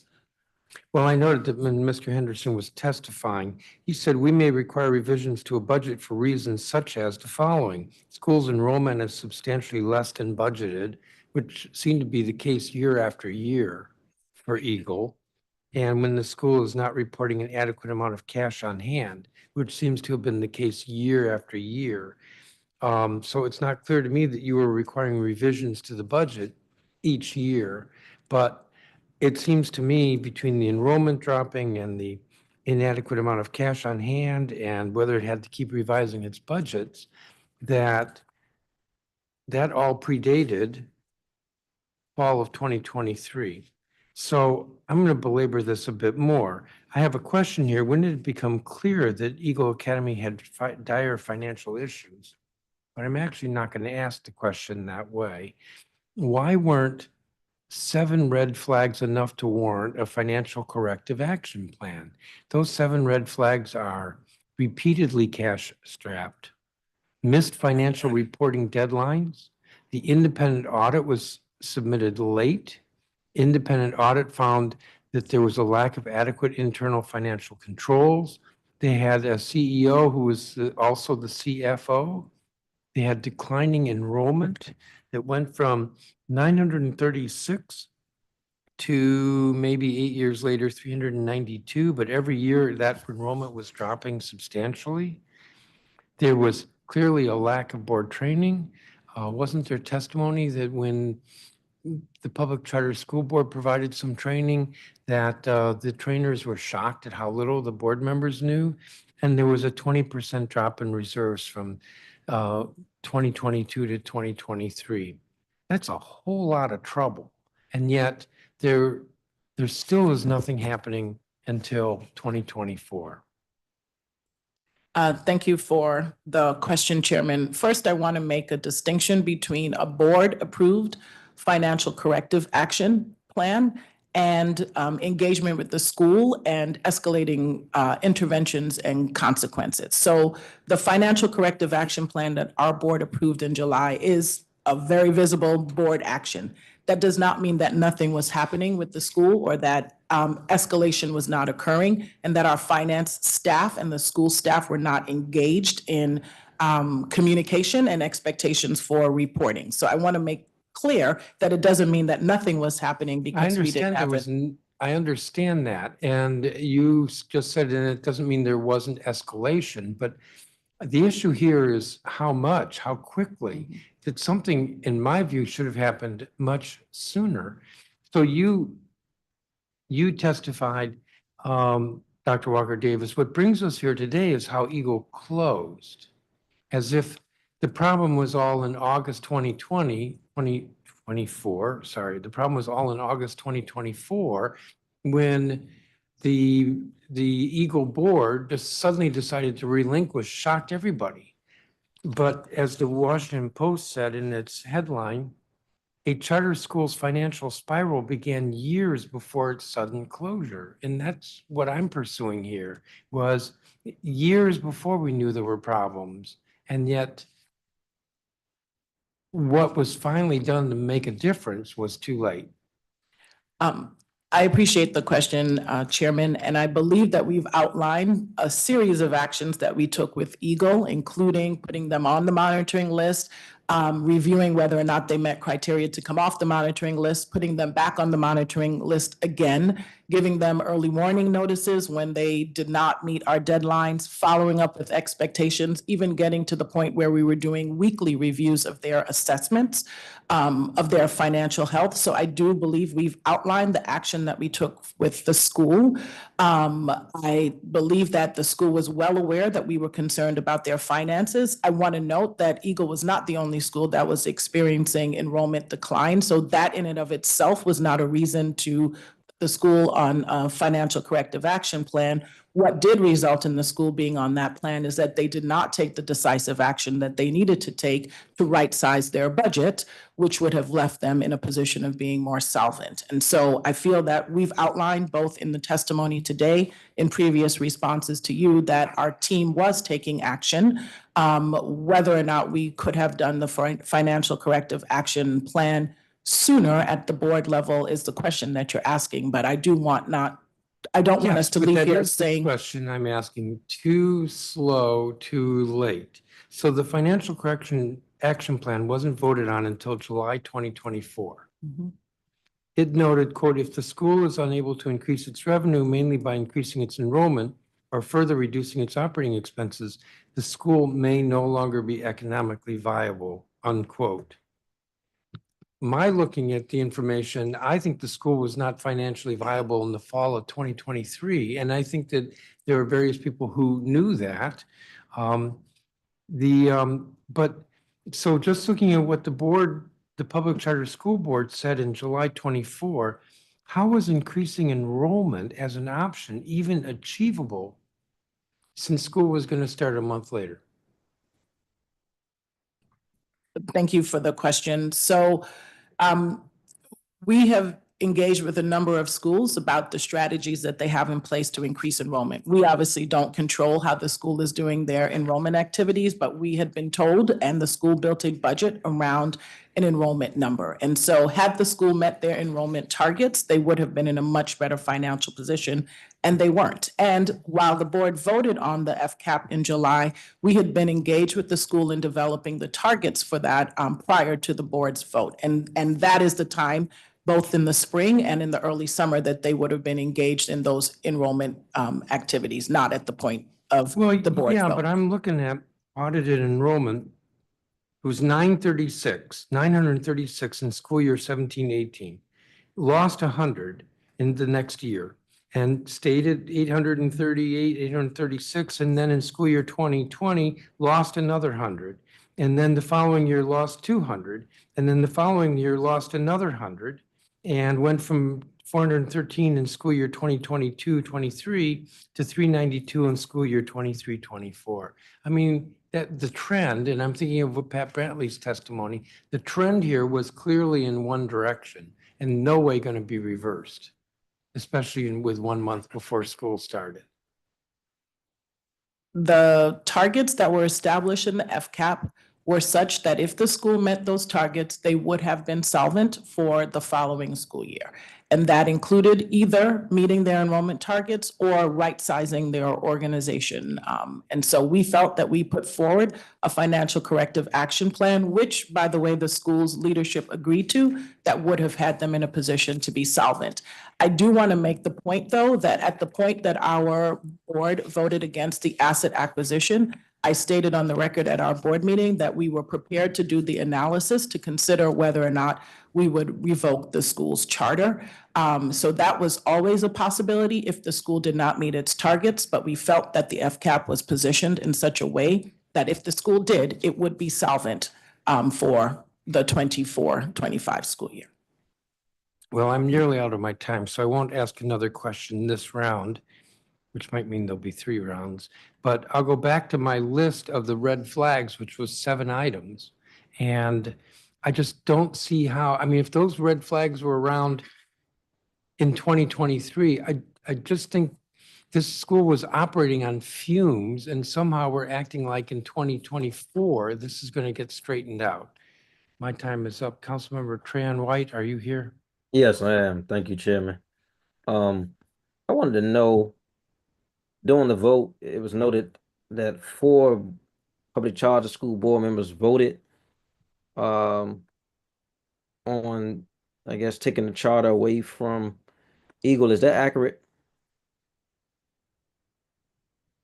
Yes, council member, it was a vote of 4-3, yes. Okay. I'm sorry, could you restate your question? Yeah, how many, that's fine. 4 people voted no. How many people voted? It was for the acquisition. We did not, it was not a revocation vote. It was for the acquisition, for Friendship to acquire the Eagle Academy. 4 were against and 3 were for. Think I'll come back to that in the last part of my questioning. How many board members do you all currently have? 7. 7. Are you all at capacity and fully staffed at the board? Yes, all of our positions are filled currently. Thank you. I have a few questions. It was reported, there was a report that I guess it had at least 5 years of data, or requested 5 years of data that includes cash on hand.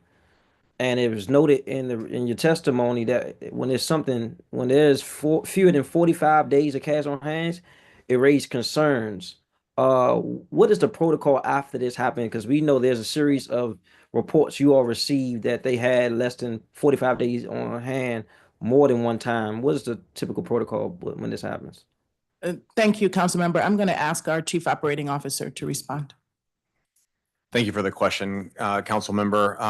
If a school submits a budget with fewer than 45 days of cash on hand, our staff would spend time in deepening scrutiny and interrogating the rationale for what is happening at that school. They will use that information to engage specifically with the school itself to identify what's going on. Our floor is 30 days of cash on hand. And so this is just one of many metrics that we use to assess financial health. When a school is below a specific target, we use that in the greater comprehensive picture to engage specifically with the school. Thank you. And I guess I have not seen or heard any immediate consequences. I've heard monitoring, reviews. For example, in December 2023, Eagle financial position declined at a moderate pace. Eagle in January 2024, Eagle was a month late in submitting their financials from the audit. February 2024, DC PCS staff continued to monitor Eagle closely. It's a lot of monitoring going on. Outside of monitoring and reviewing, what else could happen to present this potential downfall, in your opinion? Thanks for this question. Monitoring in this stance, certainly I can understand your perspective. It seems like a blanket term. And I think in truth, what is happening is a far higher level of engagement with the school. The school, when they become on a monitoring list and we begin increasing our from our typical monitoring, they may begin submitting information to us monthly, bi-monthly, and even weekly, which certainly happened in the case of Eagle Academy. And so as with those reports invites, the frequency, the increased frequency of those reports invites far more scrutiny and specific scrutiny that our team does for a school in particular.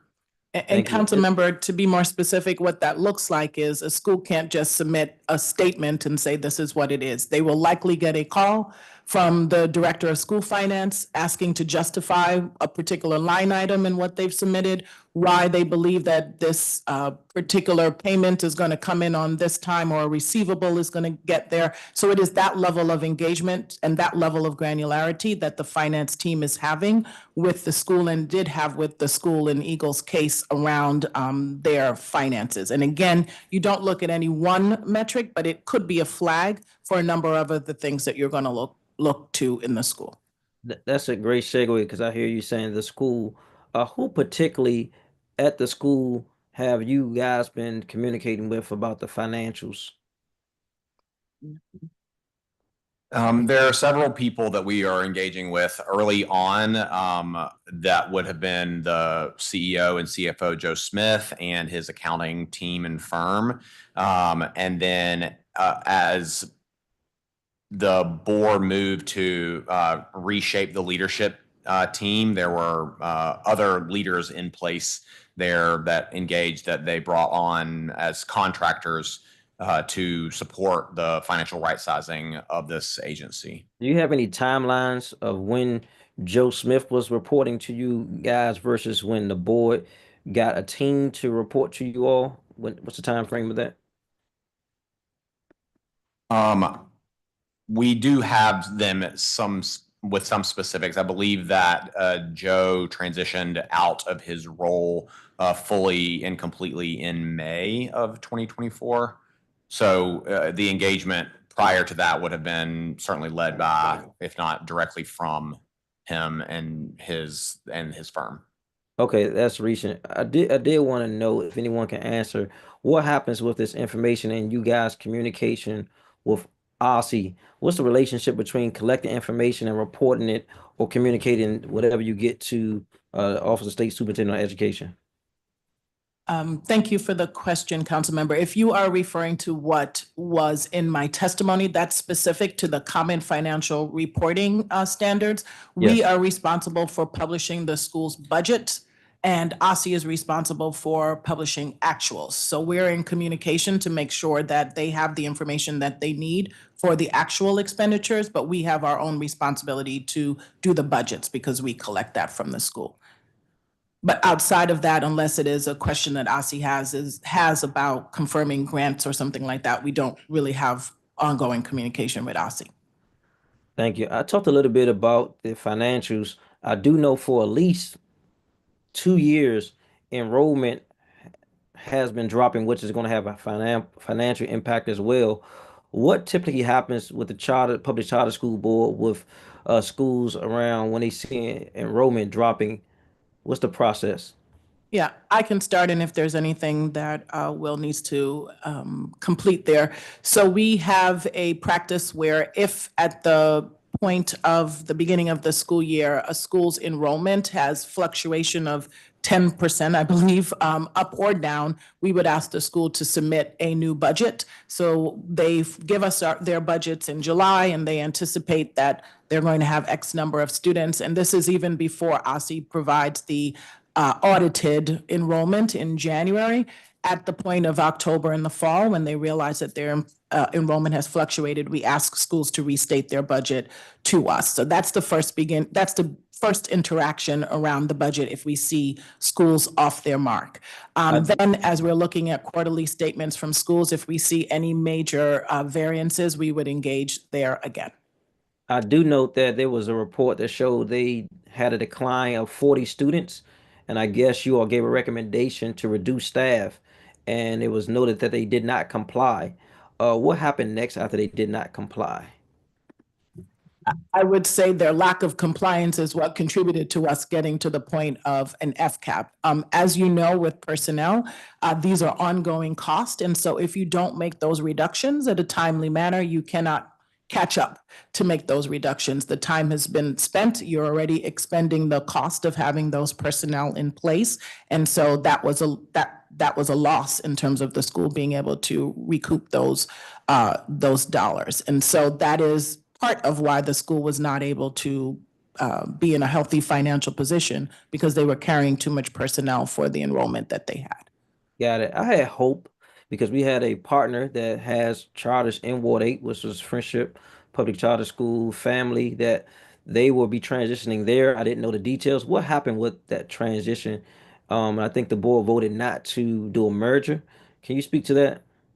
I can speak to the acquisition that was presented. So as I shared in my testimony, Eagle Academy explored other LEAs that would be able to take over the school. And as has happened in the past with acquisitions, that could look a number of ways, but typically what that means is the acquiring school would receive all of the students and potentially the facilities associated with the school and become the new operator of the school. The other school would no longer exist, and depending on who acquires the school, they would either keep some aspects of the programming or not. The proposal from Friendship was to acquire Eagle's facility, of the facilities, to acquire Eagle's Academy's programming and the students, and they would keep some aspects of that programming for a while. And that was the recommendation that we put forward to the board. You heard from our board chair, and she can share more what the sentiment of the board was in not approving the staff's recommendation. And really the concerns that were raised at the time was about the enrollment in the surrounding jurisdiction, that there were other schools that perhaps could absorb the students, and that primarily the board should consider Eagle's financial health or lack thereof, and whether or not it should be revoked, separate to any consideration of an asset acquisition. Councilmember, there'll be a second round. Thank you. Thank you. Councilmember Parker. Thank you. And I have a lot of questions, so I may push to just get through as many as possible. Does the charter board share any blame in Eagle Academy's financial failure and closure? Thank you for the question, Councilmember. I think you heard in our testimony the reflections that we've had on this particular closure. I want to make clear that the Eagles board relinquished its charter, and that took some of the control it took all of the control that PCSB would have had if we had proceeded with revocation, right? You know that this board has not been shy about closing schools. We have closed schools, and we've had a thoughtful process around how we do that and opportunities for the families to engage. Those have usually been processes where families have more time to know that the school is closing, engage in a school selection process, find another home for their students. That did not happen in this case because PCSB did not revoke the charter. Eagles board did. That being said, we have reflected on what other actions we could take to ensure, number one, that the board of the LEA is fully aware of the depth of financial challenges that occurring at the school. We felt that we were very communicative with Eagle's leadership team around the health of their school. It was very alarming to us when we met with members of Eagle's board that they were not aware of the health of the school. And so I do think, as you see in our reflection, making sure that boards are fully aware of the health of their school would be an important And I next do step. want to go through a timeline, but on August 19th, the charter board voted against approving the proposal of Friendship Charter School acquiring Eagle Academy. And that vote, as you mentioned, was 4-3. Is it accurate that charter school board staff recommended approving that, but the board disapproved it? That's correct. And the staff had all of the information that would have come from the monitoring and the submissions from the school That's over time? Yes. Okay, I'm gonna come back to that. So I want to go back to my, we heard about routine mistreatment and vulgar behavior by Mr. Joe Smith over the years by Amari Jackson. Over the last 5 years, are you able to share how many complaints were formally filed against Mr. Jackson or anyone in the school regarding behavior? Not at this moment, but I could get that. We If do you have a could- community complaint process, so we can. I would like to know that information. And what, if any, actions the charter board took to follow up on those formal complaints. Over the last 5 years, I believe it's notices of concern. Is that the right framing or term? That term has been used today. We do have various notices. Yes, notice of concern is one of the escalations that we have. And that would be when the charter board says, we are concerned about the finances at said school. Is that fair? That might be one. We might send a early warning notice to a school or a notice of concern to a school staff. So that would be a staff to staff interaction saying you submitted something late. But is that a formal documentation? Say this is a formal notice of concern that we're issuing? Or is that you It just is- picking up a phone call? It could be an email communication or a written communication. It is not a board approved action. It could be a staff to staff. I would argue that any communication from your authorizer to your school is formal. I got it. If you could also just share how many of those notices of concern specifically around finances were issued between the board and Eagle Academy? Yes. That too would be helpful. The charter board began monitoring Eagle Academy's finances again in June 2023. I know there was a previous monitoring period. Was the charter board aware of Joe Smith's loans to the school through that monitoring process? We became aware at the very tail end, maybe as late as, I'm not sure of the date, but like maybe as late as May or June about any kind of. 2024. Yes, yes. So So early the on. throughout the early monitoring monitoring process. started June 23. Towards a year later, that's when you became aware of the loans. And why is that, you would say? With our heightened scrutiny of their finances as that information continued, as the information that we were taking in continued to grow, our interrogation and question uncovered that information over time. When did the charter board become aware of Eagle Academy selling a building to help support the school's finances? I can get that specific answer for you. Okay. Was the charter board aware of layoffs that the school conducted in December of 2023 to help alleviate its financial pressures? We became aware of the various layoffs in time over the course of that winter, yes. And then you noted the charter board continued to monitor Eagle closely and requested a revised budget, I want to say between February and April of 2024.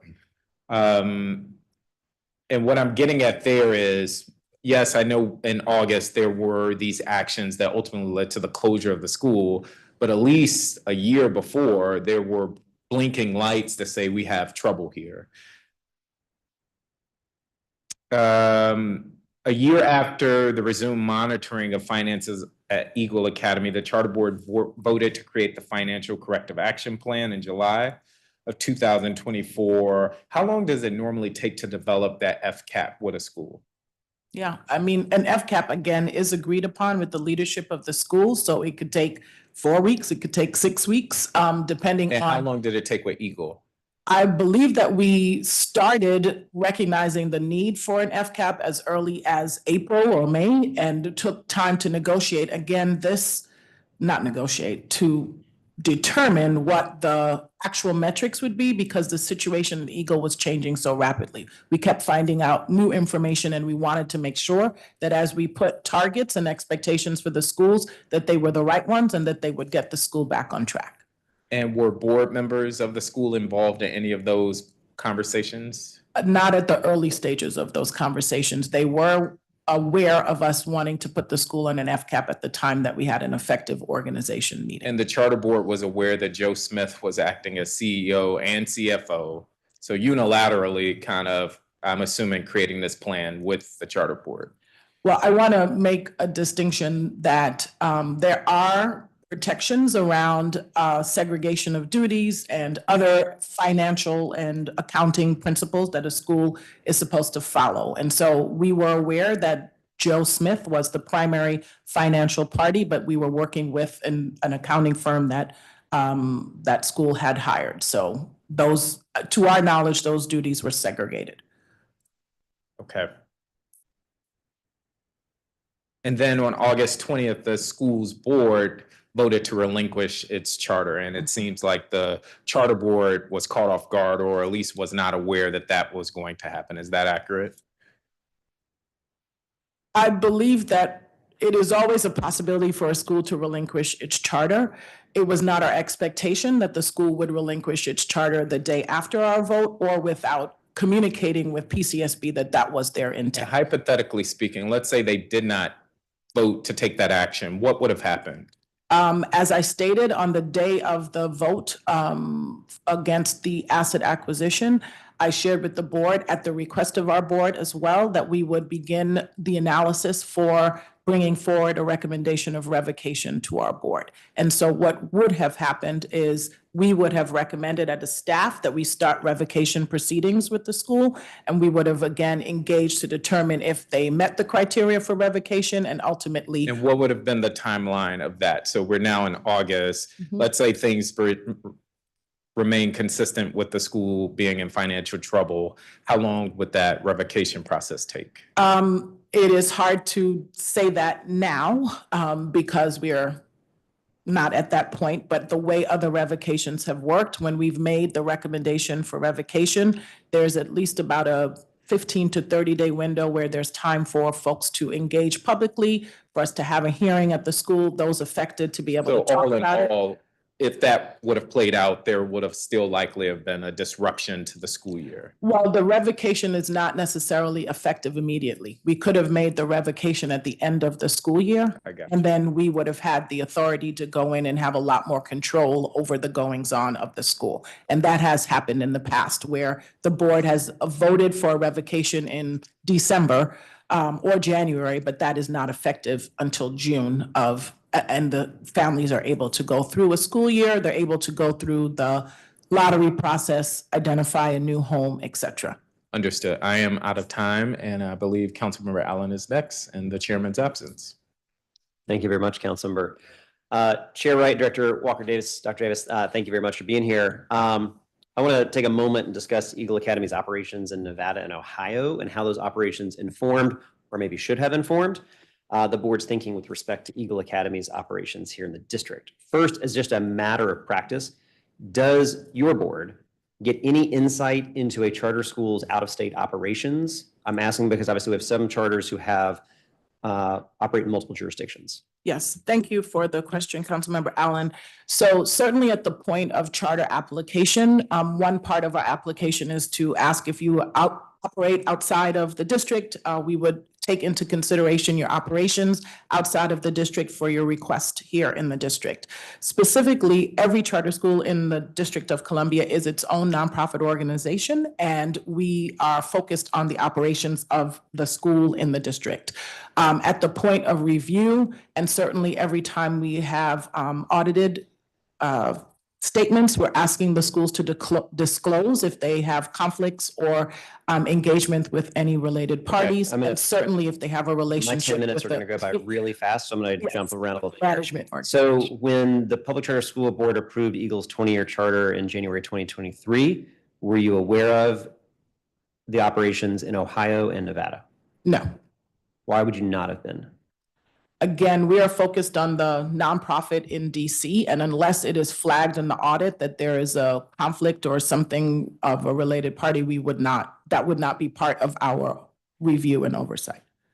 And when we, I mean, the contract with Ohio is with the DC nonprofit, Eagle Academy.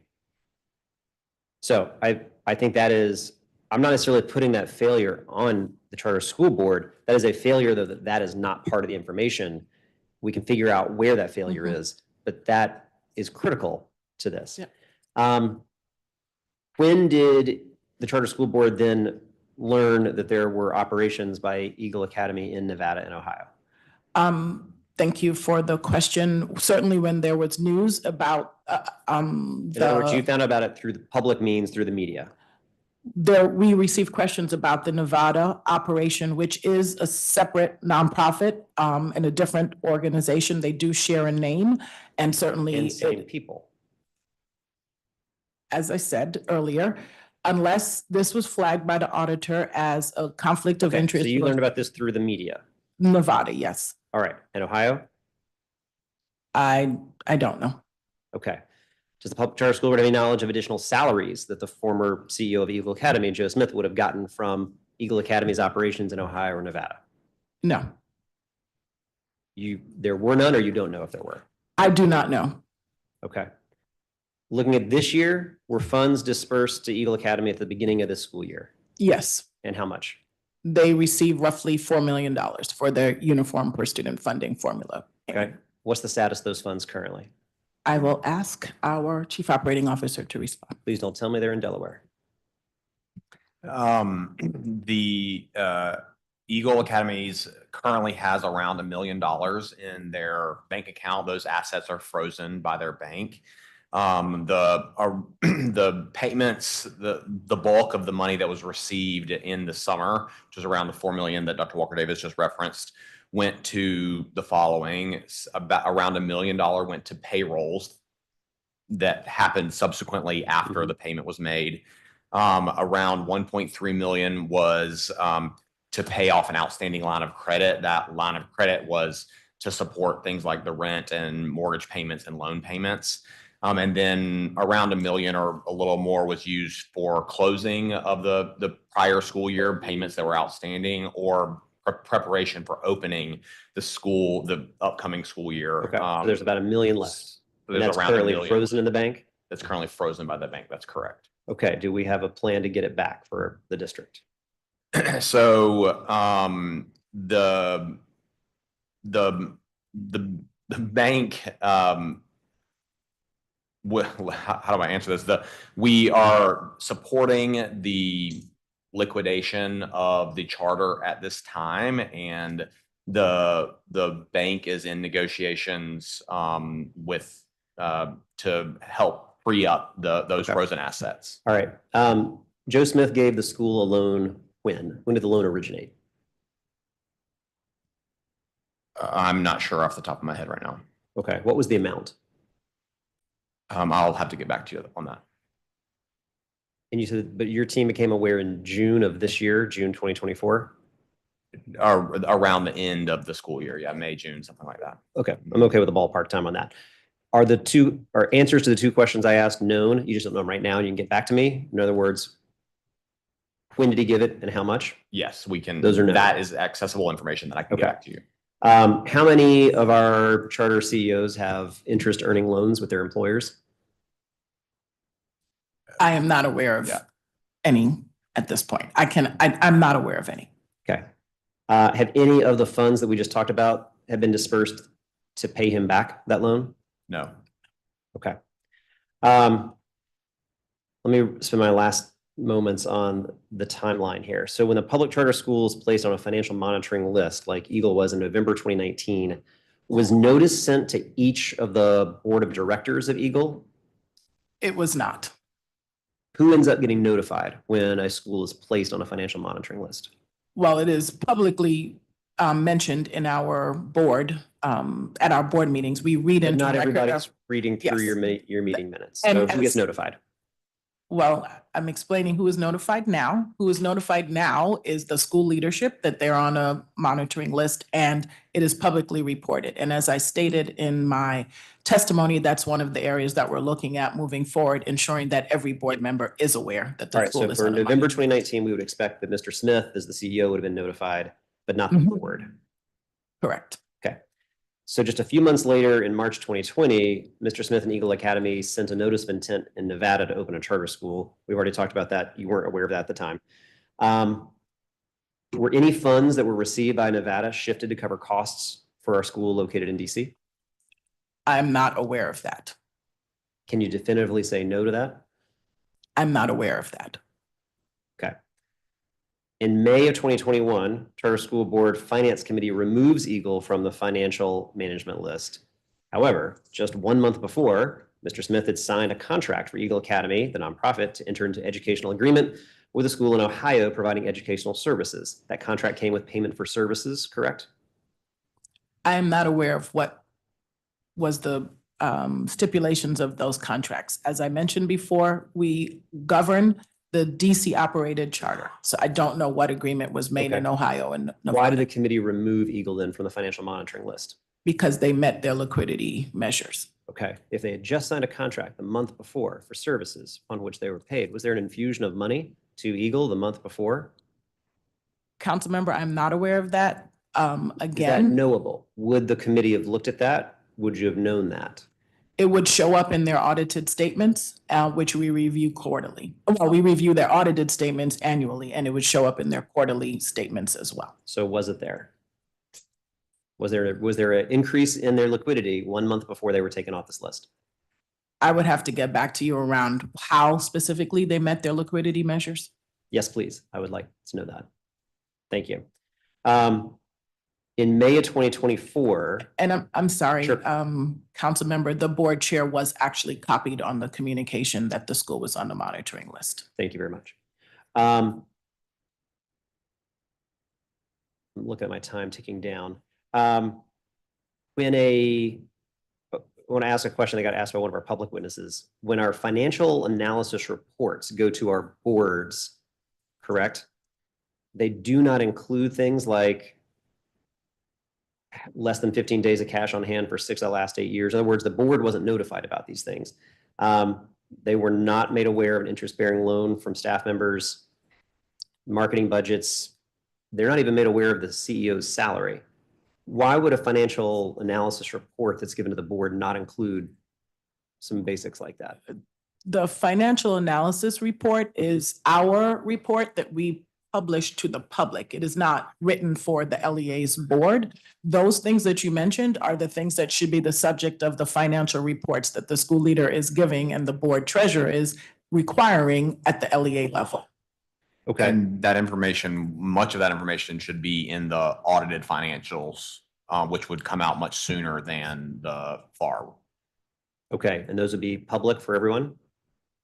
Their Or are audited there- financials are public. Yeah. They're published on our website, and they will also be required to be published on the school's website. And reviewed by the board. And last question as my time ticks down. I mentioned this earlier. One of the recommendations you had was that when appropriate, the Charter School Board will publish an FCAP, the Financial Corrective Action Plan, on the school profile page on our website.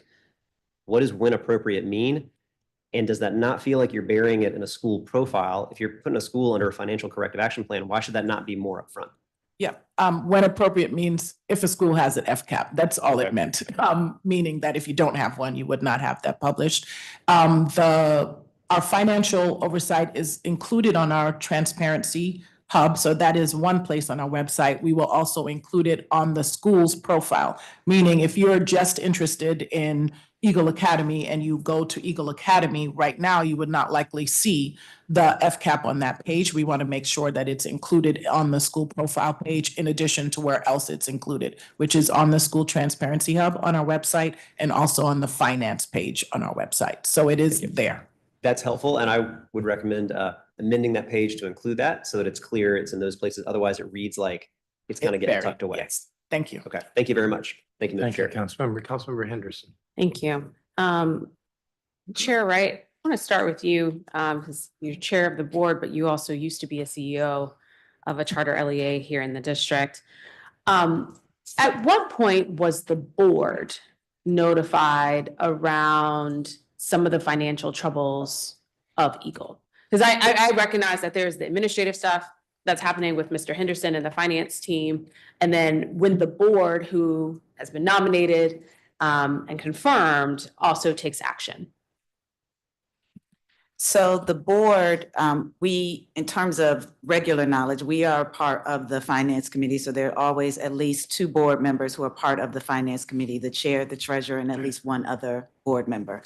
So the board itself is always knows what's going on. Okay. Because we are involved in that committee. We don't always vote on every action. Every action doesn't come to the entire board for the vote, which therefore I think is a question around how public it is. Okay. I think the one thing that is still, I'm trying to wrap my head around is that when the board voted on the FCAP, which would have been in July of 2024, Eagle had 12 days cash on hand.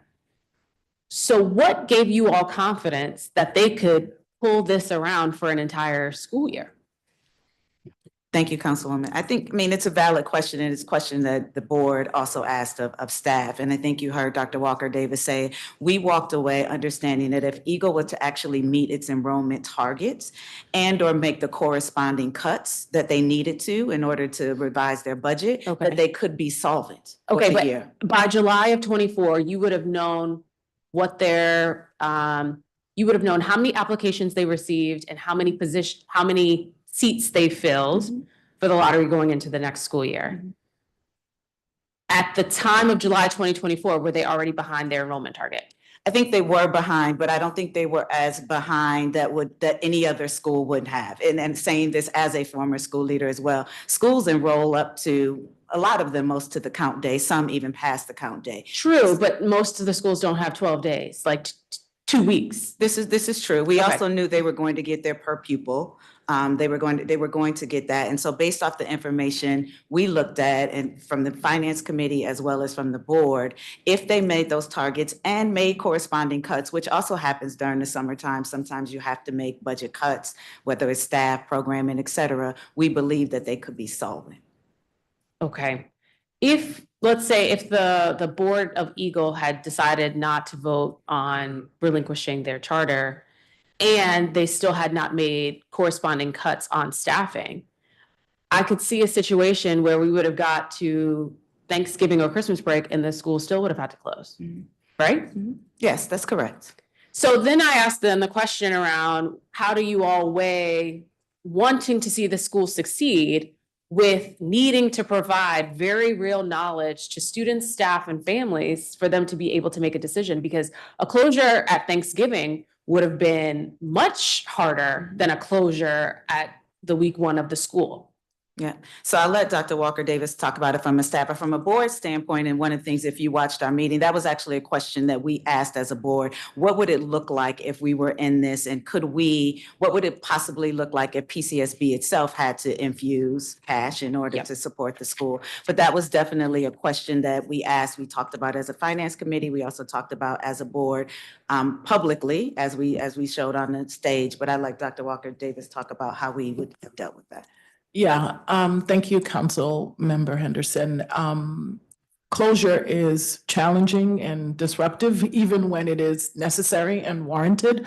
And it is always something that we weigh at a staff level, and certainly a mid-year or beginning of the year closure is disruptive. And so those are all of the factors that we were weighing. I want to make clear that while we put in place metrics that we felt would have the school solvent. I don't think any of us thought that that would mean that the school would be flush with cash at the end of the year. No, not And that we would likely be having a conversation about the long-term sustainability of Eagle. The question is whether or not we could afford a more smooth and careful transition for the students to get through that year. What it would have required, though, is PCSB intervention on a number of fronts, controlling the finances a lot more tightly, perhaps even putting in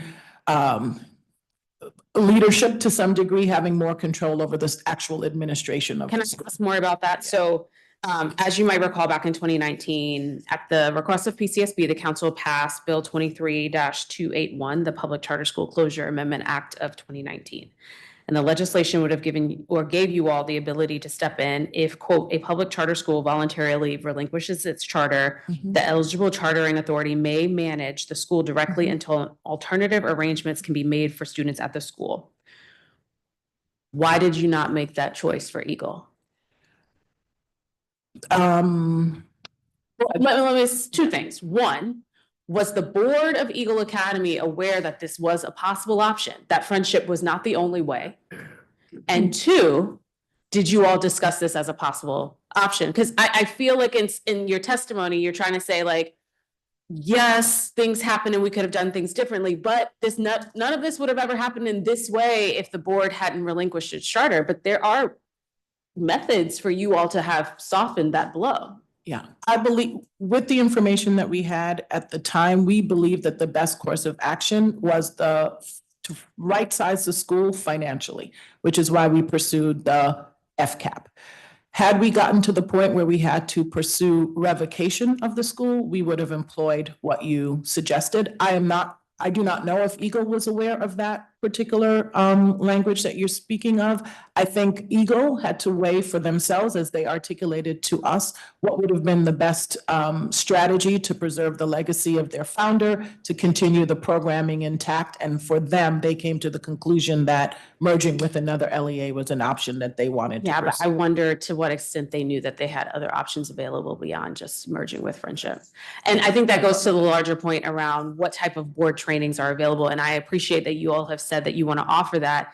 I think it should be required as like a baseline. If you're going to serve on a nonprofit board with responsibility for millions of taxpayer dollars and the hundreds of young little lives, you should know the law, you should know the finances, you should know what a budget should look like. You should know that even as a parent member, you have the full rights and responsibilities to question and to ask. You are not just here as window dressing, you are an active part.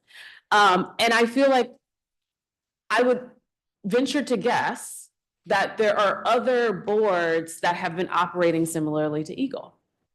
Well, Councilmember, I appreciate you raising the need for training and information. That's why we have started the activities that we have.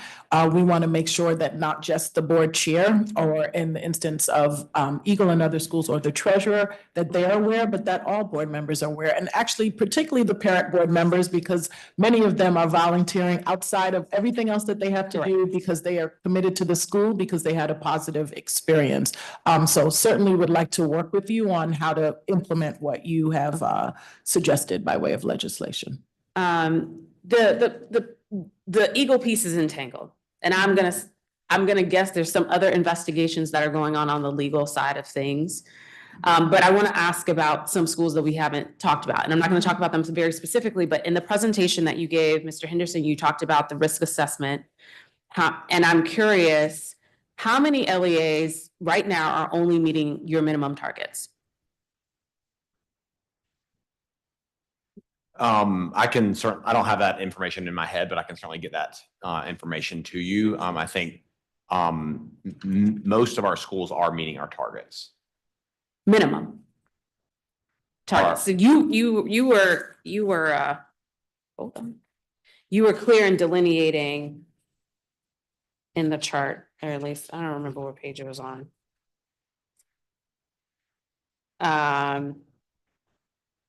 Meeting desired targets, meeting only minimum, and then failing to meet. Okay, you don't know the number in yellow. How many are failing to meet your targets right now this school year? Because y'all should know how many. are failing to meet your targets? I can jump in while Henderson is looking. We have 7 LEAs that are on our monitoring list. That doesn't mean that they are currently not meeting our targets. It means at some point when they got on the monitoring list, they weren't meeting targets or there was some other issue of concern. And 3 of those LEAs have FCAPs. Again, not all of them are because they are missing a target, but right now we have 7 schools that are on our monitoring list because we're watching them for some reason, or they're still. Okay, and so for the 3 schools that have FCAPs, the only way I would know that is to go back through your board minutes. and We see- don't have, currently, we do not have a page that says financial corrective action plan. That is correct. Okay, so in the follow-ups, can you provide the list to the Yes. chairman of who is currently on a FCAP? Thank you. How long would it take you to get the information right now? Probably within the next round of questions, we could have that to you. That would be excellent. And regarding meeting the minimum targets, there was a whisper to my right that maybe 60% are meeting the minimums. I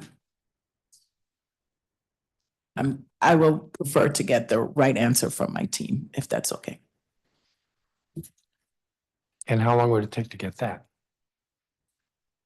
I believe we can get that for you shortly. Within the next round. Yes. Stay tuned. I think. What are you looking at? Yeah, there are a couple things there. The FAR report for hear you referencing is regarding fiscal year 23. We're currently in fiscal year 25. So there's a couple numbers. Those numbers will be different. And we can, I don't know if I can't get you in the next round of questions, the comparison between 23 and 25, but we can certainly share the number of LEAs that are meeting our targets in 23 that for the most recently published FAR report and what the current status is What for is in the this most current year. current FAR report? 2023 that was just released within a handful of weeks. Exactly. So we're referencing the fiscal year 23 FAR report. So I mean, you can look, but I have fiscal year 21, it was 86% met or exceeded. And in fiscal year 23 is 60%. I would love for you to check that against what you have. All right, we do like timely information, so you guys will work on that while there's the next questions from Councilmember Fruman. Thank you very much. On the FAR, you said, Mr. Henderson, that this comes out in the fall, but actually it used to come out this year. You had posted on the website it would be out by October, and then it got released in November, and in previous years it was in the summer, and in previous years it was in the spring. And now here we are talking about that the data that was just posted is in a way stale. And I'm curious why it's taking longer than it took before, because the audits, the LEA audits that come out, they look like they come out in November of right after the end of the fiscal year. And it's a roll-up of those audits. So why is it taking a year when it used to take 4 or 5 months? So I appreciate the question, council member. The analysis that we do has grown in robustness, and creating a helpful FAR report and the corresponding analysis takes a lot of back and forth with our LEAs to make sure that they are thoughtful and helpful documents. So the time can evolve and is certainly a part of our current set of goals in our strategic plan to make sure that that is routine and as quick as reasonable as possible. And is it now your turn? Because you said I'm a consumer of the FAR, and I think it's a great document. But is it now your idea that it will be in the fall? Have you set an internal deadline for when the FAR should be out so that it's of maximal utility to everyone? Yes, our internal deadline is the fall, November 1st, approximately. Okay. One of the issues, there's a description in the back and forth about the cash on hand, and now I'm looking at the response letter that you guys sent in to Chairman Mendelson's questions. And in 2020, between 2020 and 2022, the number in 2021 and then again in 22, the number of days of cash on hand went up pretty significantly. And there's a reference to 4 million, upon refinancing its primary debt in February 2021, its 4 million compensating balance restricted cash requirement was lifted, thus helping to increase the school's days of cash on hand. So I'm interpreting that as there were dollars that were restricted, and then that restriction was lifted, and so they went into unrestricted and then could be counted in terms of days of cash on hand. Is that right? That sounds about right, yes. Because there has been back and forth at different times about what does unrestricted cash on hand mean?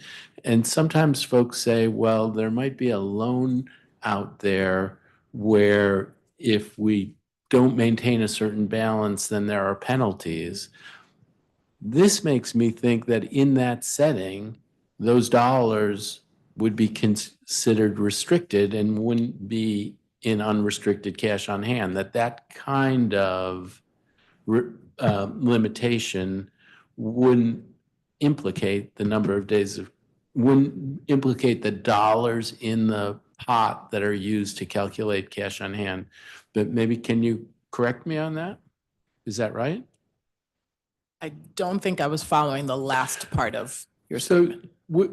I have in different settings said, wow, 270 days of cash on hand for this charter LEA, it's a lot of money. And people have said, well, wait a minute, because when it's cash on hand, when it's days of cash on hand, it still may be restricted because there's a loan out there and there's a limitation on it because we'll have to pay penalties. But when I read this paragraph in your letter, it makes me think in that setting, it's not in unrestricted cash, it's in restricted, and so that shouldn't have that the 270 is real, that's unrestricted. Yeah, I think I understand your question now. What I would actually like to get more specifics on Eagle's situation, because again, every charter school may have a very different reality around what their cash on hand position is. And so I don't know why that was written in that way, but I will consult my finance team to figure out what was going on at Eagle that led us to that description. Yeah, and I mean, for me, it's way bigger than Eagle because I want to understand what is unrestricted cash, because we're talking about the minimums now, 45 days, but you do have charter LEAs that have very large numbers. And I get told, no, there are restrictions on that, but this tells me where there's a restriction, it's not in that bucket. So I do want to understand that very clearly. Yes, and I mentioned Eagle, but the point that I'm making is that it is dependent on the school and what is going on in the school. So let me find that out. I do want to respond to Councilmember Allen's question about it is 60, and Mr. Parker as well, Councilmember Parker, that it was 60% of the schools for the 2023. Yeah. Okay. And so there's been a lot of conversation about Mr. Smith, and I looked back and there's questions about how are we tracking compensation, et cetera, who knows what. I looked at the 990s in 2018, I think Mr. Smith was, 2018, 2019, he was making $263,000 a year.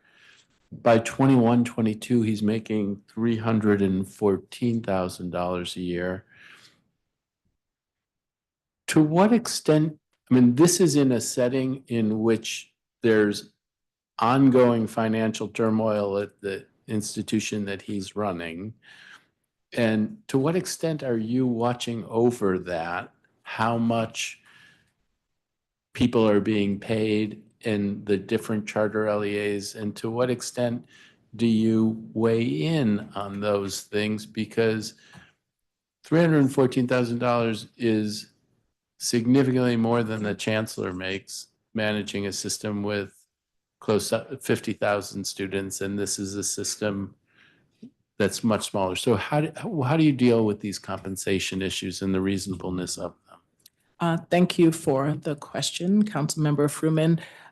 You're likely not going to like my answer, but charter schools have personnel authority, and we don't weigh in on the salaries of their leadership.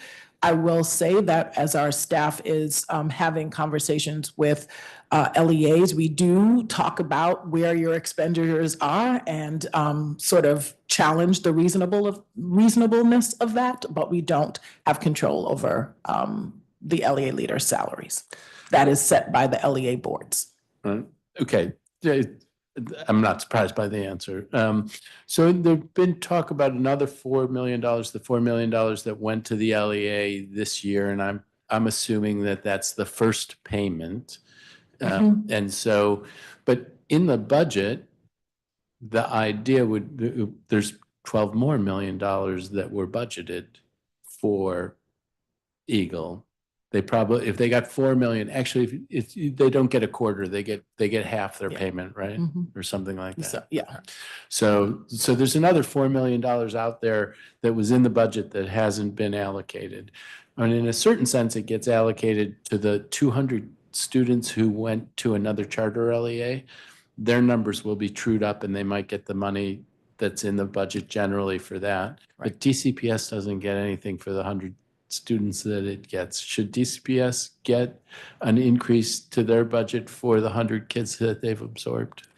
Thank you for the question. It's my understanding that by design, DCPS's budget is built on projected enrollment, and charter schools are built on actual enrollment, and that is supposed to compensate for exactly these kinds of scenarios. So in my understanding, DCPS is already budgeted for enrollment moves throughout the year. Yeah, but this was an extraordinary one that I don't think was built into anybody's anticipation, but just putting it out there. At any point while there were challenges for Eagle and there were conversations with Friendship, was there ever any outreach? When did you first reach out to DCPS about what role it might be able to play in resolving these issues? I would say we reached out to DCPS to be a part of the enrollment fair when Eagle relinquished its charter and we had to find placement for the school. But prior to that, we did not reach out to DCPS. I have no knowledge of whether or not Eagle reached out to DCPS. Okay, I'm now over. Thank you. I have several lines of questions. Let's see. When Eagle Academy suddenly closed, 146 staff were basically kicked to the curb. What has the charter school board done? Yep. Thank you, Chairman. As I mentioned in my testimony, we hosted both enrollment and employment fairs for enrollment for families and employment for Eagle staff. And then following those fairs, we also continued to communicate with LEAs and partnered with the Alliance, and I'm not going to remember whom else, to make sure that there was like a hub for folks to know if they were seeking employment, that these schools had available positions. So that is how we supported staff. Well, I've seen numbers for how many have gone to DCPS, and I've seen numbers for how many have gone to other charter schools, but it falls, the sum falls short of the 146. So what's happened to the scores who've fallen through the cracks? To my knowledge, they have not been placed in another school in DC. They might possibly have sought employment outside of education, but those are the numbers that we could verify from our efforts. Should you be looking at should the charter board be looking at what happened to them and figuring out whether there are any of them that you can help? We certainly did try to help as many of the employees as we could. I will note that we did prioritize families and making sure that students were placed. And we again worked with the Alliance in their efforts to create a centralized hub for placement.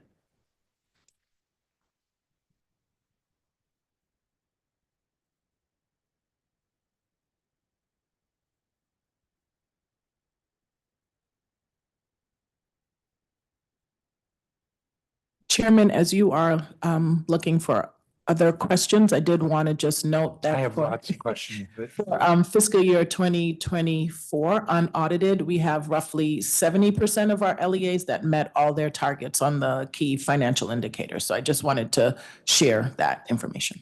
so it's not the same as the number who have a FAR, but the, or whatever that number, compliance with the. Different year. Yeah, this is the more recent year than what Yeah, is but that's- reported. But you were speaking to meeting all of the indicators. Is that- Correct. Yes. The 60% is fiscal. Yeah, I'm not the one who was asking about FARs, but thank you for giving that.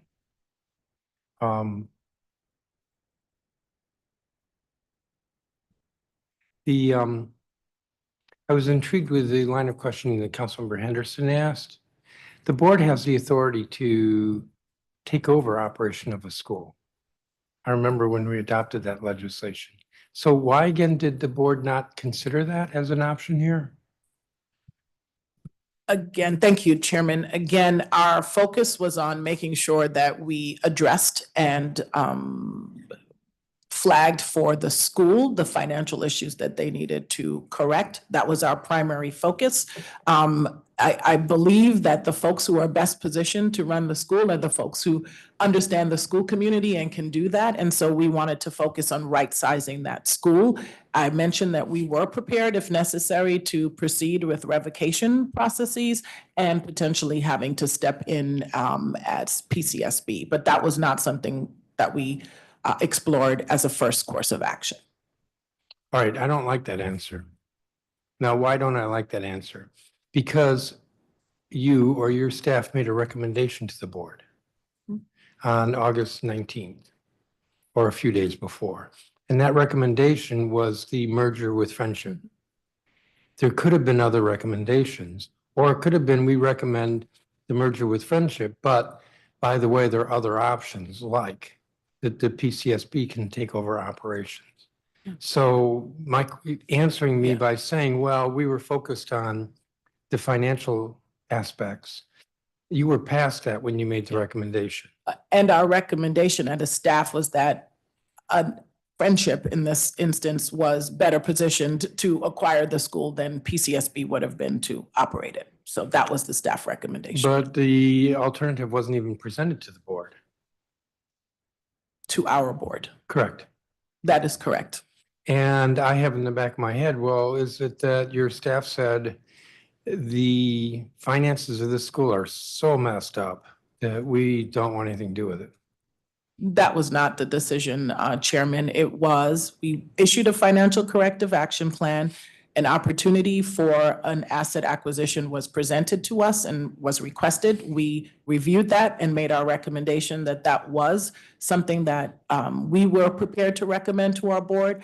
And as that was not approved, we were also prepared to move on to revocation as opposed to another alternative. Did you realize in August that the finances were, that basically this public charter school was bankrupt? In July, we issued an FCAP that identified metrics and targets that if the school met them would have resulted in the school being solvent. Well, yeah, but one of them was increasing enrollment, which my last round of questions, I said, how is that even a plausible recommendation in the FCAP when that was 4 weeks before the start of school? well, it was meeting their enrollment, their budgeted enrollment, which historically the school received a lot of students during the first weeks of school. And so that, it is possible, it was possible in the past for the school. Well, but that doesn't make sense. Their enrollment had kept dropping. Their expenses, if anything, were going up.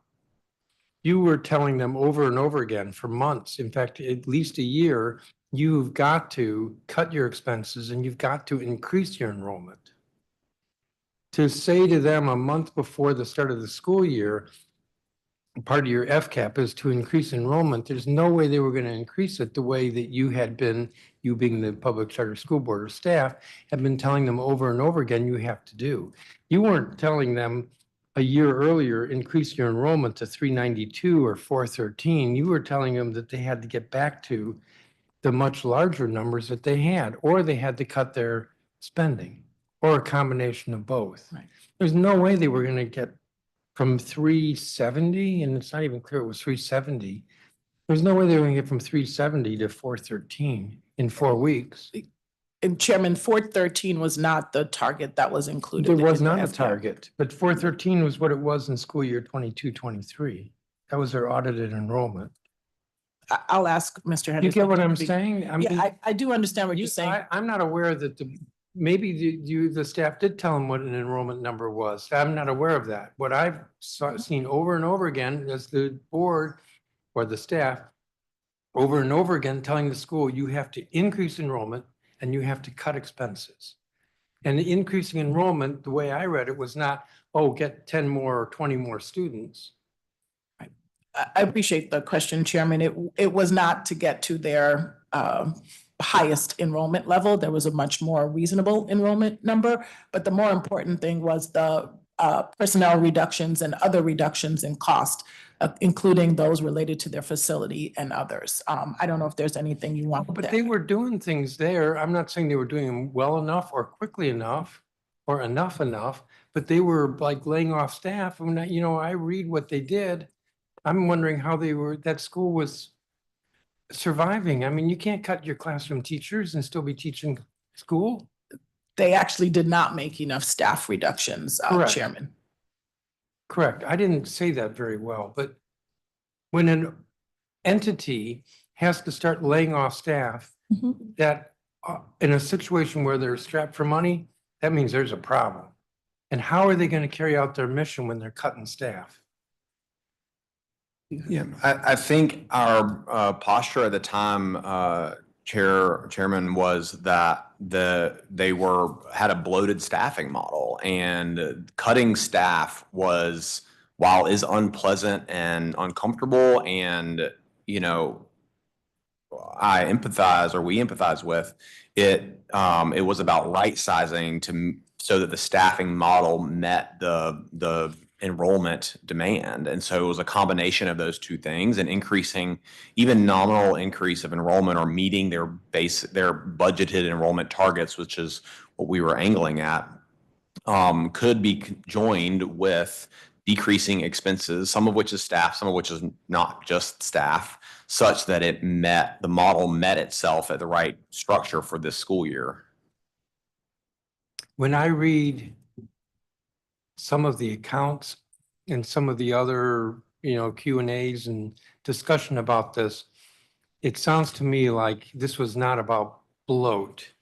This had gotten beyond that. This was about a business that was financially so sick that cutting and was just going to cut into services, and increasing enrollment was unrealistic. And what do I mean by all that? I think that the situation was far more desperate in July than an FCAP could deal with. And I'll just repeat the flags that I mentioned earlier. Over and over, year after year after year, cash strapped. Missed financial reporting deadlines, including the independent audit being late. When our audit is late, I think it could possibly trigger a control board, talking about the district government. That's a serious thing. Independent audit found lack of adequate internal financial controls We know the CEO is the same as the CFO. That right there is a danger sign. Declining enrollment year after year after year after year, lack of board training, 20% drop in reserves. What I left off of that list was I read in one of the documents that they were able to deal with their cash problem because of the pandemic relief that was provided. Maybe that was the fiscal stabilization that the council budgeted. That was one-time money. They also were able to deal with their financial situation by selling a building or something. They sold an asset for $1 million. That's all one time. That was not that was not a recurring solution. Although, and I left that off my earlier list of flags, but that tells me this organization was basically bankrupt in the summer. And I had more to this line of question. And I feel like going there right now. Because what I really wanted to do, so at any rate, Dr. Walker Davis, it's your testimony that the staff did not recommend the option of the charter school board taking over because you were just focused on friendship as being an option. Thank you, Chairman. We responded to the request for an asset acquisition, and our staff recommended approval of the asset acquisition. We did not at the time entertain PCSB taking over the school.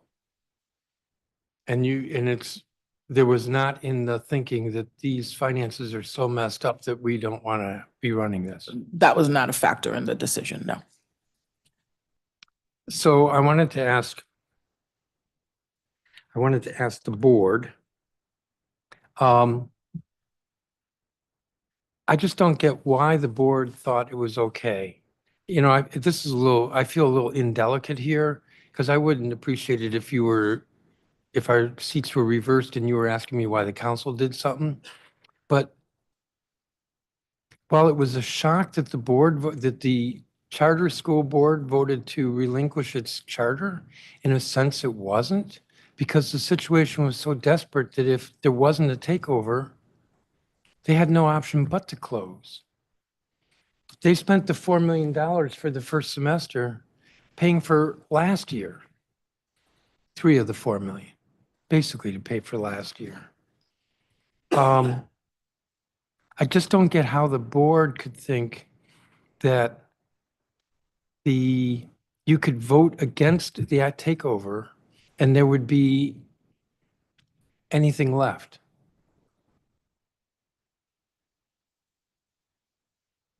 Is there a specific That was question? the question. Can you repeat your question? I don't get how what the board was thinking, that it could vote against the merger or acquisition and expect that there was anything left. I think that the board felt that there were 2 distinct issues that needed to be dealt with separately. On August 19th, the board did call for the staff to look into recommendation for revocation. And we knew, as you heard Councilwoman Henderson say, that, mid-year would be disruptive. We talked about what it might look like for that to happen towards the end of the year, understanding that there may be intervention that we had to put in as a public charter school board, but we thought that the 2 issues were distinct, could possibly even include, and I think it was asked to, I don't recall exactly, but I think it was asked even to the friendship team if a mid-year takeover could happen as well. We knew that there would probably have to be some sort of intervention, but the board felt seriously that they were 2 distinct issues. Well, you said that in your testimony. They are 2 distinct issues, but they're not distinct in time.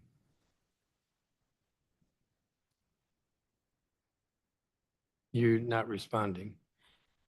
Because I don't know what you're asking. You're making statements. Can Well, you I'm looking clarify at your what you? testimony. The board believed that accountability for Eagle's financial decline and Eagle Friendship's desire to merge were 2 distinct issues and not our board's role to handle them at the same time. Mhm.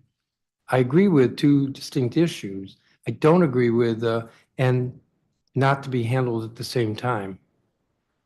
I mean, the facts have proven that they should have been handled at the same time because they got handled at the same time, but in a very messy way. Well, maybe I should be clear. I don't know that we thought that it had to be approved at the same time. The board is not against the asset acquisition. I think you heard each board member speak in terms of their thoughts, whether it was for or against it.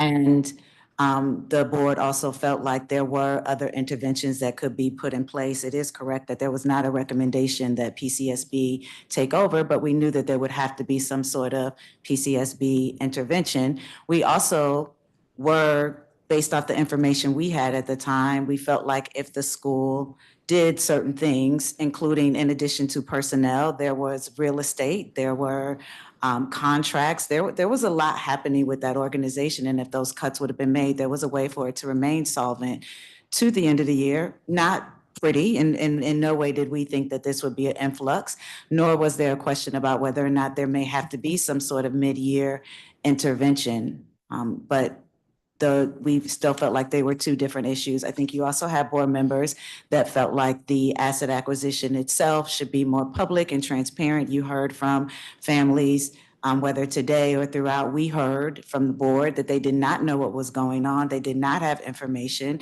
They were not informed about choice. And we believe, and you heard from board members very strongly, that parents need choice, particularly in that part of the city. I live in that part of the city, and many times things happen to that community versus them being able to choose and make choice. And you heard that from Ms. Jackson as well. And we felt like the process was not as transparent as it needed to be, did not include families in the way that should happen. They weren't informed around their choice as well. And so you heard board members who wanted more insight and more for that to be a more transparent process. You also heard board members who had perspectives around the amount of schools that are in that 1 mile radius. I ran one of them for many years. I found it and ran it for many years. I know that community like the back of my hand. And there are a lot of schools over there. And so there was a question. I think the board took into consideration all of those things when we thought about the ecosystem. Just to follow up on there was not public awareness. So my understanding is that Eagle and Friendship started talking in June. And I don't think that was a secret. And I believe it was discussed publicly at the Charter School Board meeting in July. So I think to some extent there wasn't awareness, it's self-inflicted. Well, What do I mean? Let me finish. Okay. What do I mean by self-inflicted?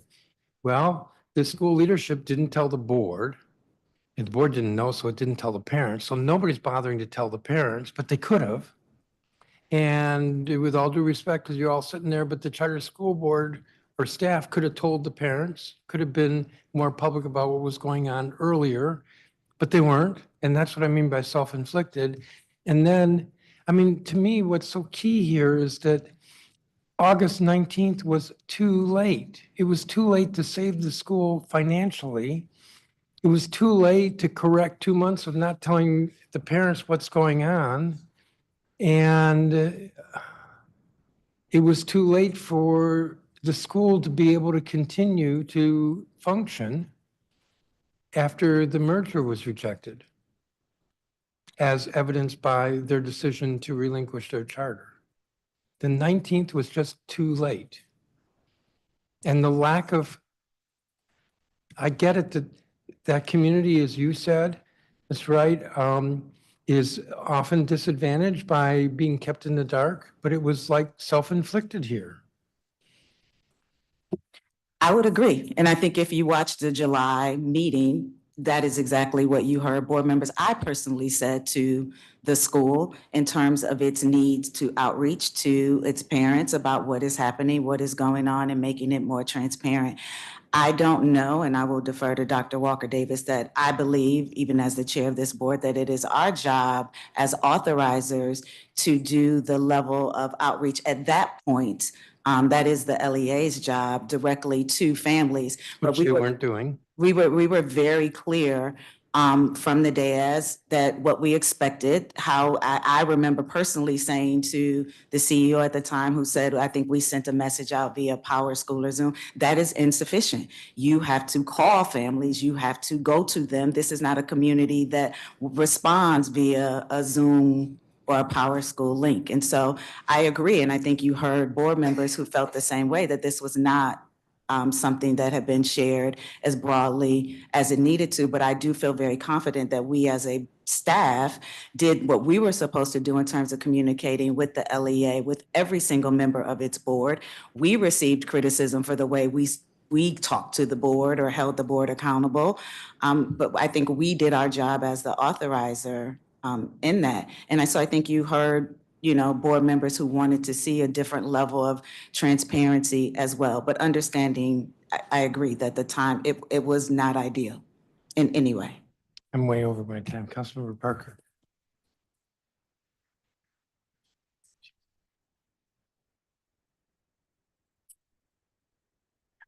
Okay. One of the things that is fascinating to me is this dynamic between charter board staff and the board. And I think it may be a newer, evolving dynamic with new board members.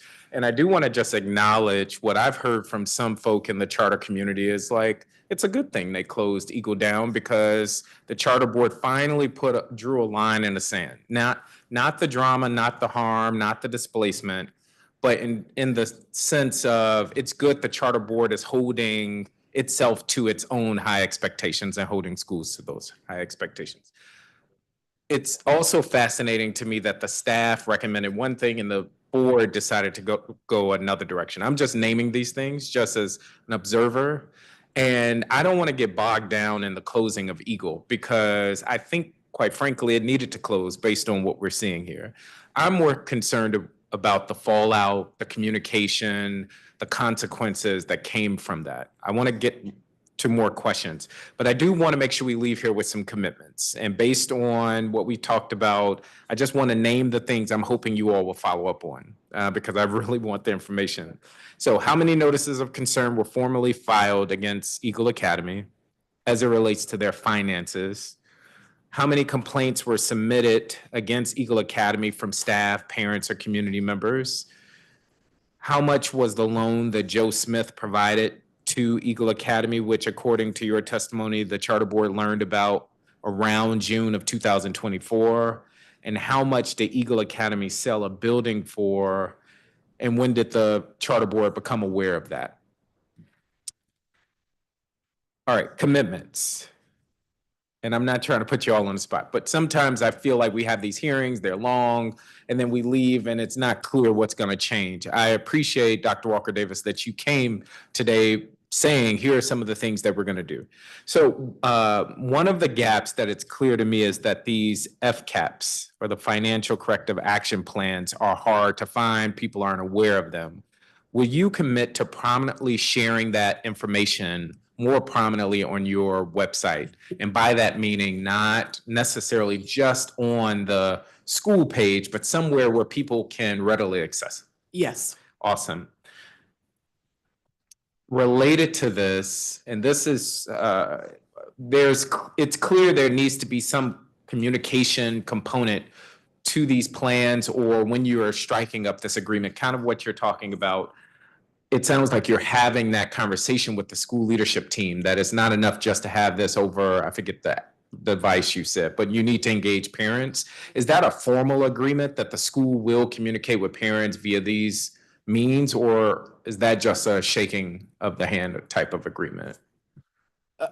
Council member, are you speaking about at the point of a corrective action plan or in general? At the corrective action plan. But I guess more in general, I guess what I'm asking more clearly, is there an agreement formally included in that action plan that denotes how the school is going to communicate with parents or the community? Okay. What we are committed to doing is sharing the FCAP with all of the board members. So right now, the board chair and the treasurer receive the FCAP, but we want to make sure all board members know that. And we are now going to be setting the expectation that the LEA has the FCAP on their Board of Trustees board agenda at some meeting following our issuing of the FCAP, that they also have that on their LEA board meeting so that their school community is aware that they have received an FCAP. Okay, that's fair. I want to push for one addition, just to explore, think about it. for a school to know how they will formally communicate to their school community the steps they will take embedded within that corrective action plan, so that we don't have a scenario like we're seeing now where parents find out at the 12th hour for months the school was trying to get it together. Understood. Awesome. You talked about sharing the information with board members. I think that's great. This might be something you all need to talk about, but I think maybe examining whether someone should be able to serve as CEO and CFO. You know, to me, that strikes me as odd, but I would encourage the board or staff to look at that. And then last thing, this is something that Pat Brantley shared that I think makes a lot of sense. Will you commit to doing a deep dive or audit, whatever the framing is, for a school that fails to meet 3 or more of the charter board's indicators on the FAR? Could you repeat that? Will you commit to doing a deep dive or audit? And I know audit might have different implications on a school that fails to meet 3 or more indicators on the FAR. Yes, I believe we are already doing that. I want to shy away from the word audit though, but yes. Okay, awesome. So I just wanted to make sure we left here with some commitments, getting to making sure we don't do this again. And we've covered a lot of ground. Chair Wright, I wanted to come to you.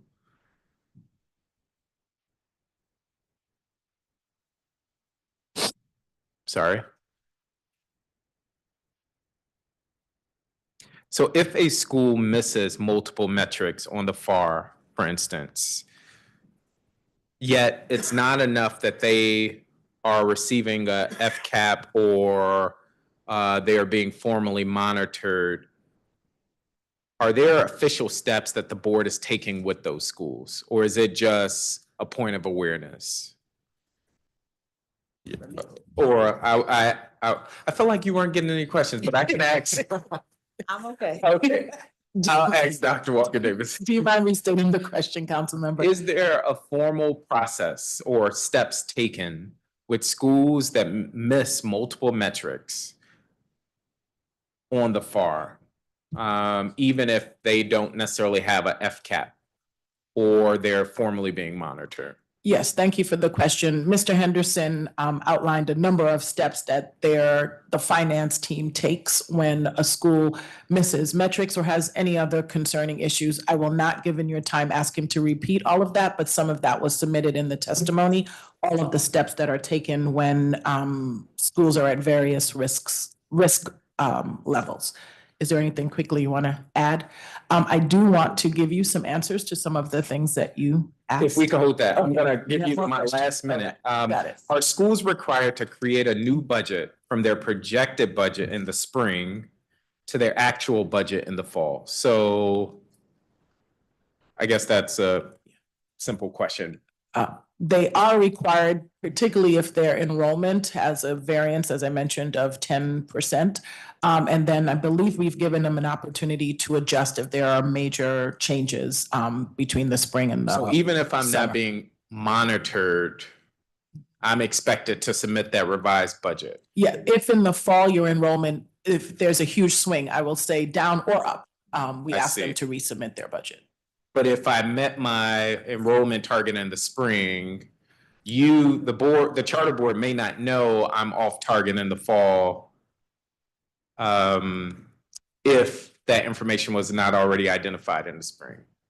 We would know their enrollment count as of their unaudited enrollment as of count day. We do know that, and then we would ask the school to Got it. resubmit their budget based on that. Got it. Okay, and I'm gonna use a board governance. Zooming out, what does oversight of different LEA charter boards look like via the charter board itself? Thank you for the question. So we have a couple of things that we monitor regularly. So as part of compliance, we review quarterly board meeting minutes. We also review whether or not the board is in compliance or out of compliance with the number of members. You may have heard Ms. Boone earlier talk about being asked to serve on the board because PCSB required it. Well, we flagged the school for not having the appropriate parent representatives on their board. So we would monitor if a the school has an even number of board members because they're supposed to have an. And is that just based on documented information, or is there someone on staff that's actually joining different LEA board meetings? Right, so we have staff, well, we have a staff member who reviews all of, or multiple staff members who review the minutes of the LEA board meetings. We have a dedicated governance staff member that will attend some of the LEA board meetings and is also responsible for following up on the compliance. Okay. I only have 20 seconds, so I'm going to give that to you to answer whatever, Yes. or share what answers you have. But I want to thank you all for being here today. Yes, so you asked about the community complaints. We received 2 complaints about Eagle, one in 2022-23, and it was about a teacher incident, and another one in 22-23 about the layoffs. Also, you asked about a loan. Joe Smith loaned $50,000 to the school in March 2024 that we are now made aware of.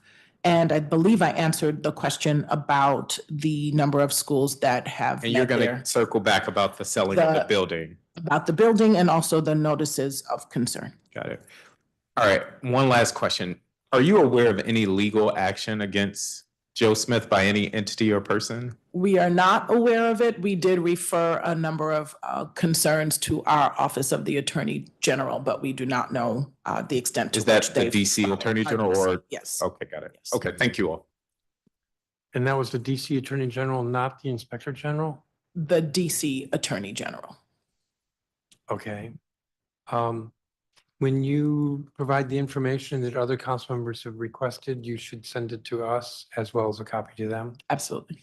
Okay. And could you provide us with a list of the schools that currently have a FCAP? Yes. Mr. Chairman,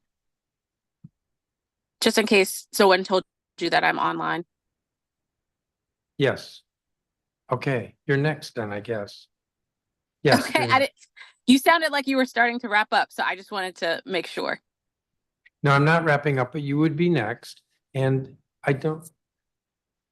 And Councilmember Parker wants credit for telling me that you were here. But I don't see you on the list of participants. That's confusing. Please proceed, Councilmember Henderson. Thank you, Mr. Chairman, and apologies for having to leave, but pickup duty calls. I wanted to ask a couple of follow-up questions, but first let me echo a little bit of what Councilmember Parker said around Chair Wright, the board's decision to not approve the acquisition. I think as someone who has been watching and monitoring the charter community and the charter board for a long time in the district, it actually was, it signaled to me a change in the board being a more independent body and truly, again, trying to live up to the accountability and transparency that you all talk about or put in your writings and things like that. I agree with Councilmember Parker that I feel like in some ways, if this acquisition had happened, and I have deep respect for Friendship Public Charter School, but if this asset acquisition had occurred, we would not know any of this information about the Eagle Academy finances and subsequent questions around some of the finances of some other charter schools who might be similarly positioned. Furthermore, I think that when we're talking about an asset acquisition of an asset that Eagle does not technically own, because that building was technically owned by DC Public Charter Schools, DC Public Schools, and Eagle took out a loan against that building, I felt like DCPS had the right to be at the table as well to say whether or not they wanted their building back. And so, I just say that. On that note, I wanted to follow up on a couple of things. There were a couple of other things that Ms. Brantley mentioned in her testimony as we sort of went back and forth, where she said board training alone is not enough. And so, Mr. Henderson, you went through, the document review and the various things that you all look at. I'm curious, if a school is deferring on their mortgage or rent payments, is that something that the charter school board would know?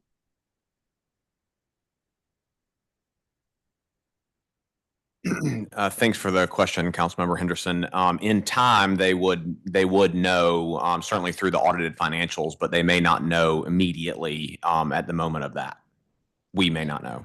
Okay, so in terms of audited financials, if they're not on a financial monitoring, then you wouldn't know until one point in time at the end of a year, correct? That's correct. Okay. What about if a school has maxed out high lines of credit? Is that something that also would only be noted on an annual audit?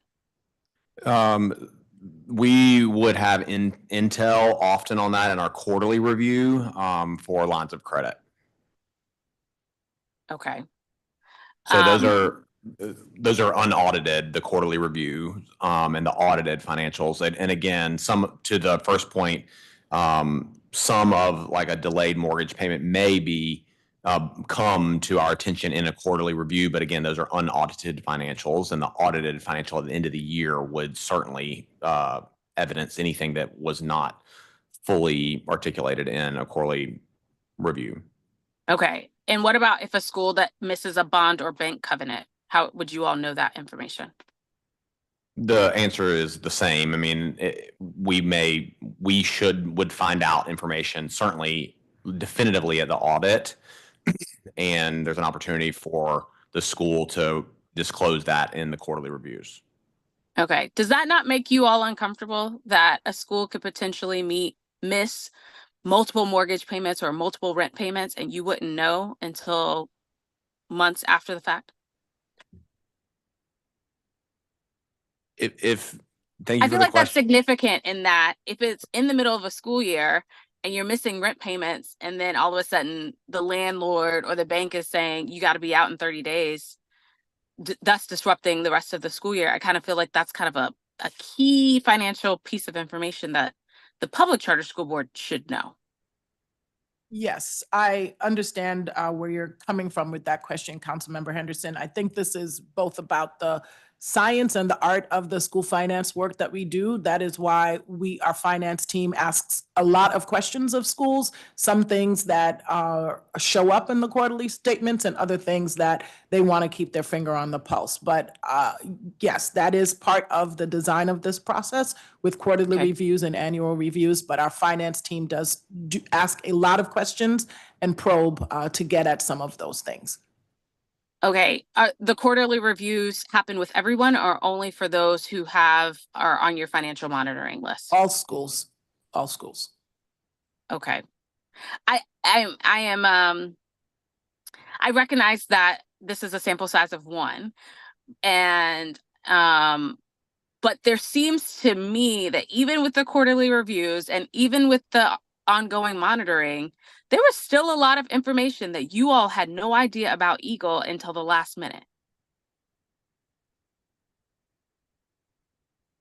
Is that accurate?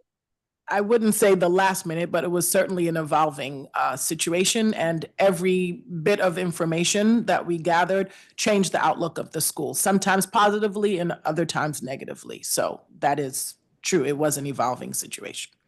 Okay, when you do the quarterly reviews, do you require that at least the board chair or I don't know, the treasurer of the school also be a part of those conversations?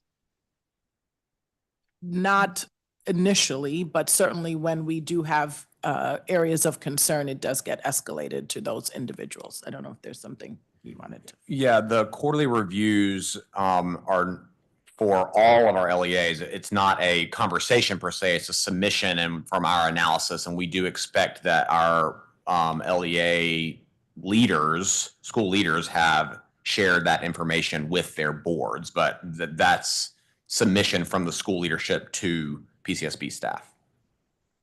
Oh, I see. Okay, so there's a submission that occurs, and then you all would have a conversation only if you have questions. That's correct, or back and forth. Yeah, that's correct. And that's often the case that we do have questions. I mean, there's a lot of back and forth with the school at that time each quarter.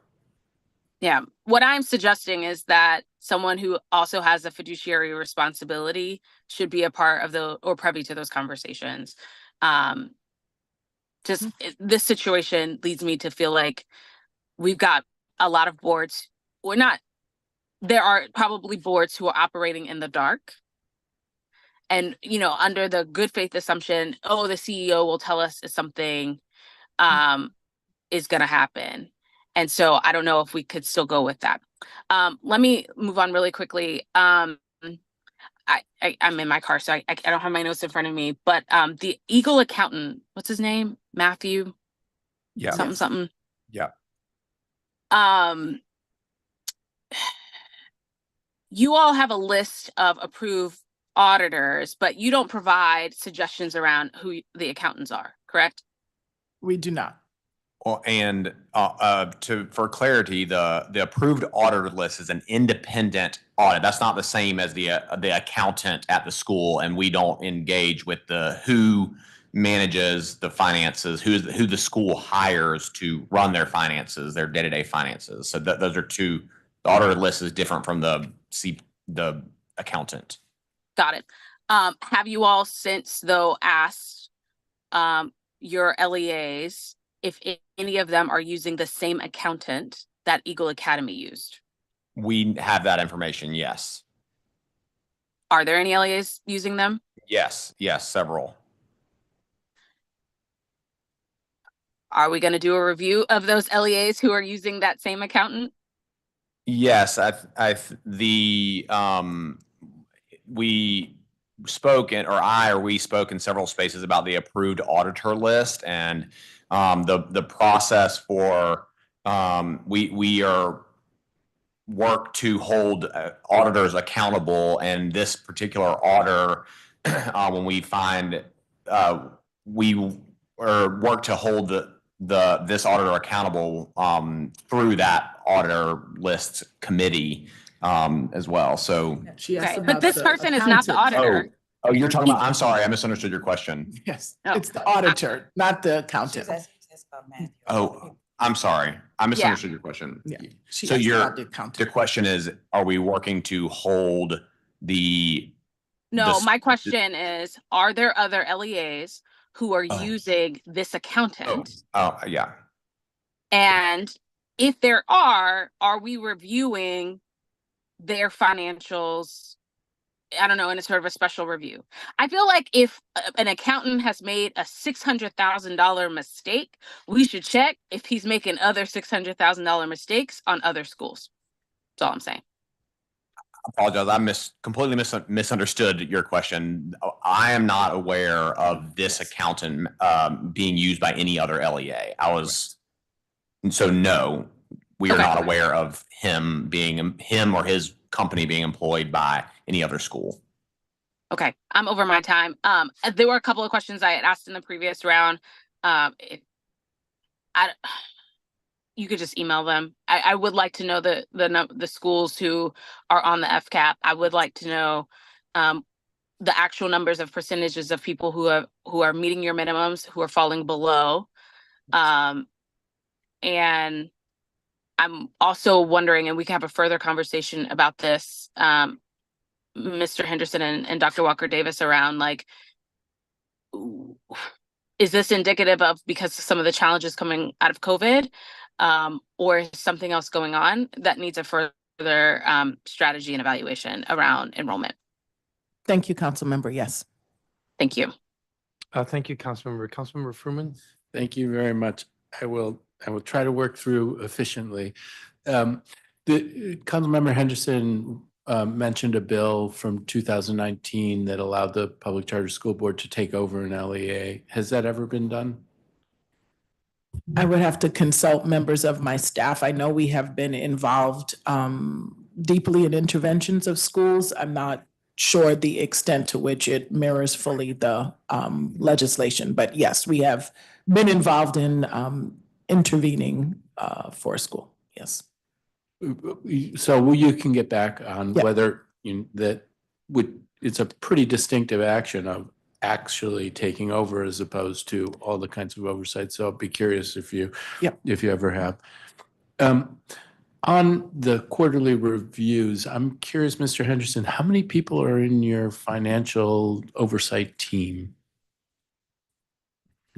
Thanks, Councilmember Fruman. There are, we have 3 staff members that are a part of the school finance team. And it's a lot. that's coming through in front of you. I've never seen, I look at a lot of the different documents. I'm not sure I've looked at a quarterly review document. Is it a standard form that you're getting from everybody, or what are you requiring in that quarterly review? And maybe the most efficient way to do it is, if it's a standard form, just send it to us as a blank. I certainly can't summarize that quickly at this moment. We can send you some information about that we collect from them. Okay, great. In looking at the FAR, one of the things that I was looking at, I mean, I was struck by Mr. Smith's salary, and then I looked at the reports on the proportion of the budget used for G&A.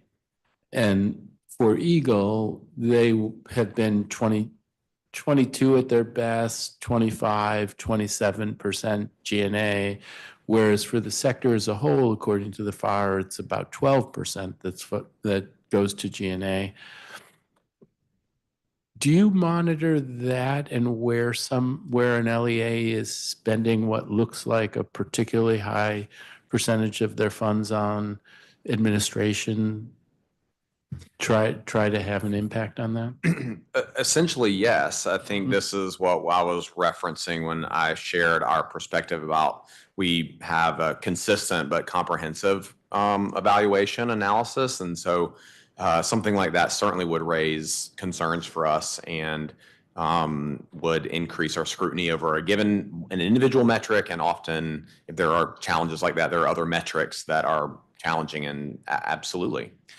Because I do think, I mean, it goes to some of the things that Chairman Mendelson was talking about, and you made a reference to that there was some bloat at Eagle, and I have a feeling that bloat is in that G&A space. And I asked about the salary that was being paid, and you don't touch that, but I would expect over the years, if it's a very high percentage devoted to G&A, that would be yet another red flag. Yeah, I would just share, Councilmember, part of the reason why we have the FAR and we publish it and we put those metrics out there is this is a tool, this is a publicly available tool. It is supposed to spark conversation and action on the part of the LEA. They're supposed to look at how they're compared to other folks and make the ultimate decision about whether or not that is the type of programming and staffing structure to support what they want to do.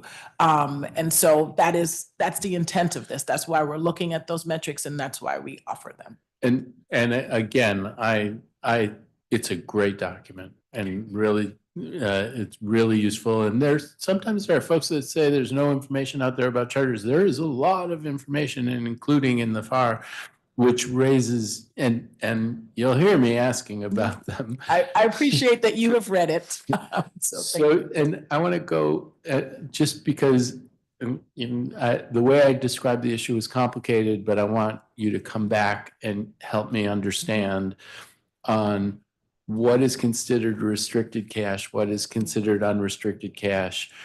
When there is a bank loan that requires minimum reserves, do the funds that might be associated with those minimum reserves count in the restricted cash or the unrestricted cash?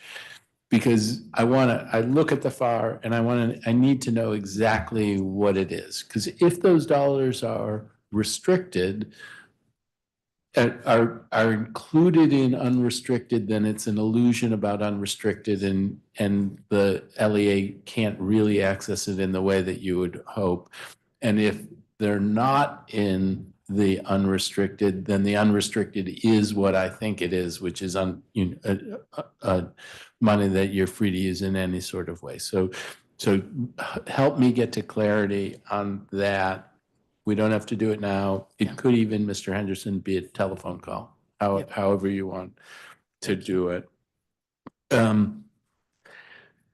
Valerie Jablow raised a couple of things about $2 million at KIPP and then another $5 million issue. I don't know whether you can speak to those things or whether they're confidential, but I've not heard about those. They're focused on those things. Can you describe what those issues were?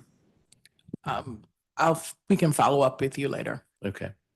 All right. Well, I'm going to end on what I thought was the really big picture issue that got raised from the start of this hearing? Because Eagle exists in a setting where, they struggled because they couldn't hit their enrollment targets. And when you look at the number of unfilled seats in Ward 8, it's enormous. And you talk about, Ms. Walker Davis, you talk about the pain that comes from a closure.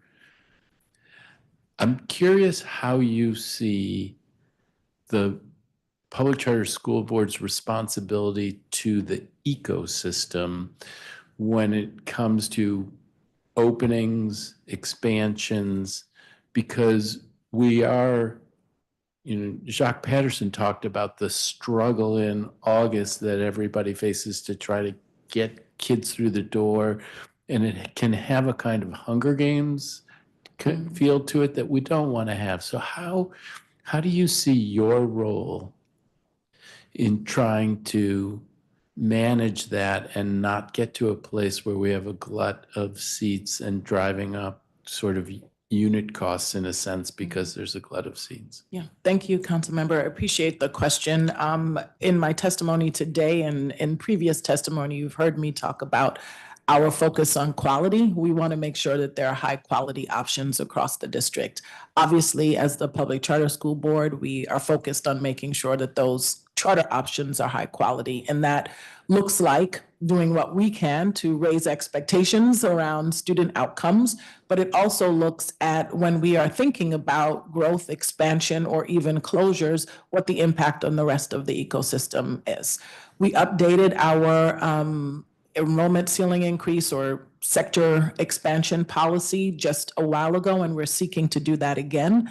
I participated in the citywide boundary study where we talked about what collaboration looks like with DCPS and others as we're bringing on new schools. We have a pretty high bar for schools who are looking to expand that they speak to, how they're going to meet the enrollment challenges, how they are going to meet the demands for their program. And you've seen in recent deliberations that have come across our board that we take that seriously and ask our schools to respond to that. So that is how we believe that we are part of a rich ecosystem in the district. I think all parents want high quality options, whether they're in DCPS or charters, and we are doing our part as an authorizer to make sure that those schools that exist in the charter sector are meeting that mark. Okay, thank you very much. Ms. Wright, you've looked at love from both sides now, and so I'm curious how you see this issue as well with your experience having run a charter in this very same environment and now as the chair of the board of the charter. Thank you, Councilmember Furman. I mean, it's an interesting perspective being on the other side, I will say for sure. But I actually agree with what Dr. Walker Davis said. For us, it really is a focus on quality. Although I do, we're very mindful of what any of our decisions, how it is impacting the ecosystem and shingle agnostic, if you will, not necessarily charter, not just DCPS, because I don't think the right sizing, this is Chantel speaking, the right sizing of the system is just on the charter side. I think that it is an educational system, education issue for our city that we need to think about across the board. But I do think from our board's perspective, what you will hear are people saying like each of these decisions that come up, we have pushed the staff to think about how we grow, how we improve, what our sector planning policy looks like. And you will see in terms of what we approve and what we don't approve, it considers what is happening in a larger ecosystem. But again, I just want to underscore that I don't think it's just a charter issue. And way too often when we start talking about responding to that, it becomes an issue that the charters have to deal with. And I think we have to have a citywide expectation around education, placement, and what is happening. The other thing that I will say, which you didn't ask, but to push on what Councilmember Parker and Henderson said, I don't think you necessarily, in terms of our board, what I think you see us happening is not necessarily a disconnect between staff and the board itself. I think what you see is a board and a staff that is now responding to a changed ecosystem in general. In terms of when our charter system first started, even when I think about when I opened my school in 2008, it looks very different now in terms of 2024. And we have to respond to that. And I think you see that happening from the staff, and you see that happening from the board's perspective as well. And so it's not I don't think there's a disconnect. I think we are just recognizing that it is a different landscape. So just in the interest of transparency, and it won't surprise you, I hear the comments that it's the right sizing is not about just about the charter sector. I want to put on the table that I actually think it is dominantly about the charter sector. We have gone through 2 rounds of closures of DCPS schools. We're not closing another DCPS school. I mean, it's just not, we have to provide a successful matter of rights system in every community.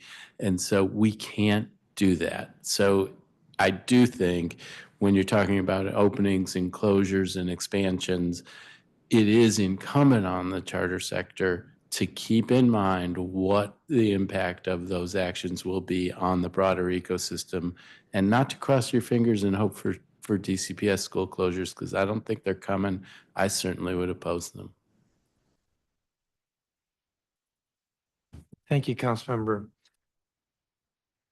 Dr. Walker Davis, given the school's financial struggles, persistently cash too low, declining enrollment over half a decade, how could the Public Charter School Board have approved a 5-year renewal a year ago? Thank you, Chairman.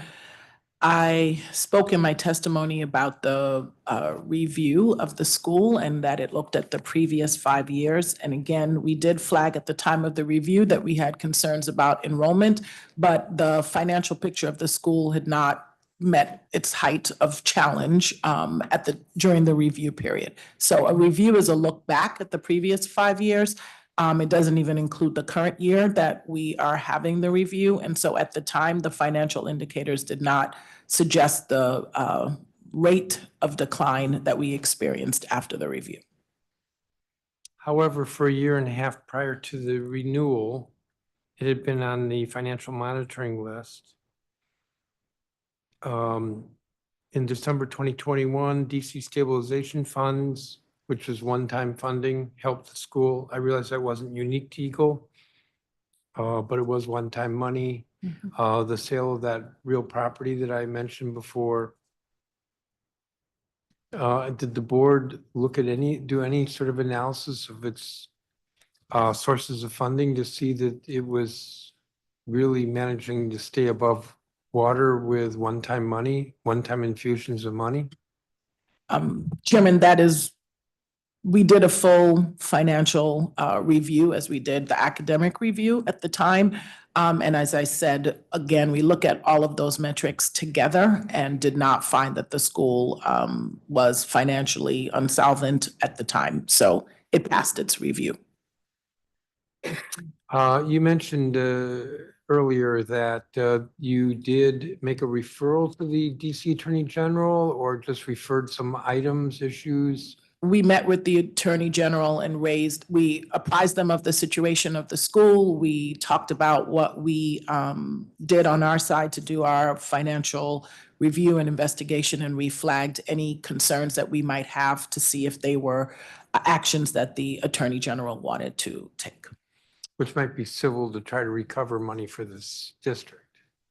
Yeah, I'm not apprised of what the Attorney General is going to do, but we did want to make sure that we put the concerns that we had in its appropriate place.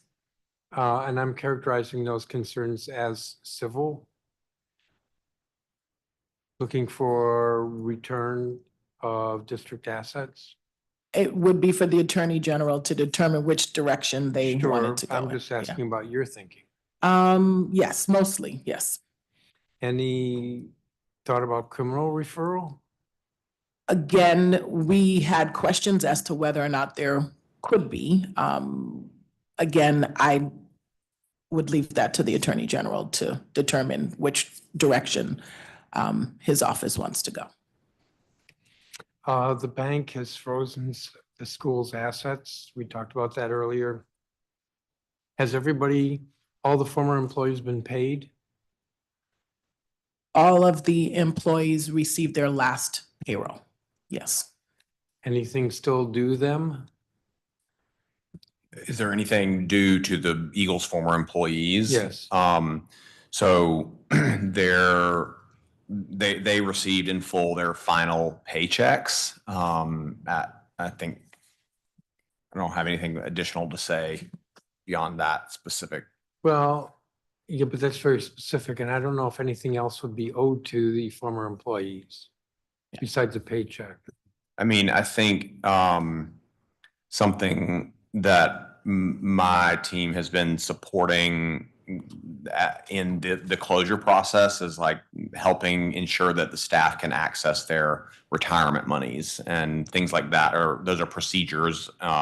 It's not money coming from Eagle's bank account to an employee, but it's accessing the employees, their portals that they might normally use an HR professional to support them with. So things like that. My team and some additional consultants that I've hired to support this process are helping staff get access to that which they might normally use an employee of Eagle to get access to. So you mentioned retirement. Retirement would be in an account separate from Eagle. Correct. But what about like accrued leave? Are there issues around that? There is, my understanding is that there is a class action file for some employees that are stating that Eagle owes them payouts for accrued leave, and they are in conversations with the Eagles insurance company to navigate those waters. Did you say class action? I did say that there's a lawsuit out there, and I think that I want to be gentle with my terminology, that there is a lawsuit from a couple of employees, but the statement is that it would apply to the other employees as well. In previous round of questions concerned communication or lack thereof with families and employees. What is Public Charter School Board doing to improve communication and transparency? Thank you, Chairman. I outlined a number of ways that we want to improve transparency around both our financial oversight and also actions that are taken against LEAs, and also be clear on our expectations of LEA's responsibility to communicate with their families.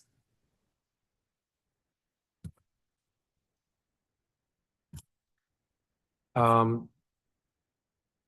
Brantley, in her testimony, said, "My fifth point is this. It is ultimately the responsibility of the nonprofit board that holds the charter and the executive that the board hires and supervises to ensure financial sustainability and fiscally responsible decisions. PCSB does not need to heap more and more compliance on schools because this will not solve the problem nor address the issues that were inherent in the Eagle collapse. What the PCSB can do is ensure boards are clear on their responsibilities by requiring the boards attest annually to their understanding of their school's financial metrics and solvency, and by also moving immediately to corrective action plans for schools that fall into the categories raised in my earlier points, which, to summarize, are schools that miss 3 or more FAR metrics, schools that have a significant decline in any financial metric, and especially a 20% or more annual decline in enrollment, schools that miss bond or bank covenant, schools that are deferring mortgage or rent payments, schools that have maxed out high lines of credit, and finally, schools with conflicted or related party interests that are using any portion of assets or resources, including compensated staff time, for matters unrelated to operating a DC charter school." What's your reaction to that? Thank you, Chairman. I appreciate Ms. Brantley's testimony. Those are all great ideas that we are exploring. I did mention in my testimony that we were looking at adjusting the threshold for our financial corrective action plans. I also mentioned that we would be changing our communication with the LEA boards about those financial corrective action plans and the expectations of what those boards would do. So all of those recommendations that Ms. Brantley offered are definitely ones that we will explore as we're developing those new thresholds. Councilmember Parker, do you have any more questions? Yeah, just a few, and then I promise we're gonna go home soon. Are schools' financials part of your annual performance evaluation process? What will soon be the Aspire process? Thank you, Councilmember Parker. We have a separate process for finance and academic, so they are not part of the Aspire rating, but they do, as Mr. Henderson shared, they have their own comprehensive process, and they both are included on the school's profile. Got it.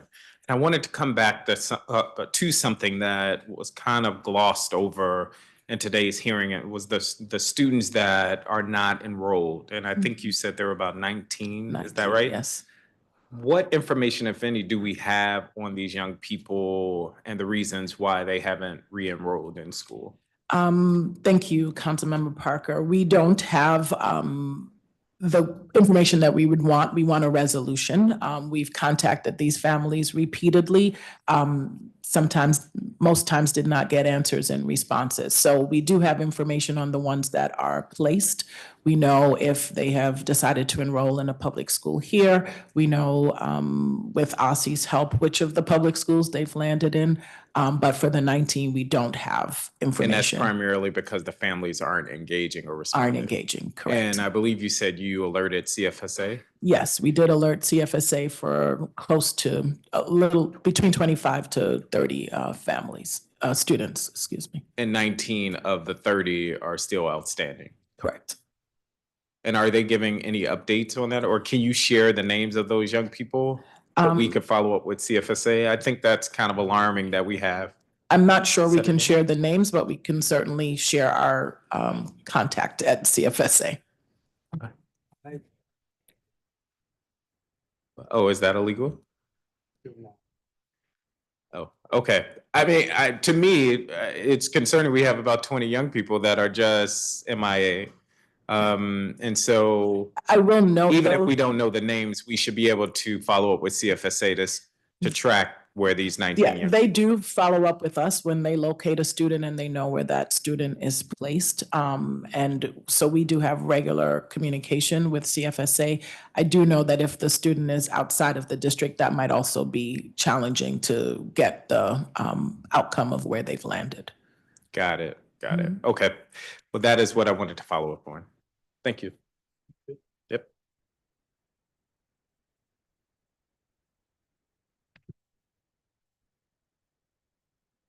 Sorry to cut this short, but I think we're out of questions for the moment.